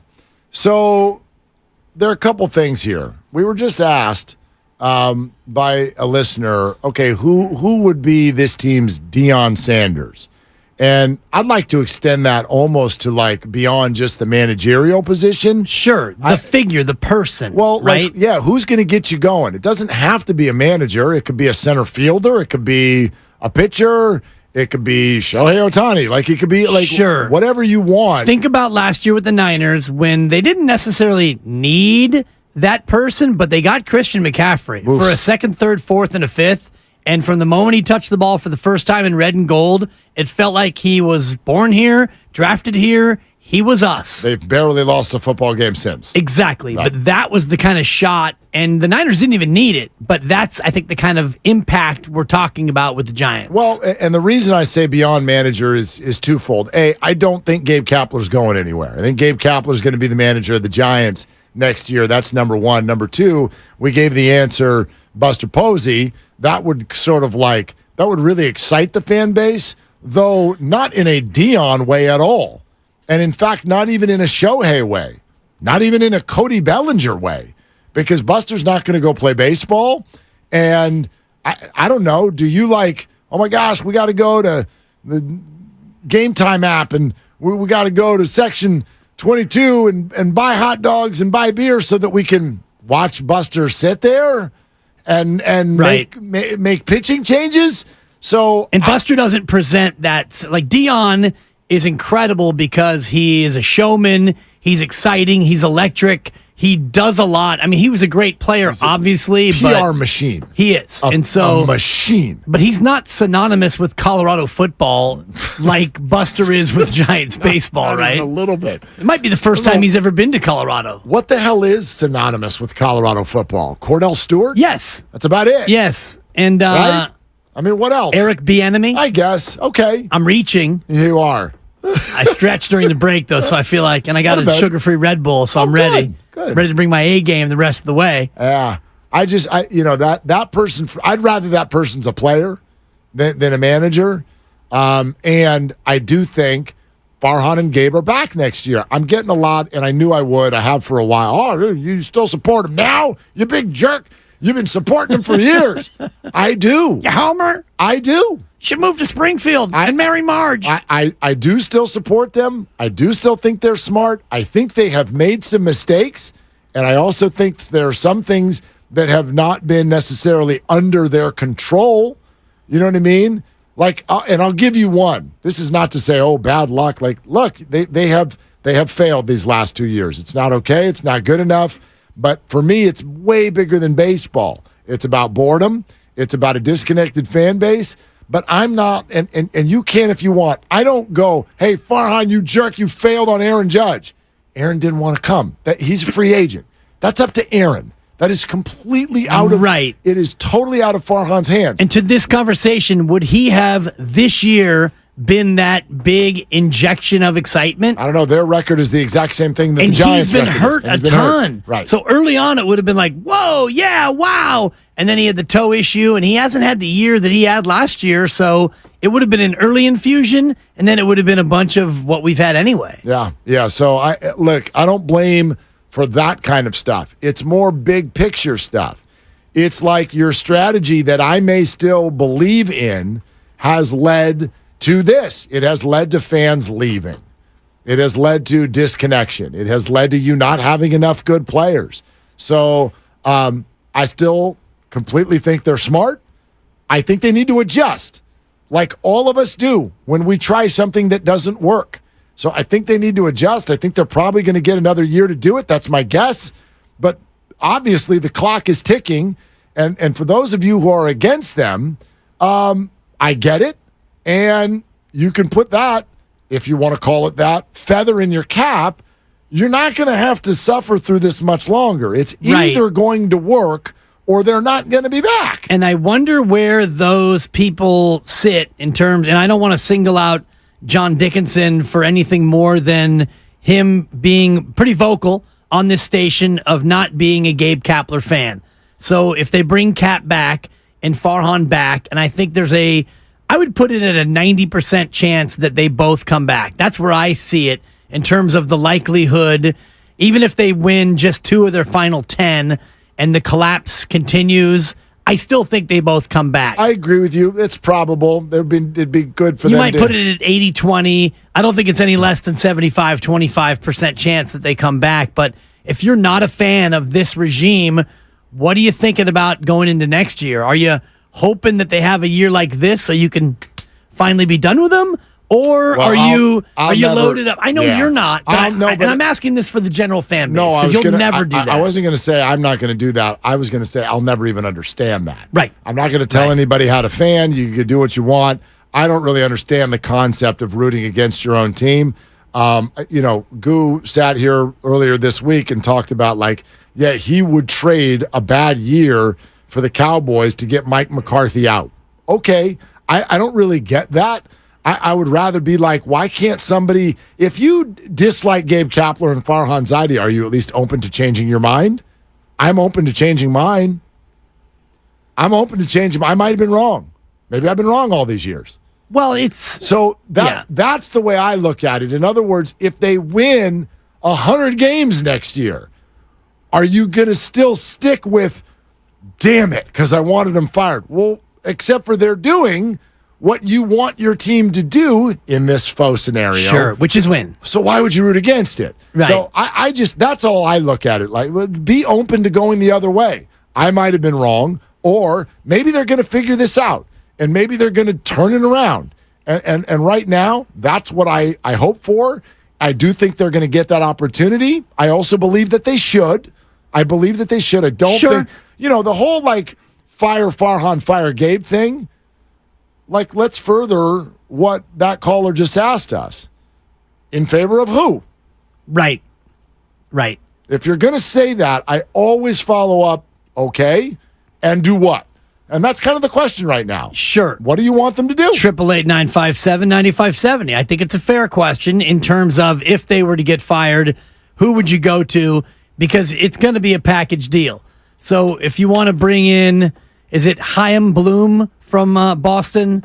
I didn't know if I was going to pronounce it right. I don't even know how to to it, but I did. But that, yes. I believe there's a in there. I feel like Larry David right now. Chaim, exactly. Exactly. It's Hanukkah. Right. And if he was the runner-up before and you bring him in, then who's your skipper?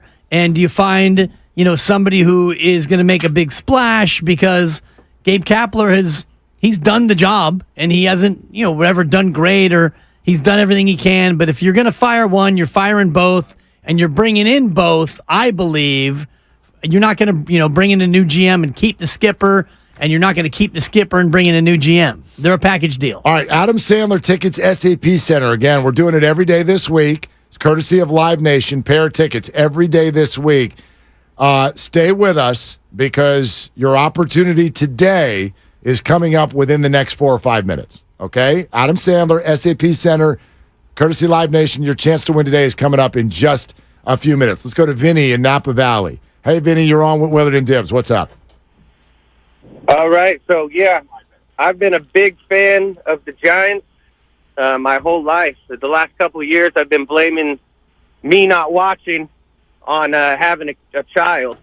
But I've realized that it's just because they're not fun anymore. They used to have the panda. They wore the panda hat. The giraffe, right? We had Brandon Belt. Where's that camaraderie in the dugout? Where's that spiel, in their dugout to keep things fun, entertaining, and to draw that crowd in? It's not even about Farhan and Gabe Kapler. I think it's more about them coming together and making it fun and being a team again. Vinny, I love this take. I love that take.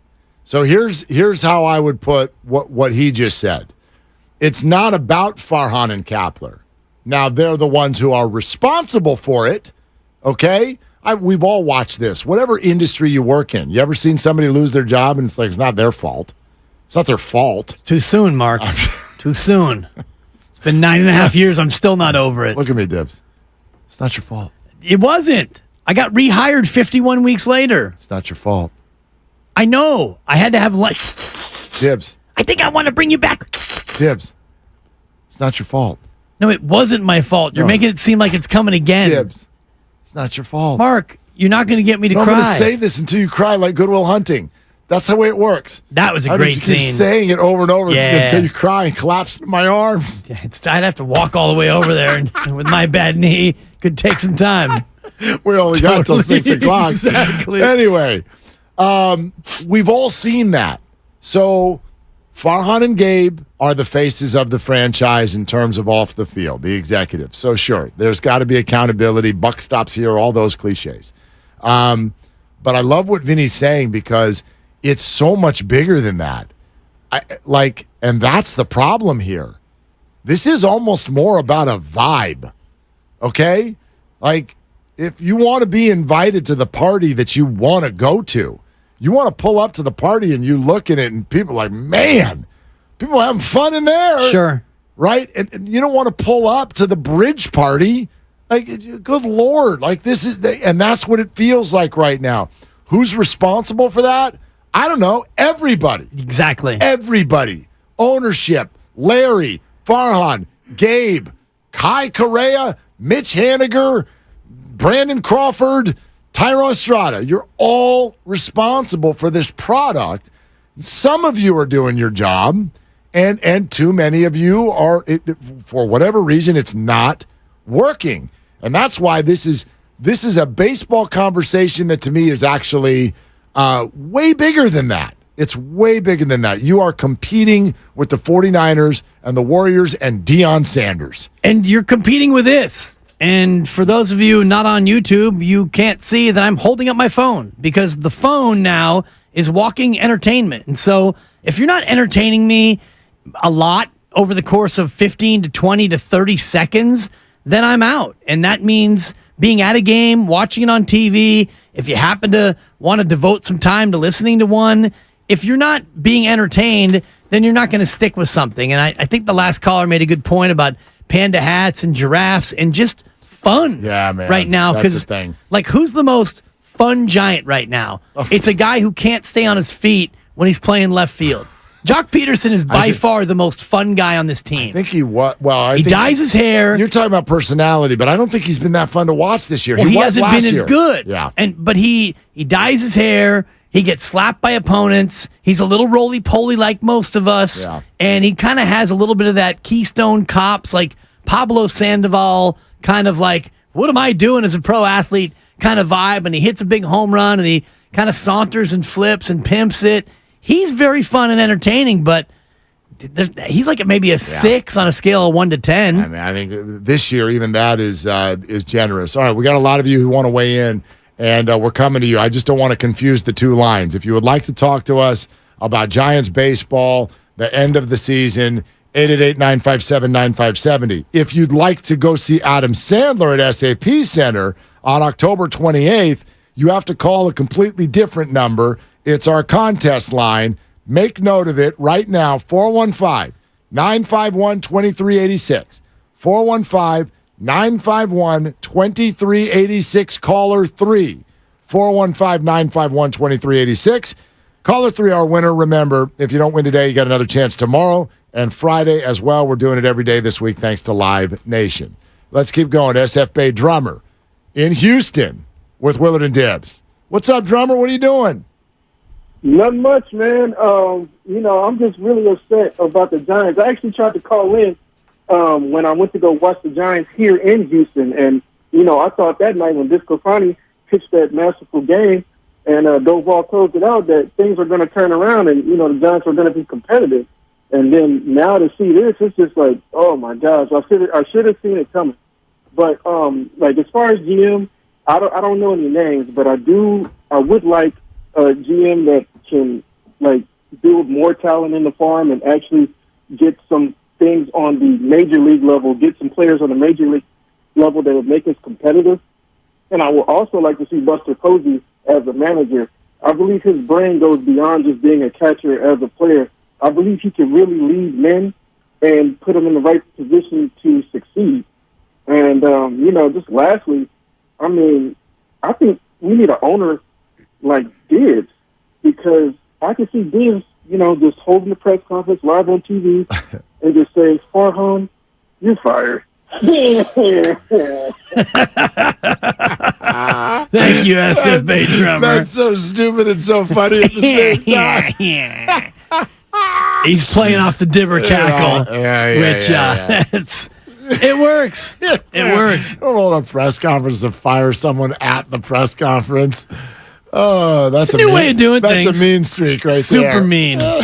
Super mean. And then I will listen. I'll say this. I agree. I don't think that he's going to want to do it. I don't know if he'll ever want to do it. But if he did, I think Buster Posey would be an incredible manager. I've watched the effect that he has on that team in the clubhouse. Right. I mean, I remember the 107 win season. There were a number of players when people were like, "Why are you guys winning every game? What's going on here?" And a lot of the guys in the first half of the season were like, honestly, just the fact that Buster's back. He came back after missing last year, and it just changed everything. Not because of his batting average, just being here. He was everybody's go-to, everybody's big brother. I know that the public sees him as a very soft-spoken guy, not always behind the scenes. Right. This is someone who could inspire teammates for sure. And sneaky funny, right? As a guy who's been in the clubhouse many, many times. No, I mean, I'd love to see maybe Brandon Belt will retire, and we could get him as the manager, and Philmo Mike could call in every day and scream. But Brandon Belt, he could do that. That's a 4. I mean, he'd be hilarious as an interview after every game. He would be, except when they've lost 11 to 13. Yeah, exactly. It's tough to really be funny. So, I looked it up.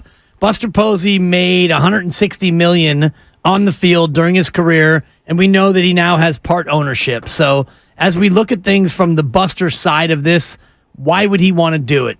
You've got four kids at home, 2 around 11 or 12. And the other youngsters are 2 or 3 years old. Yeah, but I mean, what makes people tick? I don't know. He's 36.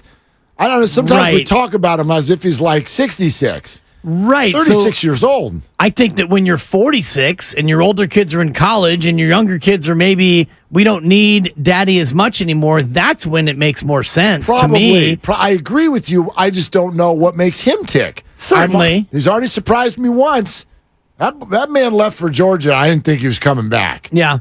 And he up and moved from the peach trees to San Francisco.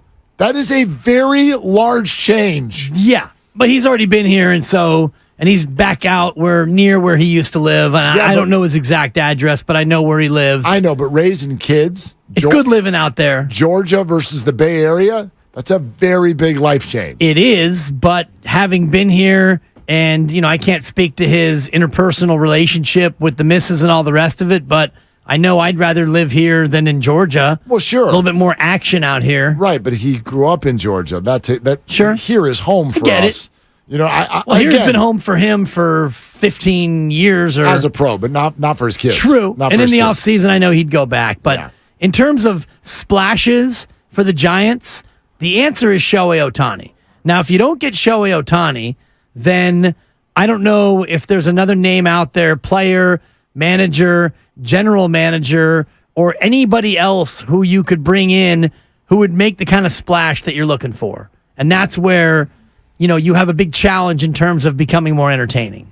I agree with that completely. By the way, we're going to take more of your phone calls here, 888-957-9570. I want to wrap this into it as well when we said we want to talk about the Brandons. So Brandon Crawford left today's game with a hamstring injury, and he has already spoken to Susan Slusser and talked about the difficulty of where we are on the schedule because it might mean an injured list stint. And what I really hope is that Brandon Crawford's career didn't just end. That's what I really hope. We wanted to talk about this even before he got hurt. It has been so quiet. Nobody knows if he's retiring, which makes me think he might be retiring because he probably would have said already, I don't want to retire if he wasn't going to retire. The last homestand of the year is coming up, and it looks like the drama of a playoff chase is probably not going to be a part of it. And so I just wanted to take a moment to point out that Brandon Crawford has been every single thing a quote-unquote forever Giant could be. The greatest shortstop in the history of this organization, a true professional, a champion, a clutch player, a standard-bearing franchise cornerstone type player. He has been absolutely unbelievable and in some unexpected ways. And I don't want that to get lost in the frustration of what's happening now over these final couple of weeks. So if you've got tickets to a game or whatever the scenario is over the next few weeks, make this thing about Brandon Crawford. I don't know if he's leaving. And my gosh, if he ends up having to sit out for the rest of the season, that would be absolutely tragic because this guy deserves a 10-minute standing ovation if he's done as a baseball player and certainly if he's done as a San Francisco Giant. So I want to make sure that we said that out loud. Brandon Crawford, at least locally, is a Hall of Fame name, and I hope that there is a ton of attention on that with whatever's left this season. I'm glad you said that. And 4-time Gold Glover, 2-time World Series champ. He's got a Cal League championship in 2010 for the San Jose Giants, a team that I was covering that year with Joe Rizzo. Some of you getting more familiar with the name. They beat Rancho Cucamonga, who featured a guy named Mike Trout. Memorable time in my broadcasting career. Great guy, forever Giant. And I say this with as much respect as I possibly can. Please retire, Brandon, because it's over. It's over. Physically, you can't do what you did even when you're right. Yeah. Now you've got the knee that needs constant draining and attention. You got muscle pulls and you have a variety of other maladies. It's okay for it to be over. I would love for him to get that one last at-bat. Rennell now pinch hitting. Brandon Crawford. You get the 5 to 6 minute ovation. Pitch clock violations for all my friends. And then let him go and take a couple more hacks one last time and say goodbye his way. Yeah, it feels like it's time. It's over, kid. I never look, if someone wants to pay him and he wants to play, sure. Rock out with your Brock out. But I just, it feels like it. We're presented by Fremont Bank, full service banking, no compromises. Sean, Kyle, will come straight to you. More of your phone calls. The Giants season is over, so what now? And if you do want some sort of a change, what change? 888-957-9570, Willard and Dibbs. Hi, this is Carson Daly, inviting you to be part of Odyssey's mental health.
Now, back to Willard and Dibs on 95.7 The Game.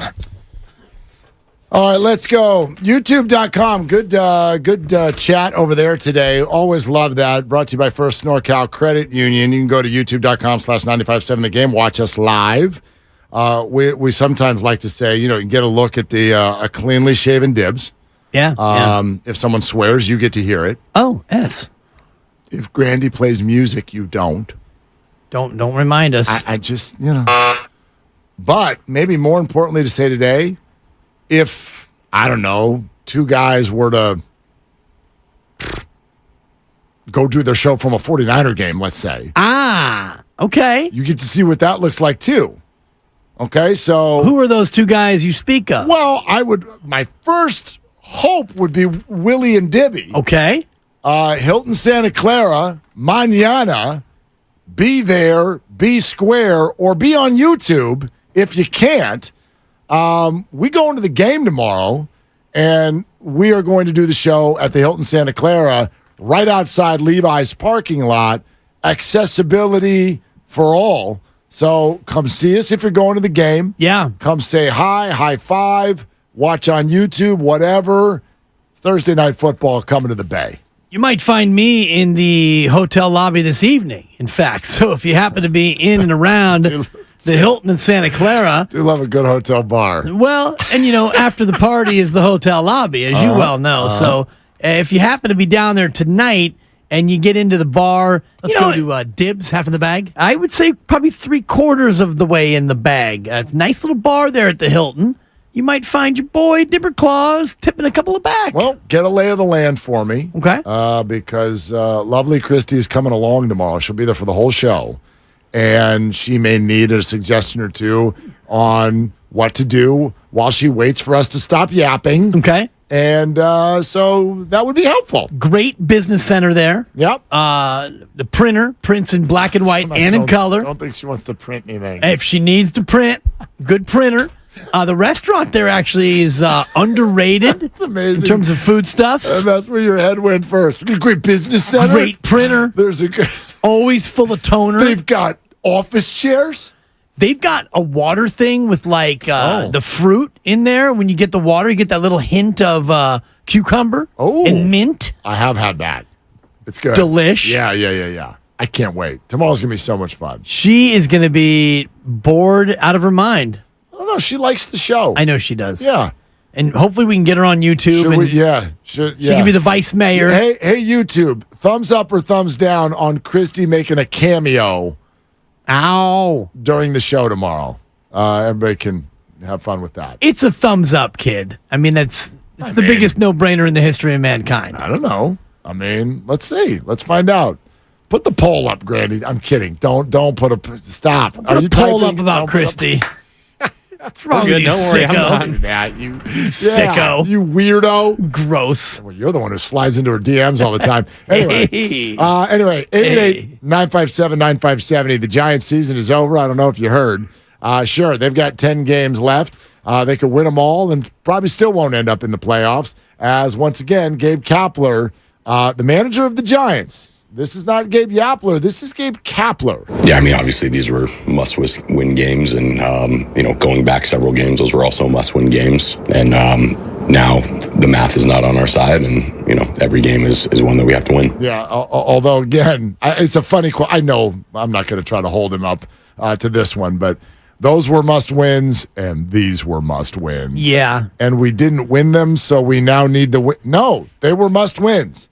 And you didn't win them. Yeah. You must win them. You didn't. I'm going to give him a pass, even though the must-win is something that I'm a stickler for the actual must-win. Listen, play to the bell, obviously. You play to the buzzer. I don't care what you do, who you are. Miami is losing to the Mets. That's exciting. So, I mean, that's a team that the Giants would have to climb over in any scenario. Yep. And the Cubs are now underway at home against Pittsburgh in night baseball. So there are games that maybe are breaking their way in terms of, so you're saying there's a chance baseball, and we can wake up tomorrow and the Giants might only be I guess they could be just 3 back of the Cubs. If the Cubs lose, 3 back with 10 to go. The Cubs are in the middle of a homestand, which is 3 with Pittsburgh and 3 with Colorado.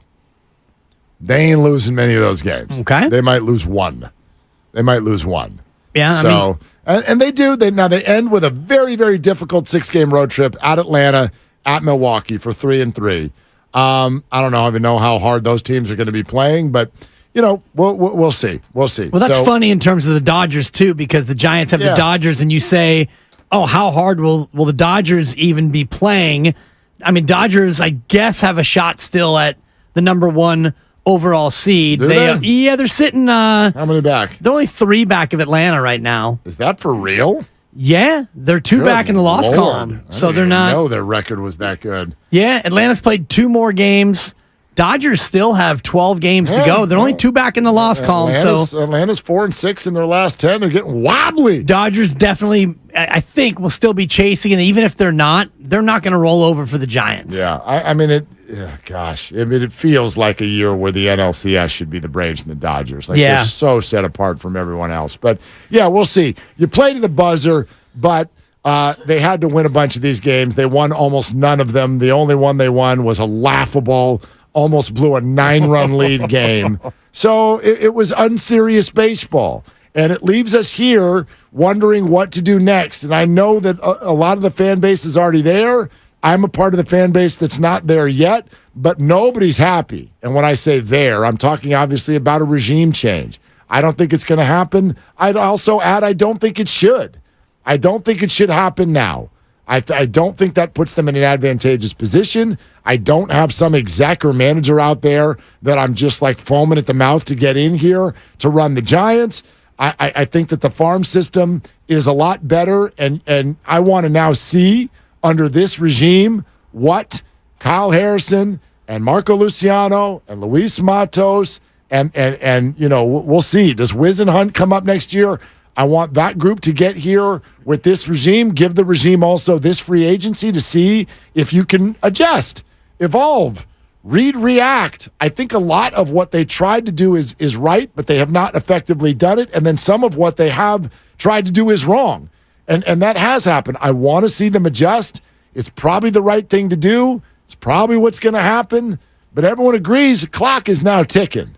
There's certainly there's no contract extension for anybody if the Giants don't, make the playoffs next year? Is that the line? I think it's better than that. I think the line is higher than that because interesting. I think it's like make the playoffs the way Philadelphia is making the playoffs. Philadelphia is What does that mean? The way that they're doing it. Be the best team in the wild card, and Philadelphia is going to end up winning 90-something games. They're Phillies, they're 83-69. Right. So Philadelphia probably is going to win 90 or damn near 90. They've got 10 games left to go. If they go 6-4, that's 89 wins. They're only 2.5 ahead of Arizona. But they've been comfortably in the wild card spot for the majority of the second half, and they've been a good team, and they felt and smelt like a playoff team. Absolutely. So that to me is where the bar is. I wonder if the bar even has to do with playoffs.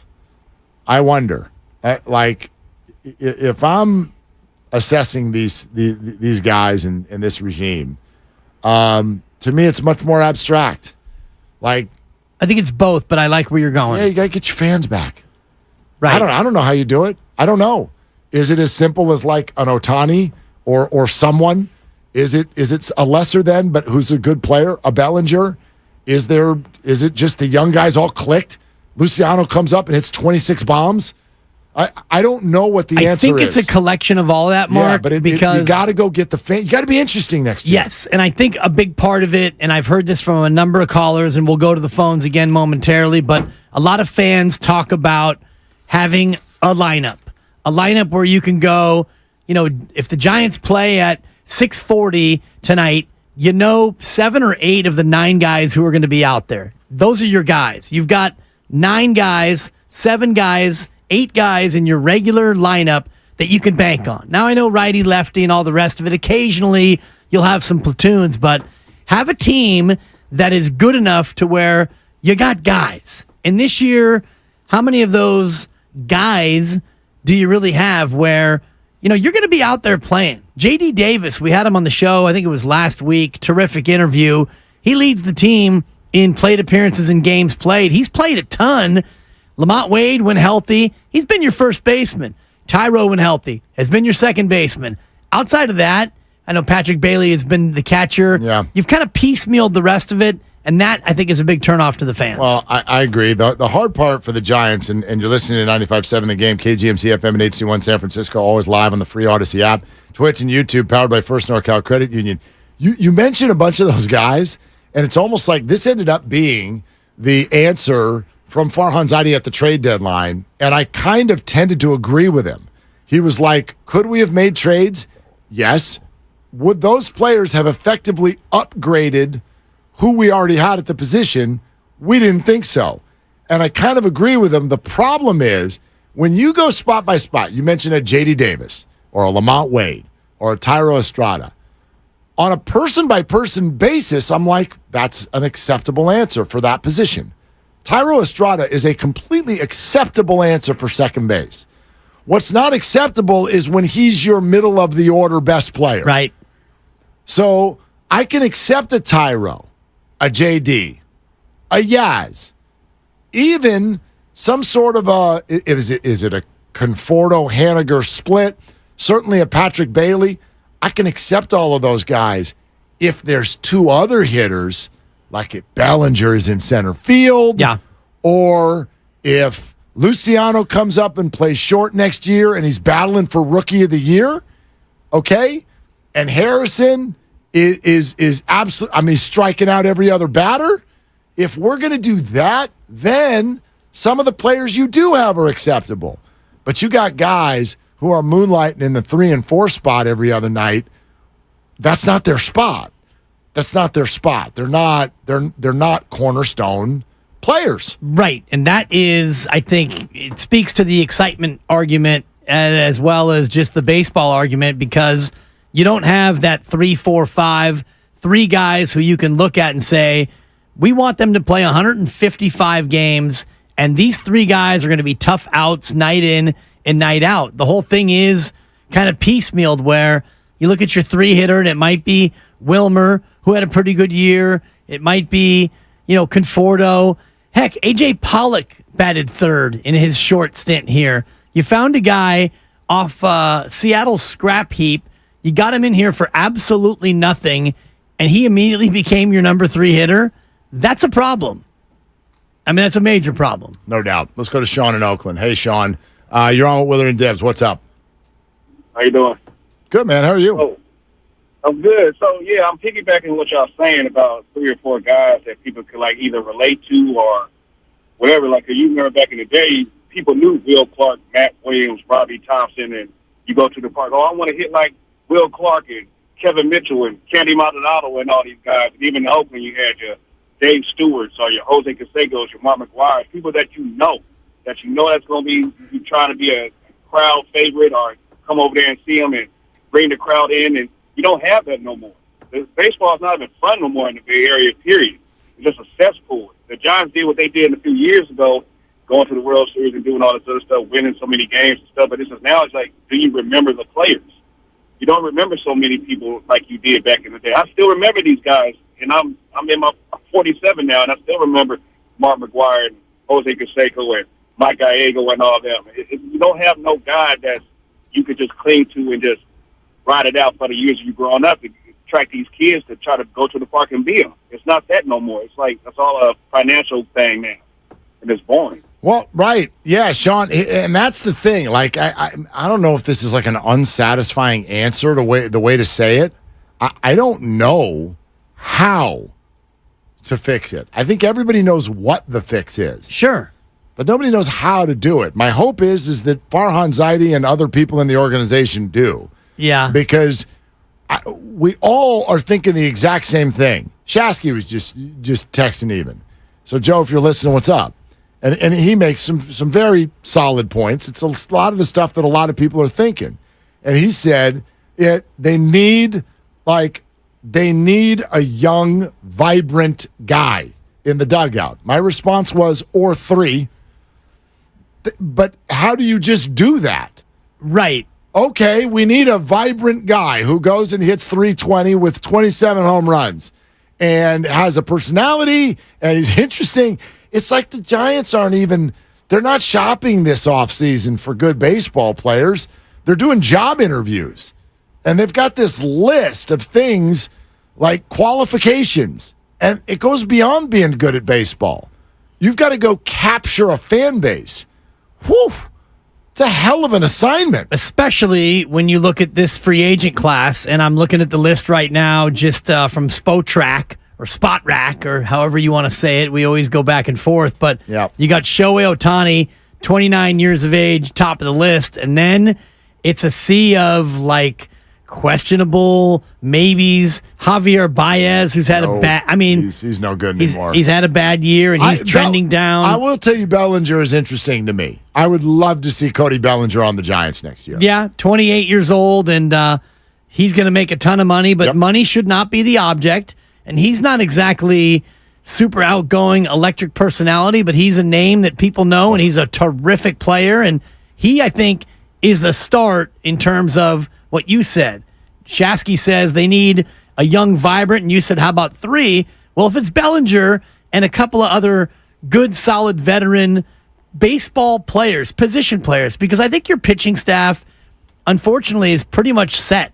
You have guys that you like, and you have other guys you're landlocked on. You hope. I actually would say your pitching staff is set, you hope. The bullpen, I kind of like. I think there's some tweaking that needs to happen there. Webb, Cobb, and Harrison, and then you've got a collection of these guys who you already signed and you're kind of stuck with. Well, you hope Harrison is ready to rock and roll as a cornerstone piece of your rotation next year. Yes, Webb. Yes, they can activate, or pick up the option on Cobb.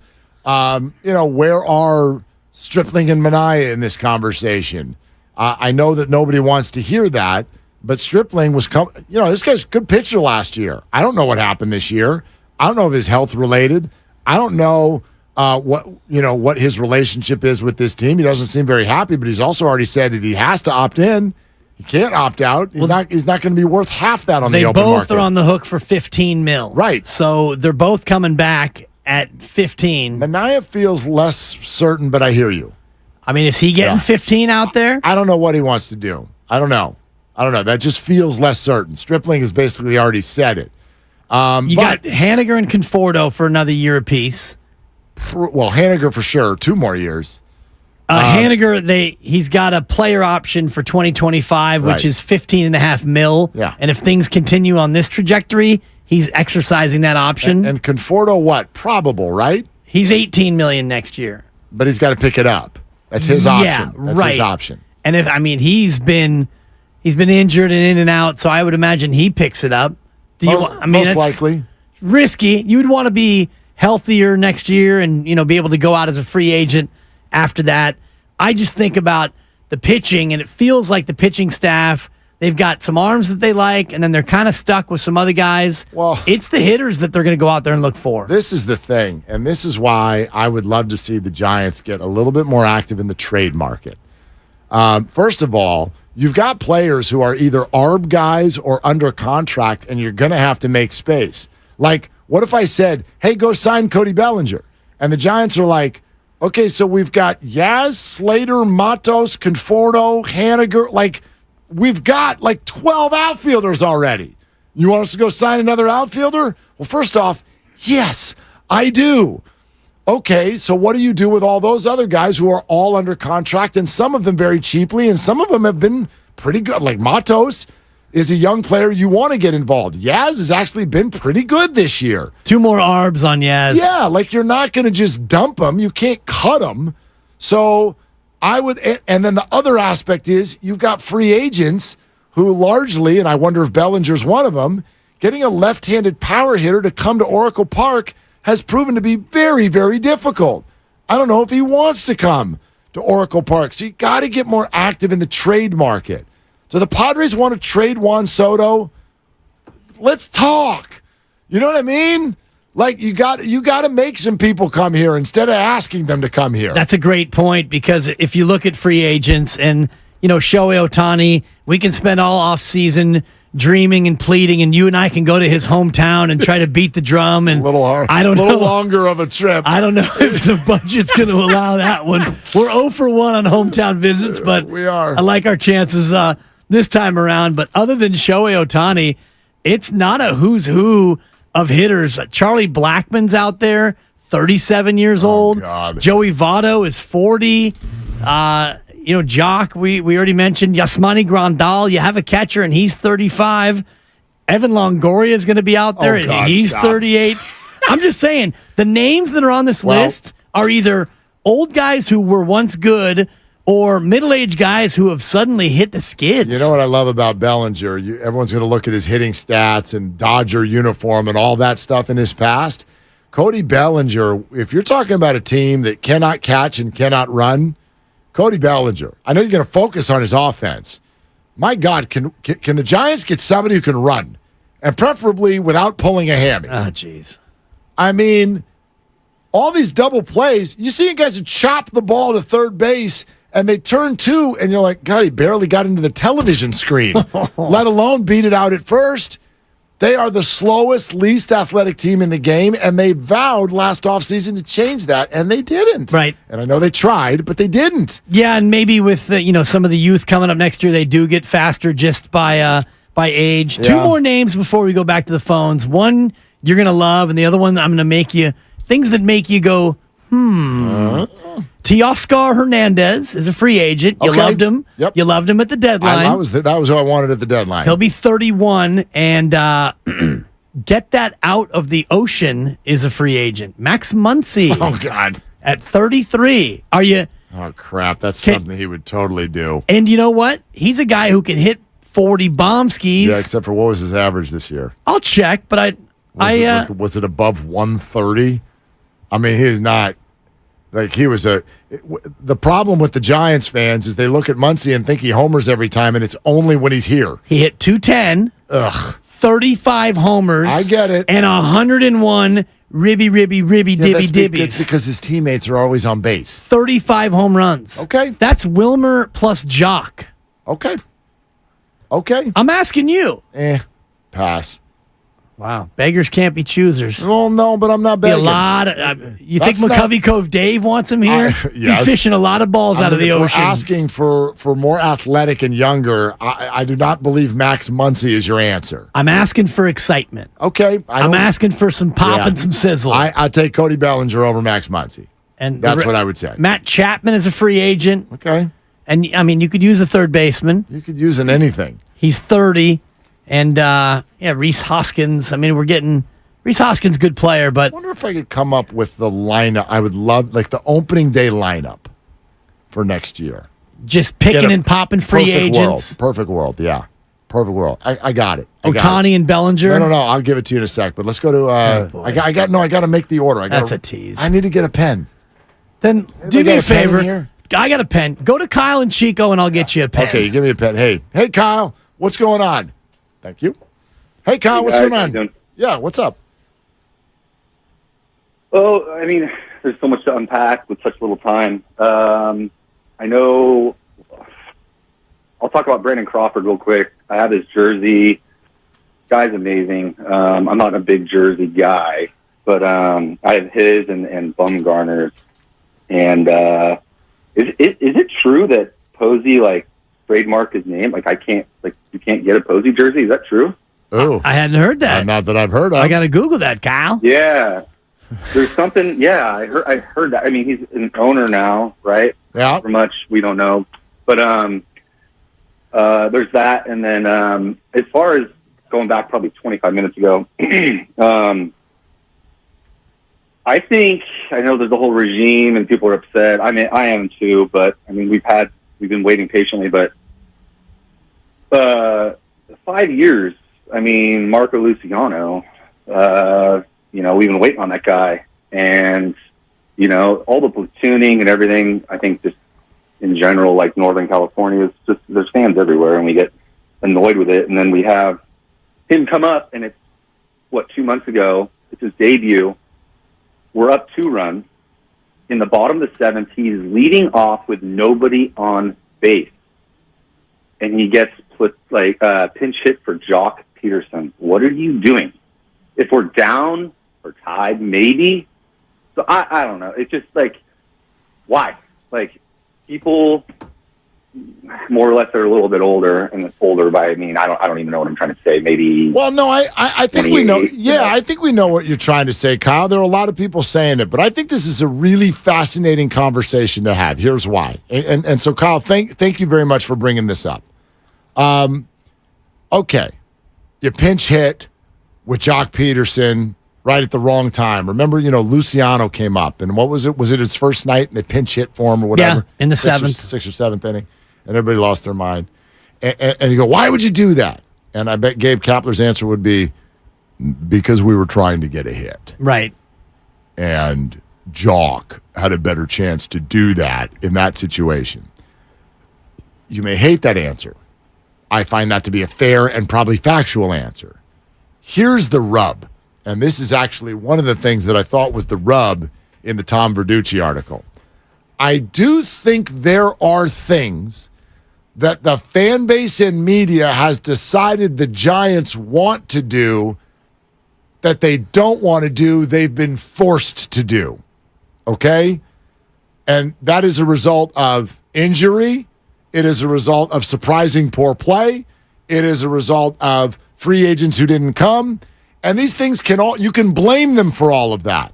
My point is, I don't think the Giants wanted to use an opener 3 out of 5 days. Agreed. I don't think the Giants wanted 0 everyday players. I think they wanted Aaron Judge and Carlos Correa, and they wanted this to look a lot different. And because ABC didn't work, it leads to DEF. And so with the emphasis on F. Yeah, absolutely. This isn't an excuse. It didn't work. But what I want to say is I do think that if you want to be fair about this, you can totally say it didn't work, but there are things that you're attaching to the Giants as a strategic approach that's actually an emergency break glass move, as opposed to a strategic approach. I agree with you to an extent, but when you have Farhan Zaidi as your president of baseball ops, who is known for being really, really smart and being a spreadsheet guy, and then you hire Gabe Kapler, who is cut from the same cloth, and he wants to showcase how smart he is and, roll with every matchup. And he said it as much many times. He's been quoted saying, we want to win every matchup. And you do that when you do your Gabe Kapler, and that's what he wants to do. They want to win every matchup. And that means my lefty against your righty and doing things that are new school conventional,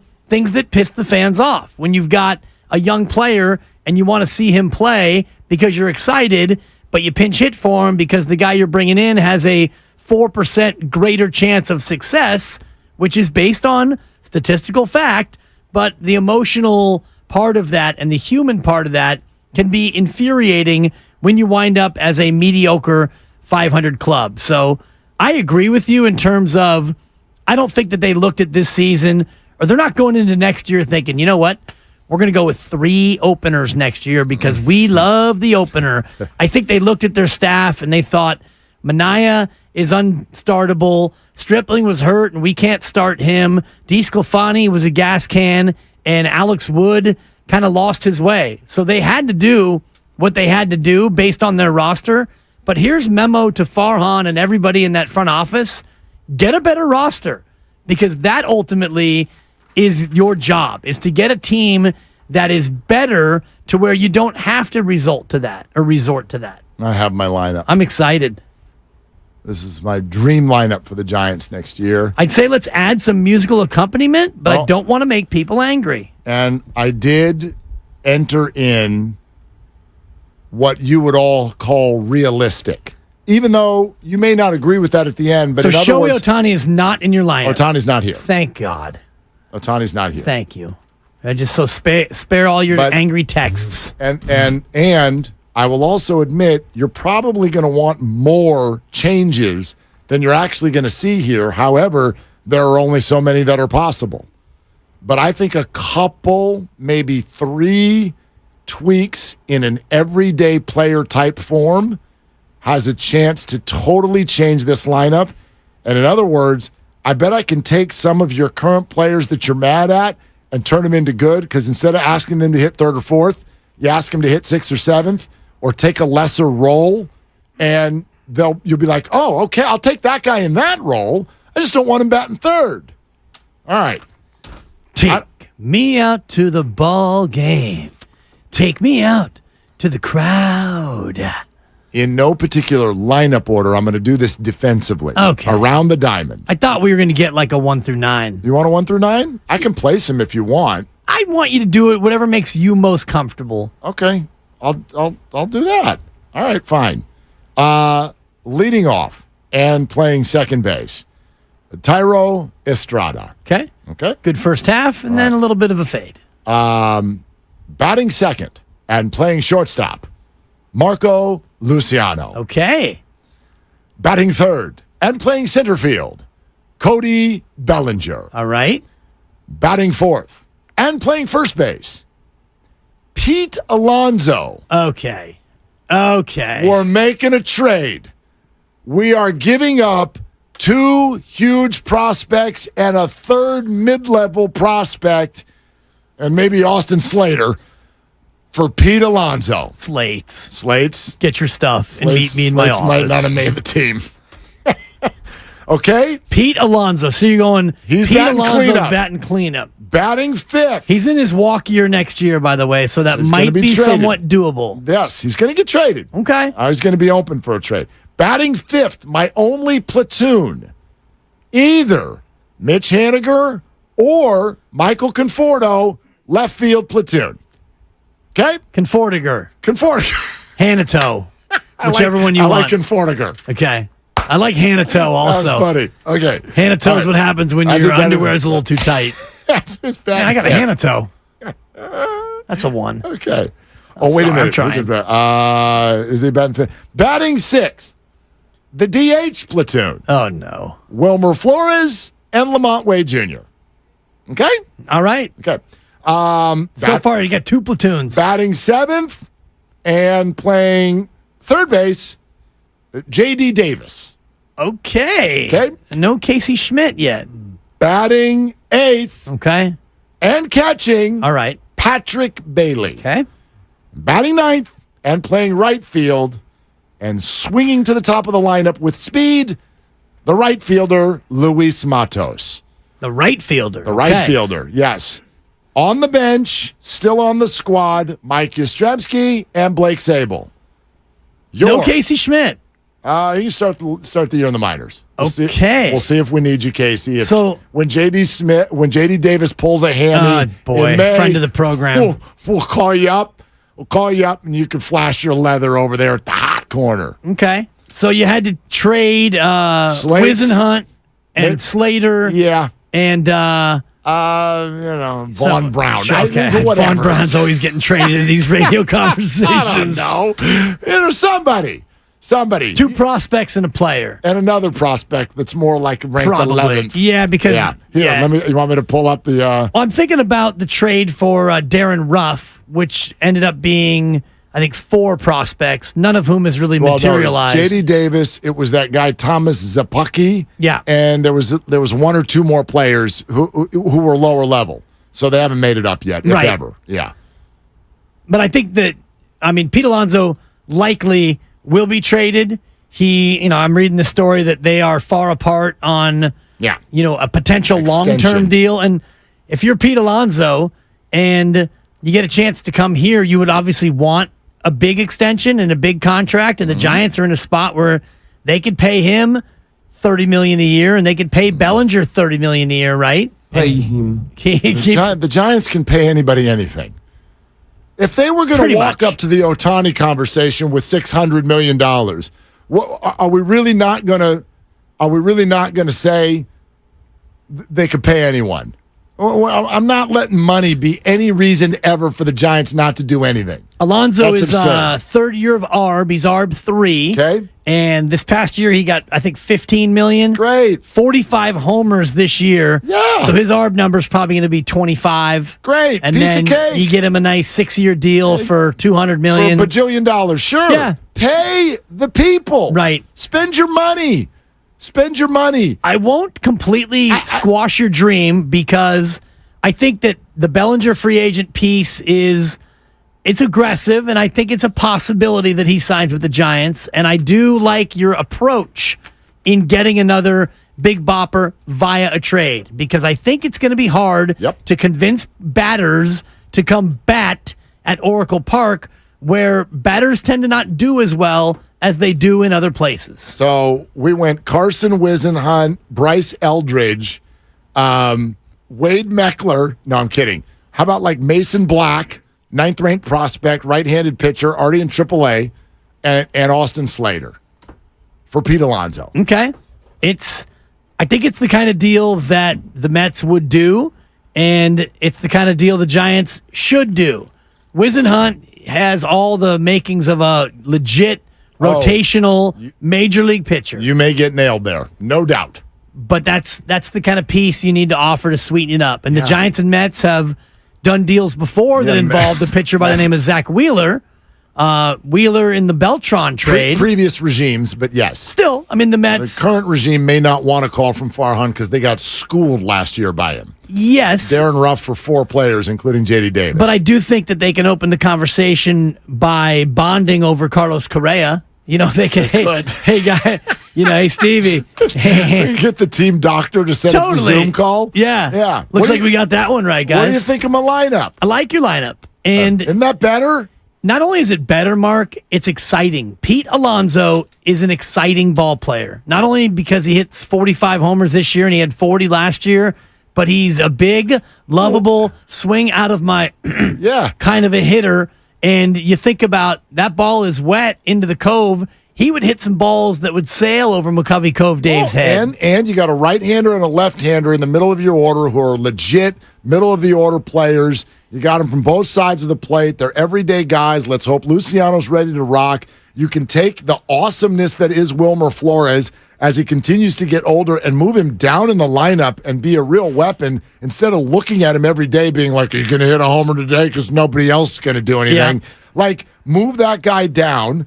Haniger and Conforto, you take a little pressure off by making that more of a platoon. Sure, there can be days that you use them both. We'll see if Matos develops, but you're kind of flanked. You got backup. If Matos doesn't work out, Yaz can still be an everyday player. Haniger and Conforto, if healthy, could be everyday players. You're asking them to bat 6th or 7th, that kind of thing, okay? J.D. Davis, productive guy, batting 7th or 6th. Or whatever, I had Estrada. Bailey 8th. I had Estrada and Luciano as your top 2 guys in the lineup. I don't know if that's perfect. I don't know if Luciano's ready for a spot like that. But if he's not, then fine. Maybe Matos bats 2nd. Maybe J.D. Davis bats 2nd. Maybe Conforto bats 2nd, and move Luciano down to 7th or 8th. Take the pressure off. There's a lot of maneuverability there, but there's also excitement and the potential that if a couple things hit, you actually could be awesome. You could be really good. Well, you're more exciting straight off the grip with Bellinger and Alonso, and like you said, moving some of your current middle of the order guys down. Haniger and Conforto turns into an expensive platoon, but you're paying them anyway. And honestly, you're probably setting yourself up for depth need anyway because they tend to get hurt, and Yaz has gotten hurt, and so. You do have a deeper You got a system to handle that now. And, based on your trade proposal, you're not really expending any major league talent other than Austin Slater, which he becomes expendable by bringing in Cody Bellinger. Let's go to Trevor and Haywood. This is Willard and Dibbs. We're talking about the end of the Giants season, what to do now. Hey, Trevor, you're on with Willard and Dibbs. Hey, how's it going, guys? Just want to first off say shout out San Mateo High School. I went there. Yeah. But anyway, I think with the Giants, first of all, I like Farhan and Gabe, and then I just think a lot of people in the Bay Area, I don't think they really understand that a lot of teams in baseball are doing exactly what the Giants are doing.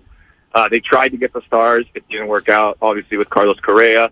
But they got him. I mean, they technically got him, but they didn't want him. And I think they do need to get stars, but it just didn't work out. And I'm more disappointed. I'm not as disappointed as anyone else, but I think that you can't just start over. What's the alternative to firing them? You're going to bring someone else in here, and what are they going to do? I don't know. I just think it's dumb. I think you got to keep what you have going and just play it out. Farhan, we got to develop the young players, and how did we win in 10, 12, and 14? We won with developing our farm system. So I think that's what we have to do. Well, I'll agree with you on this portion, Trevor. Thank you so much for calling, by the way. I do agree, and this has been a cornerstone of Farhan's quote-unquote plan that so many people scream about and go, what's the plan? Unfortunately, the plan has always, and this is true for every team, the plan has been you got to have pieces from the farm come up and be cornerstone players. And it hasn't happened yet. There was a bad farm year, then a good farm year. And I would say even if things had gone perfectly this year, there was no way to get them here and actually have them be that this year. They're too young. They're 23. But next year's the year. Next year's the year. Like, you could argue that Bailey has set the table to do that. Okay, great, that's one. But if next year you are looking at Bailey is here, everyday player. If Luciano is ready, everyday player. Matos, everyday player. And if Kyle Harrison is in that rotation every time through, okay, that counts. That counts. And then there are other homegrown players, Yaz, and I know Wade and Estrada were early trades, but they feel a little bit like Yaz Giants. is homegrown because they rescued him from. No, you're right. He was a trade also. But Webb and Doval would be guys. Webb and Doval, exactly. They count. So if you mix and match like that, early acquisitions, homegrown, and then bang, hit with a free agent and a trade. Like, that's the blueprint. Yes. That's the blueprint. And next year's the year. And it's got to be the year. Trevor mentioned the homegrown mix in 2010, and I'm just looking at their 25-man roster for the World Series, and you've got Bumgarner and Kane and Lincecum and Jonathan Sanchez. They all were homegrown. And then you sprinkled in, the veteran relievers, whether it was Javi Lopez and Jeremy Affeldt from outside, Santiago Casilla.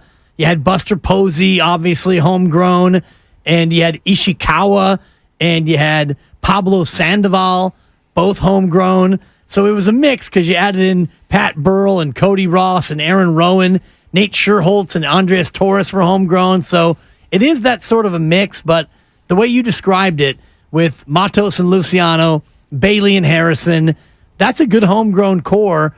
And, you add in free agent big bats who they also fulfill the excitement need because this team does need excitement as much as they need wins. And if you have young players come up and be mainstays, Patrick Bailey was exciting this year, not with his bat, but with his arm. And the phrase that I couldn't remember yesterday was pop time. He's got the fastest pop time in baseball. Pop time. Yeah, pop you're time. right. Bailey's got that pop time. We have pop time in front of the movies sometimes at about 10:30 at night. Yeah, a little pop time with the corn in there. I'm in. And then, he's able to throw people out, but he became exciting based on just throwing people out. So excitement can come in many ways, shapes, and forms, but Pete Alonso would be the front of the program kind of exciting player. And I think that the Giants have got to have learned their lesson by now. Like Farhan, the worst thing he has said is what he said prior to last year when he talked about having trouble with free agents because there were people who didn't want to come to this city, whether it be for political reasons or whatever. Never should have said that out loud. I know that he feels like it was kind of taken out of context, but the bottom line is that doesn't come across well. And I do think this, forget politics, I think there are a lot of hitters who don't want to come here because it's really hard to hit a home run. I do think that's real. So you're going to have to start thinking in terms of trades. You can't wait for them to come up from the minors and be amazing at age 23. And if you can't get them as free agents, Bellinger, I would overpay. And outside of that, you got to make some trades. And you have built the farm system in many ways, not just to bear fruit into the big league club, but to have assets that other people want. And you have that right now. Right. So you got to pounce. Absolutely. And I think that Cody Bellinger, in terms of free agent fits, is a great one because that center field expanse at Oracle Park is pretty big. And Colorado is the same thing. So you'd have a defensive player who can get out there and be rangy, because your team this year is number one in baseball in errors, and it's not just watching Jock Peterson fall down and left, or was it Conforto or Haniger yesterday who basically gave up? That was Haniger. Basically gave up on a I don't know. lollygagged. He didn't make a play. A little overstated, I think, but I hear what you're saying. Yeah, I mean, it's a play that should have been made, certainly could have been made, and the optics of it were like it reeked of a team that's not good on defense. I think that it's more a conversation of should he taken a risky dive at it and then take into play that he might have missed it and the ball goes all the way to the wall. I don't think it was a lollygag, stop trying type thing like some are saying, but I get that a play like it doesn't look good. It doesn't look good. Whether or not it was smart, I don't know. Lucky in the city here with Willard and Dibbs. Hey, Lucky, what are you doing? I'm just getting home. I was lucky, Mark, to get off because it's me and my wife's anniversary today. So I'm happy to be coming home. Happy anniversary! Nice. How many years, Lucky? 22. 5 years. 5 years married, but 14 years together. That's what I was thinking. There you go, Lucky. Boy, Lucky. Man, what took you so long to propose? Anyway, all right, go ahead, Lucky.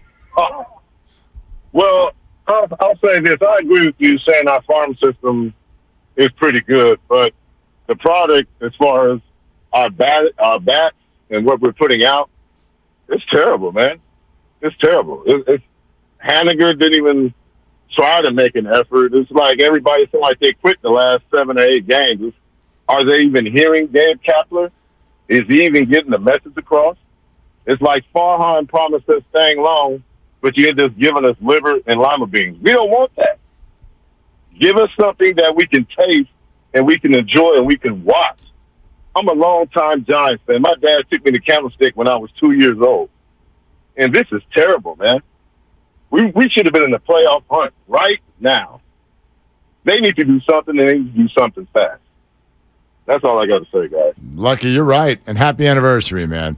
Yeah, that's the new thing is this, and it's true.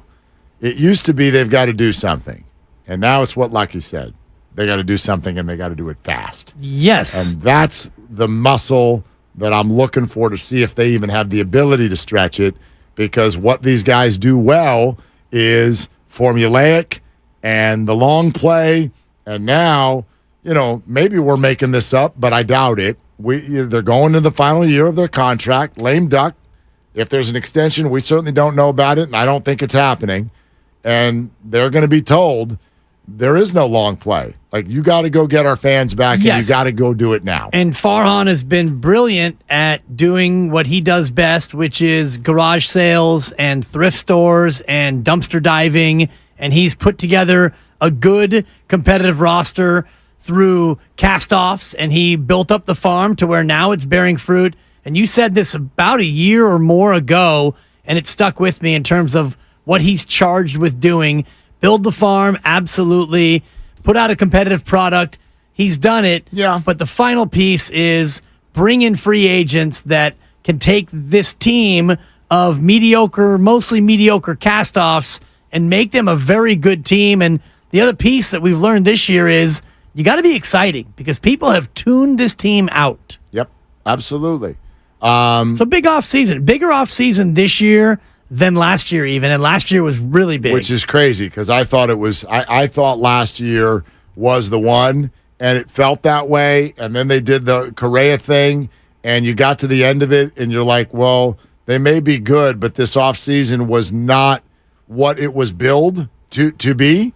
And now that ups the intensity even more, but with a completely different flavor to it. You know what I mean? Two things have happened with Ohtani. I do feel like the Giants have moved. I still think they're like in the top 5 or 6 in terms. They're probably only going to be 5 or 6 teams that even come to this table, and I think the Giants will be one of them. It doesn't feel like they're one of the top 3 destinations. It feels like it's moving in a Dodgers-Red Sox way. That may change. For Ohtani? Yeah, that's what it feels I thought like that right he now. was going to be West Coast only guy. Yeah, but that was the notion that we got. The Sox are a little bit of an exception, and you remember when we talked to Roger Lodge, and that was his dark horse team.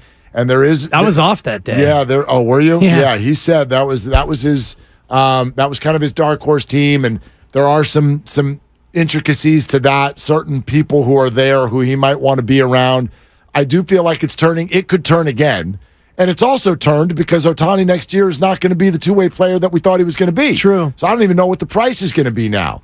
I still think they'll be at the table. I think it's very unlikely that they get him. I think Bellinger is much more gettable and quite frankly might end up being a better fit for the Giants. They have got to get faster and more athletic, and that's Cody Bellinger. Yeah, no doubt. And I can already see where the Shohei Ohtani sweepstakes goes in terms of the Giants. It's another silver medal, another second place for the Giants. I can see it now. Might only get bronze on this one. Well, it's going to be a whole off season of he's not coming, and then there'll be a blip of excitement, and the Giants will have a meeting, and then he'll clown them just like Judge clowned him. We're sponsored by Lucky California. 888-957-9570 is the number. Absolutely still time to weigh in on that. And we set up tomorrow where we'll be live at the Hilton in Santa Clara getting ready for 49er football. And we haven't even gotten your 33andMe quarterback ranking update yet either for week 3. No, you're going to hate it. Oh, let's do it. Coming up next on Willard and Dibs. Monopoly Kick-Off the Savings Game is now at Lucky. This week, earn bonus game tickets with Nabisco, Oreo, or Snack.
Damn it, Farhan.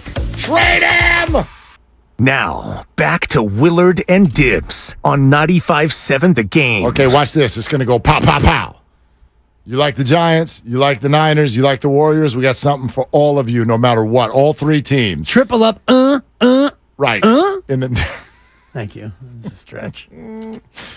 in the next 10 minutes. Number 3. Trying to get you laughing here late. That's what we do. And Grandy's going to come in here. I would like everybody, you could, the station just reposted. It's not called retweeting anymore. I posted the lineup, my dream offense for the Giants next year. I'd love for you to go over there and check it out and react. I would love people's comments. We got a few people already weighing in like, wow, that's amazing. That's at least 83 wins next year. Thanks. Thanks. Totally. All right, but there's Warriors news and then the 3 and me quarterback ranking thing. But let's go to Frenchie in Fremont first. Hey, Frenchie, you're on with Willie and Dibby. Bonjour, gentlemen. How's it going? Thank you for taking my call. What's cooking? So I wanted to kind of agree with what Willard was saying a little earlier about fans differentiating between the two, can't just package Farhan and Gabe together. I lean a little more towards Farhan in this one. Now, I'm going to preface this by saying that I don't believe they'll be getting rid of them. They will be back, obviously, next year. But I'd like to say, like, as Guru might say, if you have a chef like Gabe, and you send him to cook you a gourmet dinner, but he has to buy ingredients for Farhan all at 7-Eleven, you're not going to make a gourmet meal that everybody likes there. You might get a bargain, but you're not going to find an award-winning dinner there.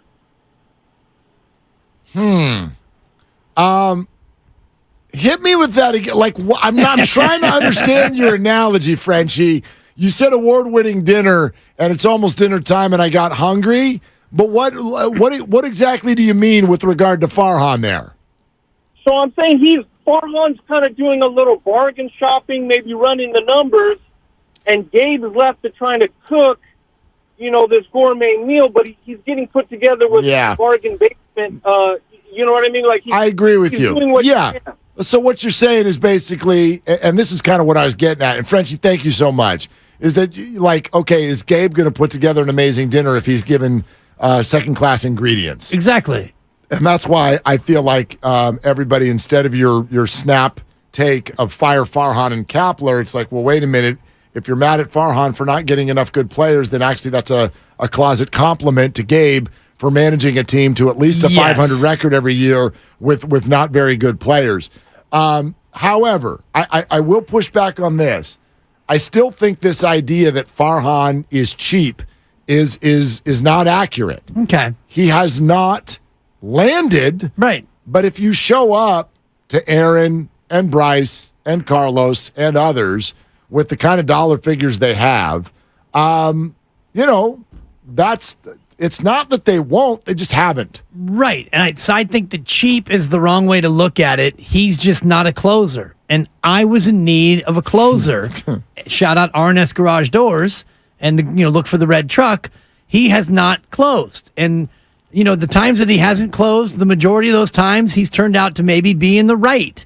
Carlos Correa had a bad year. He didn't close the deal. He kind of did, and then they let him off the hook. And turns out that was the right thing to do. So cheap is not the right way. He just hasn't closed. This offseason, he's going to have to close. Yeah. And if it's a trade for Pete Alonso and a Cody Bellinger free agent signing, and he rolls out the lineup that you have put out on the platform formerly known as Twitter, then you know what, Farhan? Attaboy. He gets an attaboy if that's his lineup. Here's the crazy thing. Farhan now gets to stop Farhaning. Honestly, he has to. Right, here's the deal. If the story is as it goes, that ownership has never told him, no, you can't have that financially. In fact, ownership has been encouraging him, do more long-term deals. And Farhan won't do it because he's like, it's not going to work out well, and then you're going to be mad at me in 5 years. Well, now we've reached this point where they're mad at you now. And so if now you look at it more in terms of 1 year, and hey, Farhan, it ain't your money, right? Go fire off $220 million for 7 years of Cody Bellinger. Yeah. Go do it. If it doesn't work, whatever. You won't be here to see the end of it. Exactly. You're down to your last. That's your money. Right. And you're down to your last year if stuff doesn't start going right in terms of excitement and winning, because attendance is down and you're not winning. And you're not even losing so much that you're getting good draft picks. You're just stuck in the middle. You're Malcolm. Malcolm in the middle. Frankie Muniz. Jason Dumas, who comes on this station a lot. We love Jason. Source. Dwight Howard has wrapped up his 2-day interview process with the Golden State Warriors. A decision could come as soon as today. He just wrote this about a half hour ago. The vets have signed off on the idea of bringing Dwight into the fold. He will now head to L.A. to work out with Draymond Green and Chris Paul on Thursday. So not done yet, but sounds like it's heading that way. Yeah, I think so. I mean, he wrapped up the process, and if the vets have signed off on the idea, that tells me that you're dealing with Steph and Clay and Draymond and CP3. And if they say, hey, you know what? We want Dwight, and they go to Dunleavy Jr. and they say, we want Dwight, and they go to Lacob and they say, we want Dwight, then Dwight's coming. And as much as I've not been a fan of Dwight Howard, ever, not a fan, more not a fan than I am not a fan of Chris Paul. If these guys want him in and they want to sign off on Dwight Howard, and I said this before and people thought I was joking, get older. If you're going to go old and bring in CP3, just go older. See if Carmelo's out there. Vince Carter would be a nice fit coming off the bench. Just get older. I'm going to have to roll over on this one. Chris Paul and Dwight Howard on my favorite team. Dude, it's... Oh, crap. I'm not... Oh, for crying out I'm kind loud. of with you. I mean, seriously? But hey, if the vets have signed off, I don't think that Steph is saying, you know what, I don't want Dwight. And Draymond's like, too bad, Steph. We're bringing him in. If the vets have signed off, and I believe Jason Dumas, he's a great reporter. Maybe he's talking about Andrew Wiggins. Okay. Maybe Wiggins signed off on it. Guys, I'd like to have Dwight come in, if possible. Those would be the most words he said all year. Hey, Joe. Is one of the vets Jordan Poole? Did he sign off on it? Is he the one who signed off on it? Oh, my God. Jordan Poole's like, yeah, Dwight can be a Warrior. I'm fine with it. Who's that European big they signed? Can't even remember his name. Sorry. Thank you. Dario was like, Joe, I know I'm new, but what about Dwight? Did you call me European big? Who's that European big they signed? You go to media day, have a big sign in front of him. It just says European big. Next to Zaza. All right, man. Tomorrow's going to be fun, okay? We got 49er football. We're going to be live at the Hilton, and we're going to be there all day. If you're going to the game, come see us. If you're not going to the game, come see us. We don't care. But if you can't make it, watch us on YouTube. We're planning on having a whole bunch of fun down there in Santa Clara, and this may well be one of the things we discuss. Can you please unveil, finally, once and for all, the quarterback rankings for this week? Brock Purdy started week 1 at 32. He fired up all the way to number 23 after beating the Steelers. And now, after defeating the Los Angeles Rams and a 2-0 record, Brock Purdy has been unveiled for week 3 at... Number 19, Mark. Number 19. This according to Derek Klassen at Derek. QB Class with a K. I emailed Derek, and he like Geno Smith. He don't write back. Oh, no? He too big time to even get back to you? Yep, I emailed him last week. He don't write back. That's crazy. Who's he number didn't write 18? back. I finally lost it here. I've had the thing on my screen for 3 hours. 3 hours? Yeah, he's we forward promoted it at 3:15, and we're like, criminy sakes. We'll get there. His top 7 are the same: Mahomes, Allen, Jackson, Herbert, Burrow, Lawrence, and Dak. I believe remains at number 7, but Purdy is up 4 spots to good. number 19. That's nice of him to put one of the top 10 quarterbacks in the league at number 19. That's great.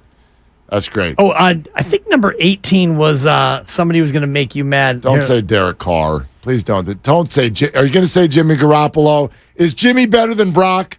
Is Jimmy ahead of Brock in this cockamamie Jimmy's thing? number 21. Thank God. Number 18, Jordan Love. Oh, fuck. Number 17, Derek Carr. Maybe you can drive my car. Number 15, Okay. McCorkle Jones. Well, we can't move Brock up too much because small sample size. So Jordan Love. Okay. Mac Jones holds at 15. I'm leaving. Tanahan still holds at 13. I'm leaving. It's Grandy time. Best of the game. Here we go. Full hour. Brought to you by Fremont Bank. Full service banking. No compromise. You want to go to the game tomorrow? I do, Mark. Okay, let's do it. But here comes Grandy for Dibs, for Grandy, for Lucas. I'm Mark. Shoot your shot. That's all you got. What's up? It's your boy Guru here to tell you about my journey with SOTA-weightloss.com. SOTA weightloss.com. SOTA weightloss.com. They changed my life. I'm down 26 pounds. Let me tell you how I've done it. They provided me with my own nutritionist. I have a weigh-in, and I speak to her once or twice a week. I'm no longer eating junk food at night. I'm timing when I eat, and the best part about it is accountability. They provide me with my own food and certain times to eat, and right now I'm taking off, and I got people asking me, Goo, how you doing it? Let me tell you how I'm doing it. I go to the gym, I work out, but I'm watching what I put in my pie hole, and right now I've never been excited. So you can get these benefits too. Go to SOTA, SOTA, weightloss.com, SOTA, weightloss.com. State-of-the-art weight loss, and join the club. Hi, this is Brian Bakhtiari, Executive Manager of Stevens Creek Subaru. With fall around the corner, there's electricity in the air. With football in full swing, the baseball playoff race, and kids back in school, it's easy to see what the buzz is all about. Speaking of electricity, did you know that Subaru makes an all-electric vehicle? The Subaru Solterra is a go-anywhere, all-electric, symmetrical all-wheel drive vehicle built by Subaru, a brand you can trust. Now you can go anywhere and help the environment while avoiding the gas pump at Stevens Creek Subaru. Whether it's a new or certified vehicle, service, parts, or you just want a great cup of coffee from the Wilderness Cafe, Stevens Creek Subaru is the Bay Area's preferred destination. This month, lease a new 23 Solterra Limited for $348 per month. Just $348 for a new Solterra EV from Stevens Creek Subaru, plus tax for 36 months with $69.95 due at lease signing. MSRP $56.35. No security deposit needed. 15 cents per mile in excess of 10,000 miles per year. Offer expires end of month. VIN number PA015431. See Stevens Creek Subaru for details. On Stevens Creek Boulevard, just off of Winchester near Santana Row and Valley Fair, or online at StevensCreekSubaru.com. And remember, buckle up and drive safely. Made to Shine. Real stories from Shane Company customers. They were all there. My grandparents, all the cousins. I was the first one in my family to graduate from college. They were so proud. After the ceremony, my mom gave me a necklace with my birthstone. I wear it every day. Sometimes I even think it carries a secret superpower, that when I wear it, everything will be okay. We carry the widest selection of handcrafted jewelry made to help everybody shine bright. Shane Company, fine jewelry since 1929. In this market, you'll find Fisher Investments is different than other money managers. Different how? Aren't we all just looking for the hottest stocks? Nope. We use diversified strategies to position our clients' portfolios for their long-term goals. You don't just provide cookie-cutter portfolios? No, we tailor our clients' portfolios to their goals and needs. But you still sell investments that generate high commissions for you, right? No, we don't sell commission-based products. We're a fiduciary, the highest standard of care for a financial advisor. It means we're obligated to act in our client's best interest. So when do you make more money? Only when your clients make more money? Yep, we have one transparent management fee structured so we do better when our clients do better. Sounds like you really look out for your clients. We do, because our priority is helping them achieve a comfortable retirement. That might be why most of our clients come from other money managers. Visit FisherInvestments.com to find out why investors like you switch to us. Fisher Investments. Clearly, different money management. Investments in securities involve the risk of loss. We mark every inch that our kids grow. Whoa, look how tall you're getting. And watch them outgrow, well, everything. This shirt is way too small. But there's something else that can grow that we don't see. It's what doctors call toxic stress. It's how a child's body responds to difficult experiences, from harsh language to a painful loss. There are steps parents can take to help. Learn 4 things you can do to overcome toxic stress at first5california.com. Matt Coker here with West Coast Men's Health. In the past 5 years, we've seen thousands of men at our clinics. Most guys tell us the same story, that in their early 50s, it's not that they couldn't function, they just needed help. They started taking Viagra, and it worked great at first. But after a few years, it stopped working. The problem is that their arteries had become more restricted since they started taking it, because Viagra does not unclog arteries. Here at West Coast Men's Health, we use acoustic wave therapy to target the real problem. We break down plaque and clear up the arteries so blood can flow like it did in your 20s. This restores function. And guys, listen to this. You won't have to take a pill anymore. So if this sounds like you, give West Coast Men's Health a call today and see how we can help. With clinics in San Mateo, Pleasanton, and Walnut Creek, call 650-585-8909. That's 650-585-8909. 650-585-8909. Online at westcoastmenshealth.com. Every business deserves a great deal. That's why, for a limited time, we're launching the Mobile Made Free event. With Comcast Business Internet, new and existing customers can get 1 year of unlimited mobile for free. Yep, you heard that right. An entire year, free. It's our best internet, powered by the next generation 10G network and with 99.9% reliability. Plus 1 line of free mobile for a year. The Mobile Made Free event is happening now. Get started with internet and advanced security for $49.99 a month for 12 months with a 2-year agreement. Plus, for a limited time only, ask how new and existing customers can get a free line of unlimited mobile during the Mobile Made Free event. Call or go online today to learn more. Ends 9/21/2023. Eco-bill and auto pay required. New 50 megabits per second internet and Security Edge customers only. Equipment, taxes, and fees extra. Mobile offer requires 100 megabits per second internet package and new unlimited intro mobile service. Other restrictions apply. You're listening to 95.7 The Game, KGMZ FM and HD1 San Francisco. Always live on the free Odyssey app, Twitch, and YouTube. Powered by First NorCal Credit Union. Welcome to the best of the game.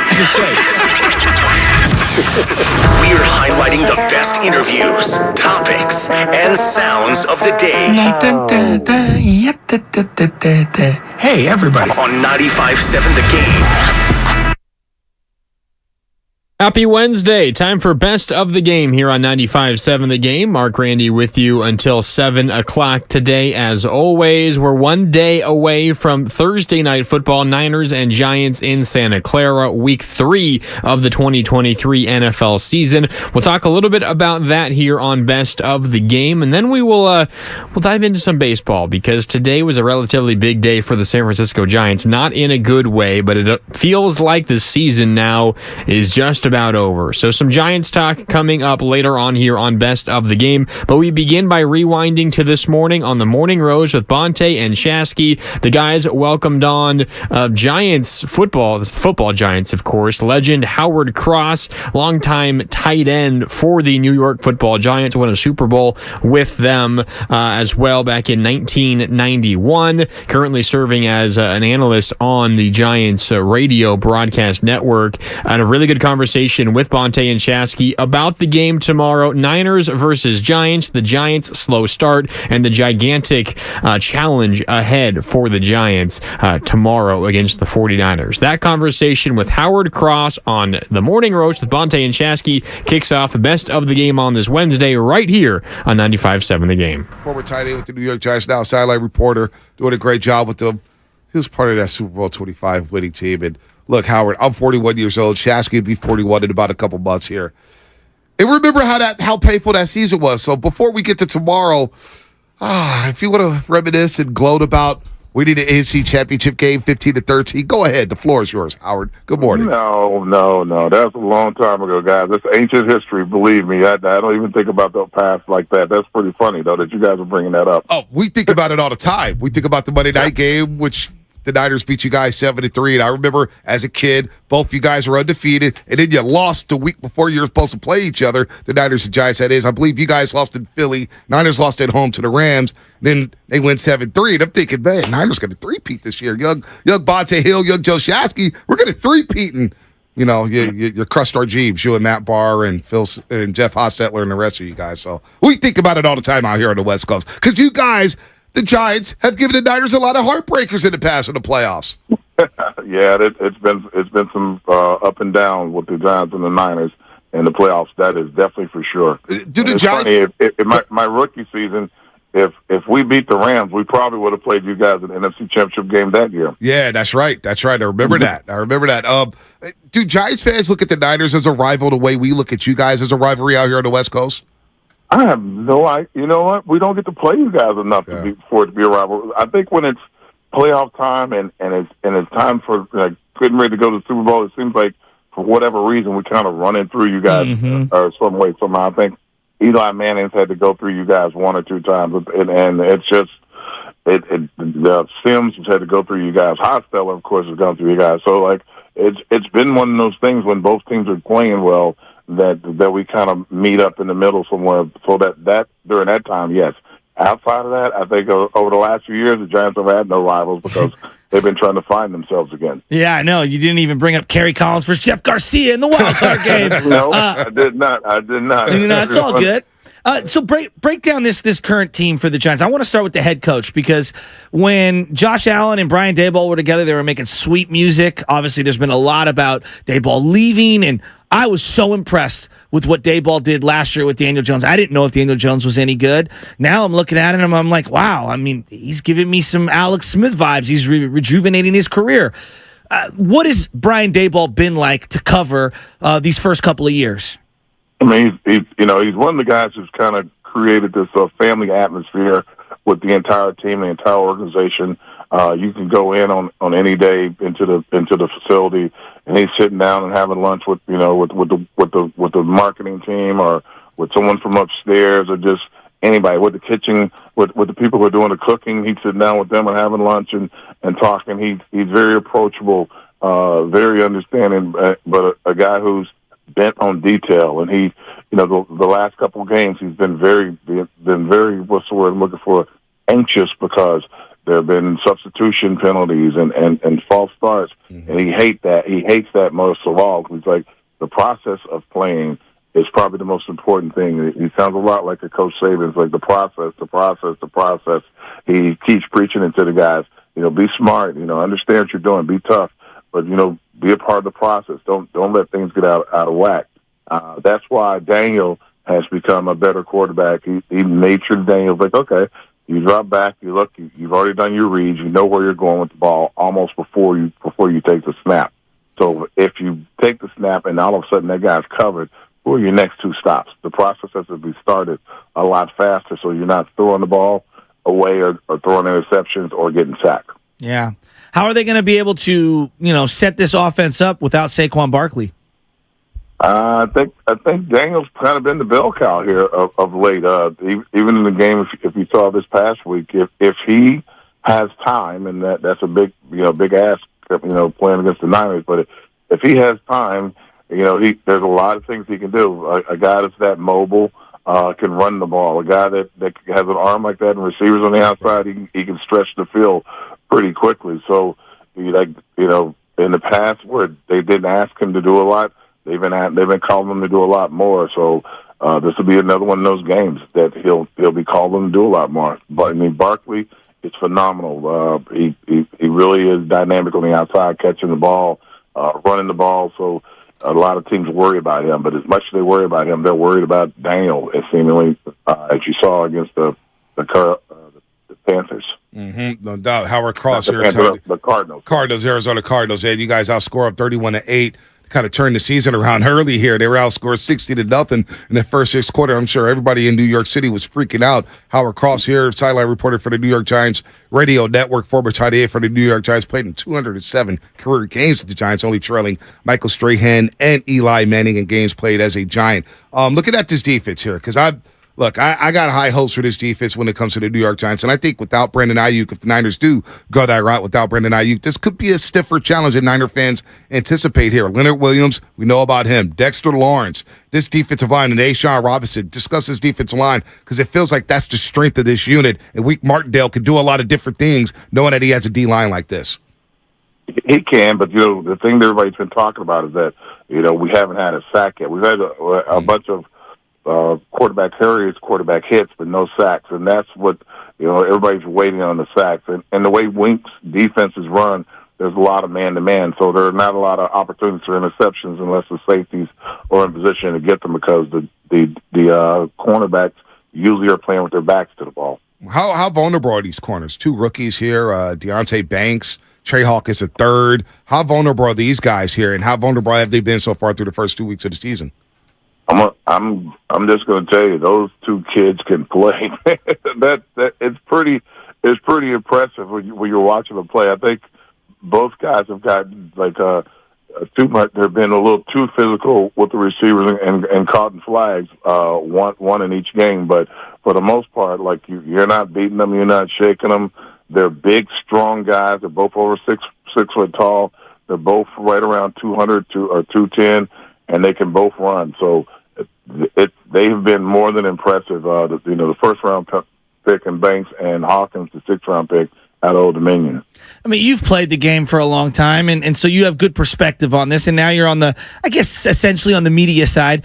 What's going on with Kayvon Thibodeau dismissing the scrutiny from quote-unquote social media GMs? We get a lot of scrutiny on the Niners when it comes to Brock Purdy or whomever it is, the coach. But to see Kayvon Thibodeau kind of fire back at people, I had a chuckle. Well, it's a different world. Like when I played, the only people I had to worry about were people like me coming into the locker room and questioning me and telling me, what I had done wrong or what I need to do better. And I would laugh. I'm like, do you even know what I'm doing during the game? They're like, what are you talking about? I understand. You can't tell me that. I'm like, okay, well, that's cool. So, I don't presume to know what anybody's doing. But these guys today, because of their quote-unquote social media presence, if you're paying attention to or listening to people, you're going to lose your mind. Yeah. Because everybody has something to say. And it's very fun. I do a show called BBK for the Giants, and I had a fan call in the other day and goes like, I can't believe these guys are pulling their hamstrings. Professional athletes should never pull their hamstrings. And I'm like, I just started laughing. I'm like, okay. Tell me you've never played sports without telling me you've never played sports. Jesus. It's out of control right now, man. Speaking of which, you're a former tight end, Howard, and we got 2 really good tight ends in this football game tomorrow. George Kittle with the 49ers been doing it for a while now. Now you've been able to see Darren Waller, who was formerly of the Raiders. We saw him in Oakland for a little bit, and, of course, the Las Vegas Raiders. Darren Waller has the potential to be a really good star, really good player, but you bring up hamstrings. He's had some injuries in the past, hammies or whatnot. How are New York Giants fans embracing Darren Waller? What have you seen from him so far in the New York Giants uniform? Well, he's been a phenomenal player. He's a former receiver converted to tight end, and you can tell it the way he runs his routes, the way he catches the ball. He's hard to cover at that size. He's kind of a mismatch for a lot of teams because you're not expecting a guy that big to be moving that quickly. So that's the great thing about him. He's been getting a very willing blocker because I was thinking to myself, how are they going to run the ball if he's in the game? And he's been more than a willing blocker, and that was something that was really surprising to me, watching him show his skills in blocking. So he's probably, if not going to be for the whole season, it's going to be the leading receiver for the team, because if the offensive line is breaking down, the closest guy to your quarterback is your tight end, and he'll catch a lot of passes, and I'm sure he's pretty happy about that. We have another tight end too, in Bellinger. It's his second year. That don't be surprised if he gets involved in the action, because that kid's extremely talented. Yeah. When we go to games, I just love watching certain players. Like we get very lucky we get to see Aaron Donald every year, you know what I mean, in a Niner game. And it's awesome going to a game and watching that guy play. You're on the sidelines, and we kind of have a joke. The Niners are like an all-star team. They got so many stars. Who's the one guy you want to see from that sideline perspective? Bosa. If I'm watching your guys, it's Bosa. You always want to see what he's going to do. It's always because it's a tight end. That's the guy that I was up against mostly, the guy that was playing on the edge, coming off and blocking him in the run game. Back in my day, it was the 3 yards in the cloud of dust. We weren't throwing the ball all over the field. So I kind of watched those guys to see, Bosa, Watt, guys like that across the league, because you're trying to see, like, okay, well, Micah Parsons, the scariest guy probably on the planet right now. So you're watching these guys trying to see, like, okay, could they have played in our era? And yes, they could have. And it's just interesting to see how they're, taking over games and dominating. Yeah, no, Bosa's a stud here. Doesn't have the sack yet, but he's getting to the quarterback and hurrying him. As you are listening to 95.7 The Game, KGMZ, FM, and AC1 San Francisco, the Bay Area sports leader, always live on the free Odyssey app. Go ahead and find us on YouTube and Twitch streams, sponsored by our very good friends at First NorCal Credit Union. Howard Cross, before we get you out of here, what is the perspective of Brock Purdy? We talked about Brock Purdy earlier, and Shasky was asking, what does the national media think about Brock Purdy? He hasn't lost a game yet as a starting quarterback with the 49ers. What is the East Coast perspective of Brock Purdy? What do you guys see in this quarterback with the Niners? You see a guy that's really steady, that understands the game. You got a great coach in Shanahan that helps him out and can get him in the right position. It's funny that, Mr. quote-unquote, Mr. Irrelevant comes in. The kid played well in college. He didn't have the quote-unquote physical stats that people will be looking for a starting quarterback, so he fell in the draft. He gets in the game, given an opportunity, and he's doing an incredible job. I think that they've fallen into something that's pretty special. And the funny thing is he hasn't lost a game as a starter.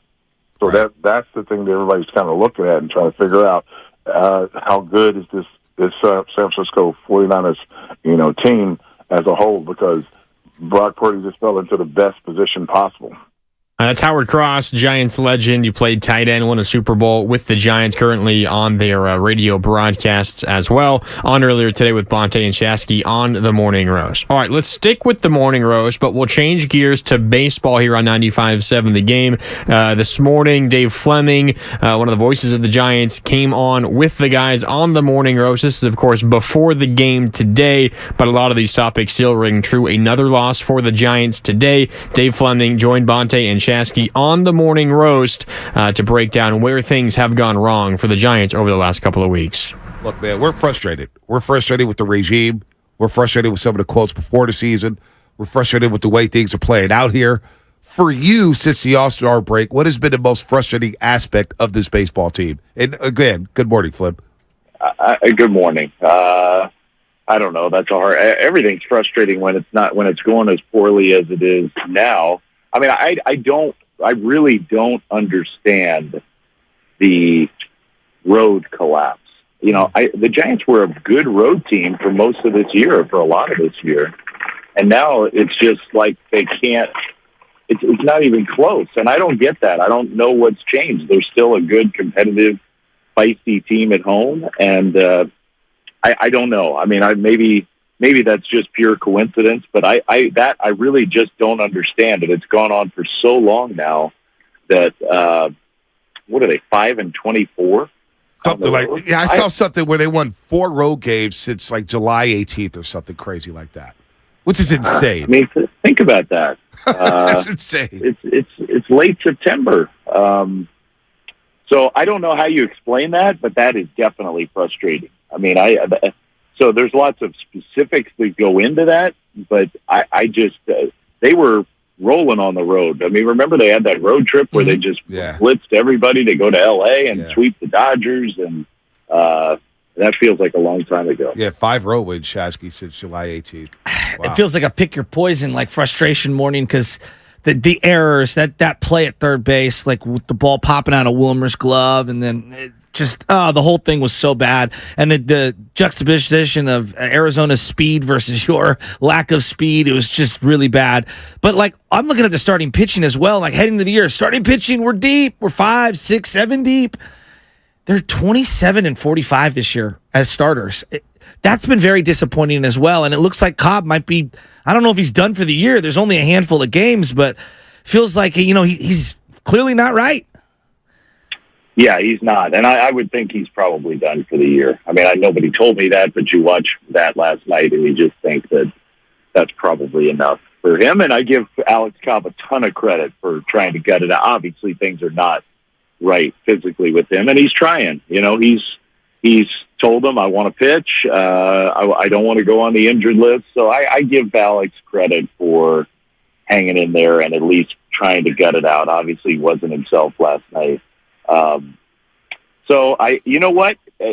You're probably right. Like, if you take a step back and go big picture, what's the most disappointing thing? I think it's probably no question the starting pitching. Because truly, they did think that was going to be a big-time strength of this team, and obviously it hasn't been. Logan Webb's pitched great. Alex Cobb's had a good, solid year, and they have not.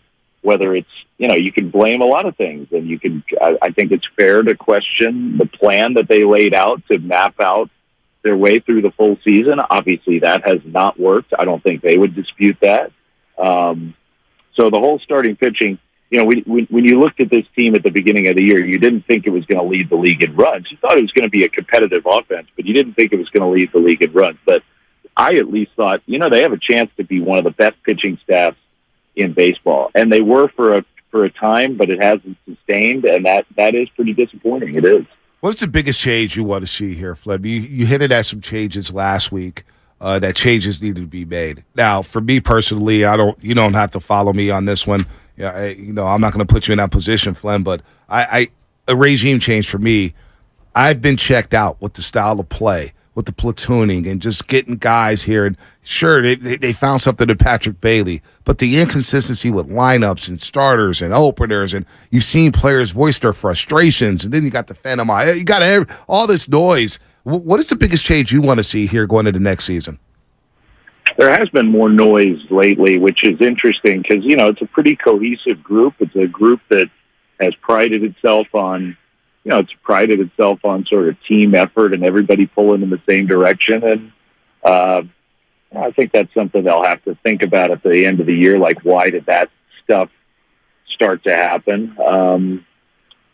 I don't know. It's obvious what the Giants need. I mean, they really need core position player, anchor players. Mm-hmm. That doesn't necessarily mean, that has to be superstar level players, but I think it's very obvious that the Giants need a group of everyday position players they can lean on, play a lot, count on every day. That is missing big time. And there just isn't an example of a team out there that's a good team that doesn't have that. Right. So look, I appreciate what the Giants have tried to do these last few years. I do. Like, they're trying to get the minor league system up to speed, get some of these young guys here, find that core internally while also not just having a terrible team. So you sign Conforto, you sign Haniger, you sign Stripling, these all guys designed to help you have a better competitive team, playoff caliber team, while you do that other thing. And so I appreciate that, but I do think, they are going to have to ask some hard questions about whether that kicking the can down the road strategy of let's try to do both has inhibited them from really doing either. Yeah. They are, in a way, caught in between right now. And I understand why it's happened. And I think, it's hard to dispute the fact that they have been a contending team all of these seasons. 2020, 21, 22, 23. There's only 1 year where you thought, gosh, they're gonna win it all. They have a chance to win it all. But there's also the fact that they have hung in there and contended through all of this stuff. Like, a lot of good things have happened for this franchise, but I do think there is a point. Like, you don't want that to be your strategy forever. And when do you flip the switch and decide that, okay, we're ready to pivot into a different era of team building? And I think that's a question they're going to have to ask. Yeah. You're talking about everyday players. Brandon Crawford's been an everyday player for 13 years for this team. I think he's the greatest shortstop in San Francisco Giants history. I don't know how many people would have pushback on that, whether it's, just his longevity, his resume, his winning at the highest level, his Gold Glove. He's been one of the most clutch players in franchise history in the last 40 years. Are these the final 11 games for him? I hope nobody pushes back on that, by the way. I think he's the greatest shortstop the Giants have ever had, ever. Yeah. He's had an amazing career. He has been a foundational player. That type of player that we're all talking about right now, He's been that guy for them. I think there's a definite chance. It's awkward because you don't want to retire a guy without him saying it. But there is a chance that it's the last couple weeks that he'll wear a Giants uniform. I sure hope this last homestand. I think fans have been doing it, all throughout this season. But just in case, I hope Giants fans just shower him over the last homestand, because it is possible. They have a really talented young shortstop that if we're going to back all this stuff that we're talking about, like it's time to, commit to some younger players. It's time to have, maybe a different mindset at the start of the year with some of these young guys. They have a really talented young shortstop. We only got a short glimpse of him in the big league this year, but even that short glimpse was enticing. It was like, okay, that guy looks the part. So it's going to be a hard decision. I don't think anybody's ruled anything out. I sure find it hard to picture Brandon wearing a different uniform. I mean, that just seems really would be really strange to me, and I think to him too. But it's possible this is it for him. That's Dave Fleming on the Morning Roast from earlier today. All right, time for a break here on Best Of, but we will stay Giants coming up on the other side. We're sponsored by Ashley Furniture. More Best Of coming up after this on 95.7 The Game. Fall is almost here, and at Ashley, seasonal decorating is a breeze. Snuggle up on a sectional or ultra-modern sofa. Gather outside with a new fire pit or conversation set. Ashley has everything you'll need. Shop in-store or visit ashley.com today. 95.7 The Game is streaming live on Twitch and YouTube right now. Powered by First NorCal Credit Union, the smart choice for low auto loan rates and super simple online application process. Watch parties aren't what they used to be. Welcome to today's matinee. Ever since we got Xfinity, my little sister and her friends can easily stream all their favorite stuff. We'll start with 2 episodes of Top Chef, then Chopped. When I was a kid, we'd worry about buffering. Now they just worry about what's on the charcuterie board. Enjoy these fine meats and cheeses. These are just cut up hot dogs and spray cheese. Indeed. The best way to stream your favorites is on the Xfinity 10G network. Now through September 21st, get gig internet on the Xfinity 10G network made for streaming for $25 a month for 2 years when you add Xfinity Mobile. There's no annual contract and get Wi-Fi equipment included. Plus, add Now TV with Peacock Premium, a $5.99 a month value included at no extra cost for just $20 a month. Switch today. Requires paperless billing and autopay with stored bank account. Restrictions apply. Taxes and fees extra. Xfinity Mobile and Now TV require Xfinity Internet. After promo, regular rates apply to internet service and Wi-Fi equipment. Actual speeds vary. Stream Top Chef on Peacock. Coming to Friedman's Appliance in Pleasant Hill September 22nd through September 24th for their fall clearance sales event. Take advantage of factory direct prices, one-of-a-kind opportunities, special pricing on floor models, and convenient financing. And save on new appliances from trusted brands like Miele, Bosch, Electrolux, LG, and Maytag. Visit Friedman's Appliance in Pleasant Hill for their fall clearance sales event September 22nd through September 24th for the best time to save on new appliances for your home. O'Reilly! Protect your engine against sludge and wear with a synthetic oil change. O'Reilly Auto Parts has 5 quarts of Mobil 1 full synthetic motor oil for $35.95. Plus, get a $5 O reward to use on a future purchase. Our professional parts people can also recommend all the supplies you need for your next oil change. Stop by O'Reilly Auto Parts or visit O'ReillyAuto.com. O'Reilly Auto Parts. By texting 64,000, you agree to receive recurring automated marketing messages from Babbel. Message and data rates may apply. No purchase required. Terms apply. Available at babbel.com/TNC. What's holding you back from learning the language you've always wanted to know? Too hard. Takes too long. Not with Babbel. Babbel's lessons take just 15 minutes a day, and they're fun. Fun isn't hard. Right. Babbel's interactive lessons, podcasts, games, and more make it fun and engaging, so you don't realize you're learning a language, but you are. Choose from topics like travel, business, relationships, and more. You'll learn what matters most to you.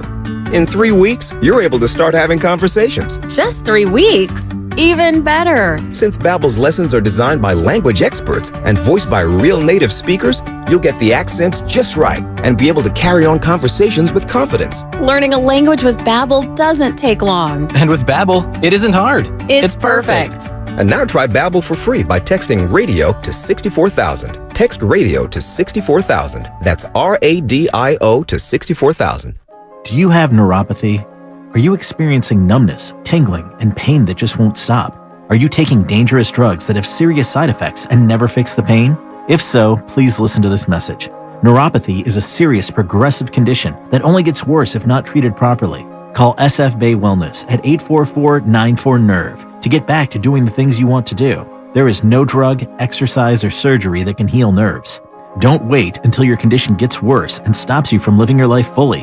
SF Bay Wellness has a time-tested, proven track record of helping hundreds of patients to improve and reverse their neuropathy. If you're ready to regain your independence, contact SF Bay Wellness at 844-94-NERVE. Call now for your $99 neuropathy special and receive a personal treatment plan that is tailored to your needs. Call 844-946-3783. That's 844-946-3783 and start to enjoy life again. Prescriptions require an online consultation with a healthcare provider who will determine if appropriate. Restrictions apply. See website for details and important safety information. Subscription required. Price varies based on product and subscription plan. Hey guys, did you know there's a generic form of Viagra that works just the same, but is 95% cheaper? And you can get it online? Go to hims.com/joy. Through Hims, you'll get a free medical consultation, discreet shipping if prescribed, and the process is 100% online. To start your free online visit, go to hims.com/joy. That's HIMS.com/JOY. For the ones who work hard to ensure their crew can always go the extra mile, and the ones who get in early so everyone can go home on time, there's Grainger, offering professional-grade supplies backed by product experts so you can quickly and easily find what you need. Plus, you can count on access to a committed team ready to go the extra mile for you. Call, click Grainger.com, or just stop by. Grainger, for the ones who get it done. Now at Staples, the prices of HP printers are dropping. Save on HP Smart Tank and enjoy even more savings on ink. Save on the HP Inkjet, perfect for high-quality pics. Save on HP laser printers, great for tackling high-volume document printing. Now through September 30th, save on Staples' entire selection of HP printers, some as low as $69.99. With HP printer price drops at Staples, now is the time to upgrade to HP, America's most trusted printer brand. See staples.com/HP for details. 59 degrees and clear in San Francisco tonight. Weather brought to you by Ashley. From minor refreshes to total overhauls, Ashley has the essentials to make your home fall functional and fabulous. Shop in store or visit ashley.com today.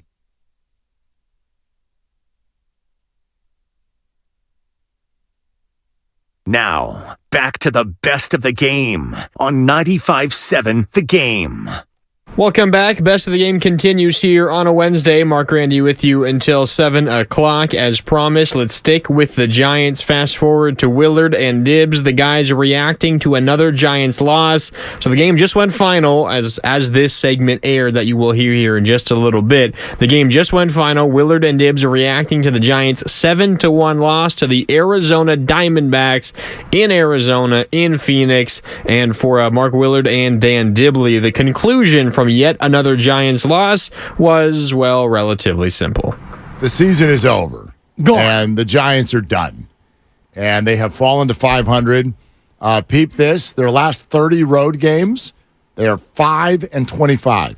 You're making that up. No, that is a real stat. They're 5-25 in their last 30 road games, and during that span have the worst run differential in all of baseball. During that 30 road game stretch, minus 76 in terms of their run differential.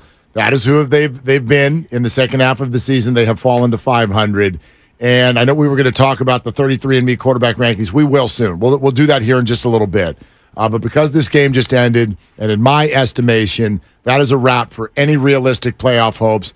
Actually, I won't even use the word realistic. That's a wrap for your playoff hopes. 3.5 back with 10 to go. They're not going to the playoffs. Behind two teams. Behind more than that, three right? teams, actually. I'm sorry. Yeah. The Cubs are the third wild card. Marlins a half back. Reds a game and a half back. Giants 3.5 back. Only two teams in the National League have scored fewer runs than the Giants. Yeah. Miami and Pittsburgh. Which is odd because Miami is one of the teams ahead of them in this wild card chase. Correct. So they too, sort of like a la the article by Tom Verducci that got a lot of attention. We referenced it yesterday. If you haven't read it yet, I suggest that you should. There's some really interesting stuff in there, thought-provoking, few things that you may or may not agree with. But Verducci writing an article basically saying if this is the future of baseball, I'm out. The Giants are among the most boring teams in all of baseball in terms of their process. It's true. It's just funny that he chose the Giants because the Marlins are maybe, that's not as big of a deal, kind of a franchise. But The Marlins are a similar example and have scored even fewer runs and have an even better record. So, listen, I get it. But because this just went down and because the Giants have been swept in Arizona and went on a key 6-game roadie, it wasn't because they're still on the road to L.A. now, but the 6 games of this road trip to Colorado, to Arizona that were so important, they're 1-5, and that's a wrap. And because that has just gone down, we wanted to open it up to you, 888-957-9570, on what should happen next. What do you think? What do they do? I think that what should they do? What will they do? What do fans want them to do? I do think that these are 3 different questions, and I'll take them in any possible order. What should they do? They should be outraged, and they should look to make wholesale changes. What will they do? They're going to run it back, which means Farhan's back, Gabe is back, and they're going to let him have one more crack. They're going to let Farhan have one more crack at land a free agent that people actually care about, make a team that is actually good enough to compete with the Dodgers. Your young players have been good. I mean, that's an interesting way to say it. I mean, your young core, you have some really good, you have some I'm not sure, and you have some, oh boy, I'm not sure if you're actually going to be good enough. And so who would that be? Casey Schmidt to me is, I think okay. that, I mean there were questions about him as an offensive player before he even got. He to me has whiffs of being a 4A player. Joey Bart, they didn't draft, but he's a younger player, and I think he's on his way out. I think Logan and Camilo and Patrick Bailey, you're rock solid. You're major leaguers. You're here next year, and you're a part of our future. And Matos he's good. Yep, I think he's in that category. You would add him in the core, but I don't think that he's popped the way you want him to pop. Yeah. Luciano, we still don't know. And Kyle Harrison, it was a little bit of a head scratcher. Did they rush him? Is he not ready? I think he's good enough. He got called back up today, and I'm really frustrated by the way the Giants played that. Exactly. I said it last week when they sent him back down. If you're going to send him down, then in favor of Ross Stripling, then that better mean that Ross Stripling is ready to pitch like Ross Stripling used to pitch and come help you get a playoff spot. Instead, what Ross Stripling did was he came in Colorado, gave up a handful of runs, and then took a passive-aggressive shot, I thought, at the organization by, after a key loss in the locker room, saying, well, yeah, it was, you're getting the rust off, and so today was productive, as if he's moving towards something, and I'm like, you're not moving towards something. This is an incredibly key game that you guys just lost. That's a May statement. Yeah, that's not okay. So I thought was just completely misplayed, and now Kyle Harrison is back, and I largely think a lot of those names you just said, it's too early to make any real judgments. Sure. Bailey's been there long enough to be like, that's a dude. Yes. So we can move on with that. But as far as the rest of the guys, Matos, I think that's encouraging. There are some encouraging signs with the others as well. But these guys are all 21, 2, and 3 years old. And so you come up and give them a month or two, or in Harrison's case, like 4 starts? 5 starts, whatever it is, that's not enough, I think, to make any real judgments. I think there are some players there. The problem I see it is this. A regime that has clearly been all about the long play now suddenly needs to be about the short play. They do not have time for the long play anymore.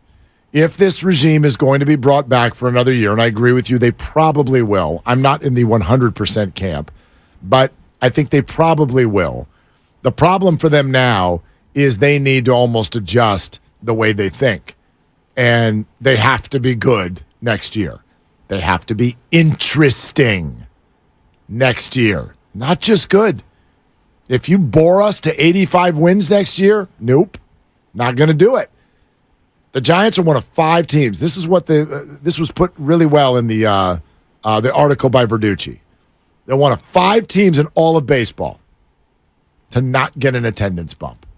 One of 5 teams. They're dead flat, I think, year over year, right? And the only 2 outfits this year that basically have had a worse sort of percentage output in terms of attendance are the Washington Nationals and the Chicago White Sox. The Nationals are 68 and 85. The White Sox are 58 and 95. These are two of the worst teams in baseball. Yeah. And that's your company when it comes to attendance. That has to speak louder than any stat, than any platoon, sure, than any righty-lefty matchup or any opener. And the A's are down there too, right? In terms of like one of the teams that didn't get an attendance bump. Yes. I mean, because I think the Tigers are the other one too. It's all really, really bad teams. The terrible teams. Yeah. And the markets where you're either a bad organization or you are an organization in major transition. And I look at the one area where you were hoping that they would be better, and that would be the defense. And you led baseball by a long shot in errors. And they committed another one today. And defensive runs saved and all the other defensive metrics, you're bottom 5 across the board. So you have a ballpark that makes it hard on hitters, so you don't attract a lot of hitters.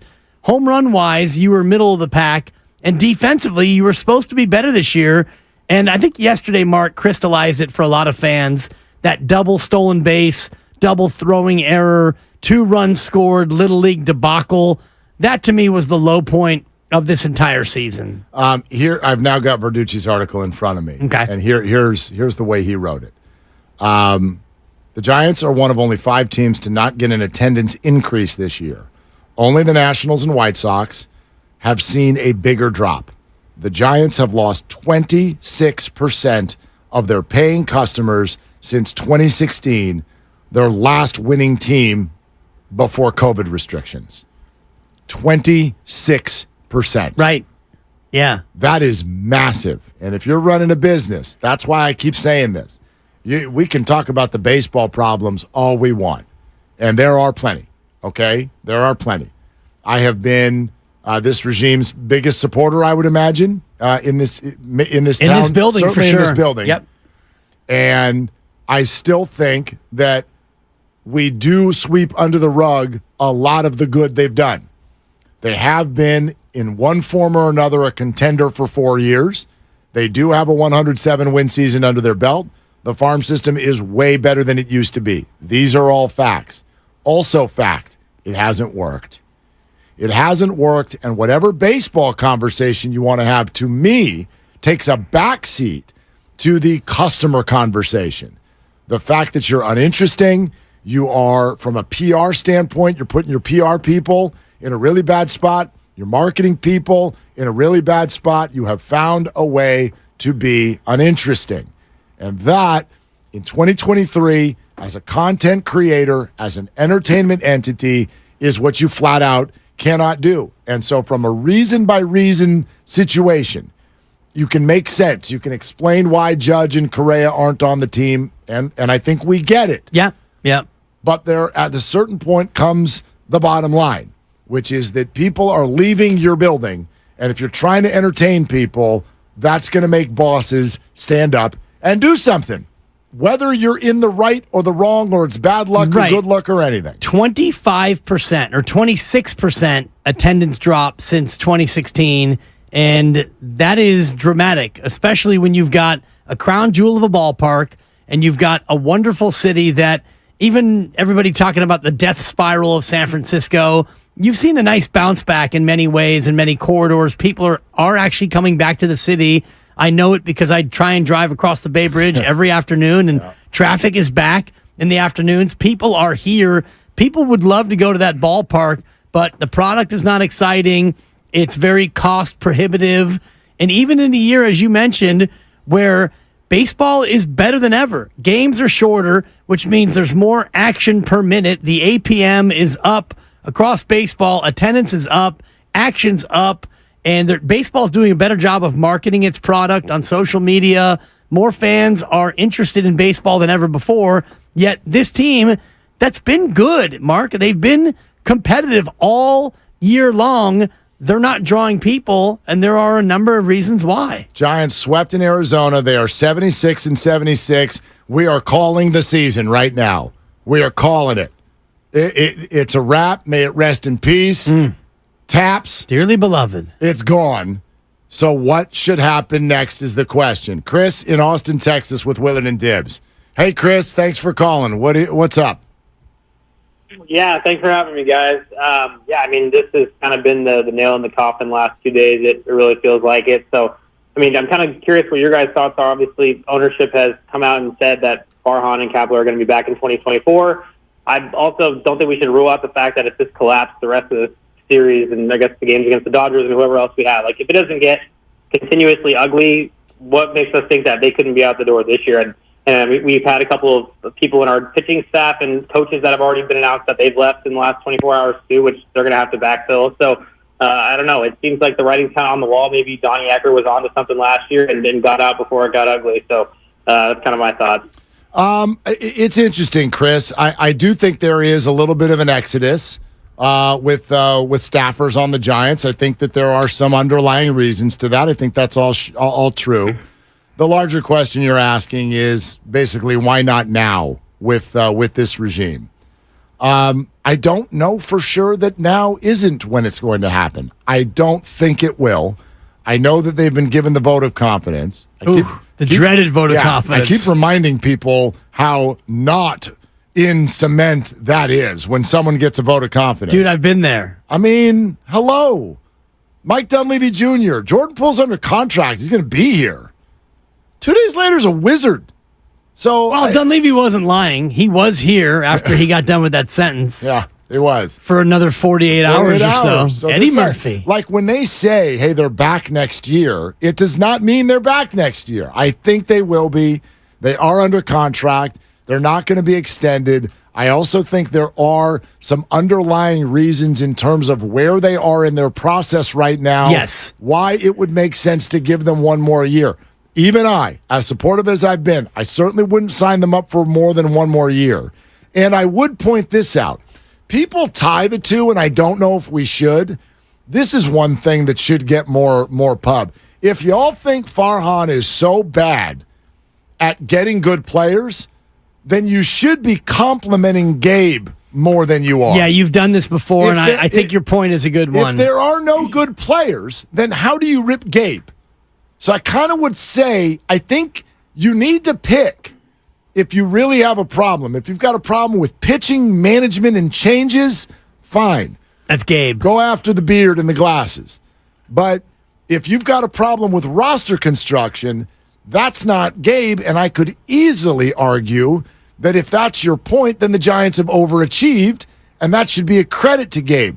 So I don't know if they're attached. I think they are attached. I just think with the importance of free agency coming this offseason, it probably makes sense. Also, with all the 22 and 23-year-old youngsters, it probably makes sense to do this one more shot, one more time around the sun. No doubt.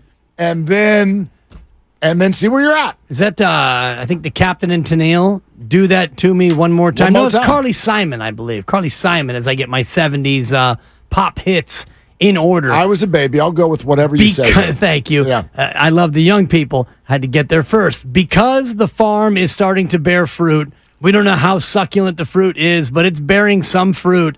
I think that gives Farhan another year, and I do think that these two are tied together because think about what the change looks like. So you fire the manager because you think he mismanaged a team that, to your point, is this team so talented and Gabe mucked it up?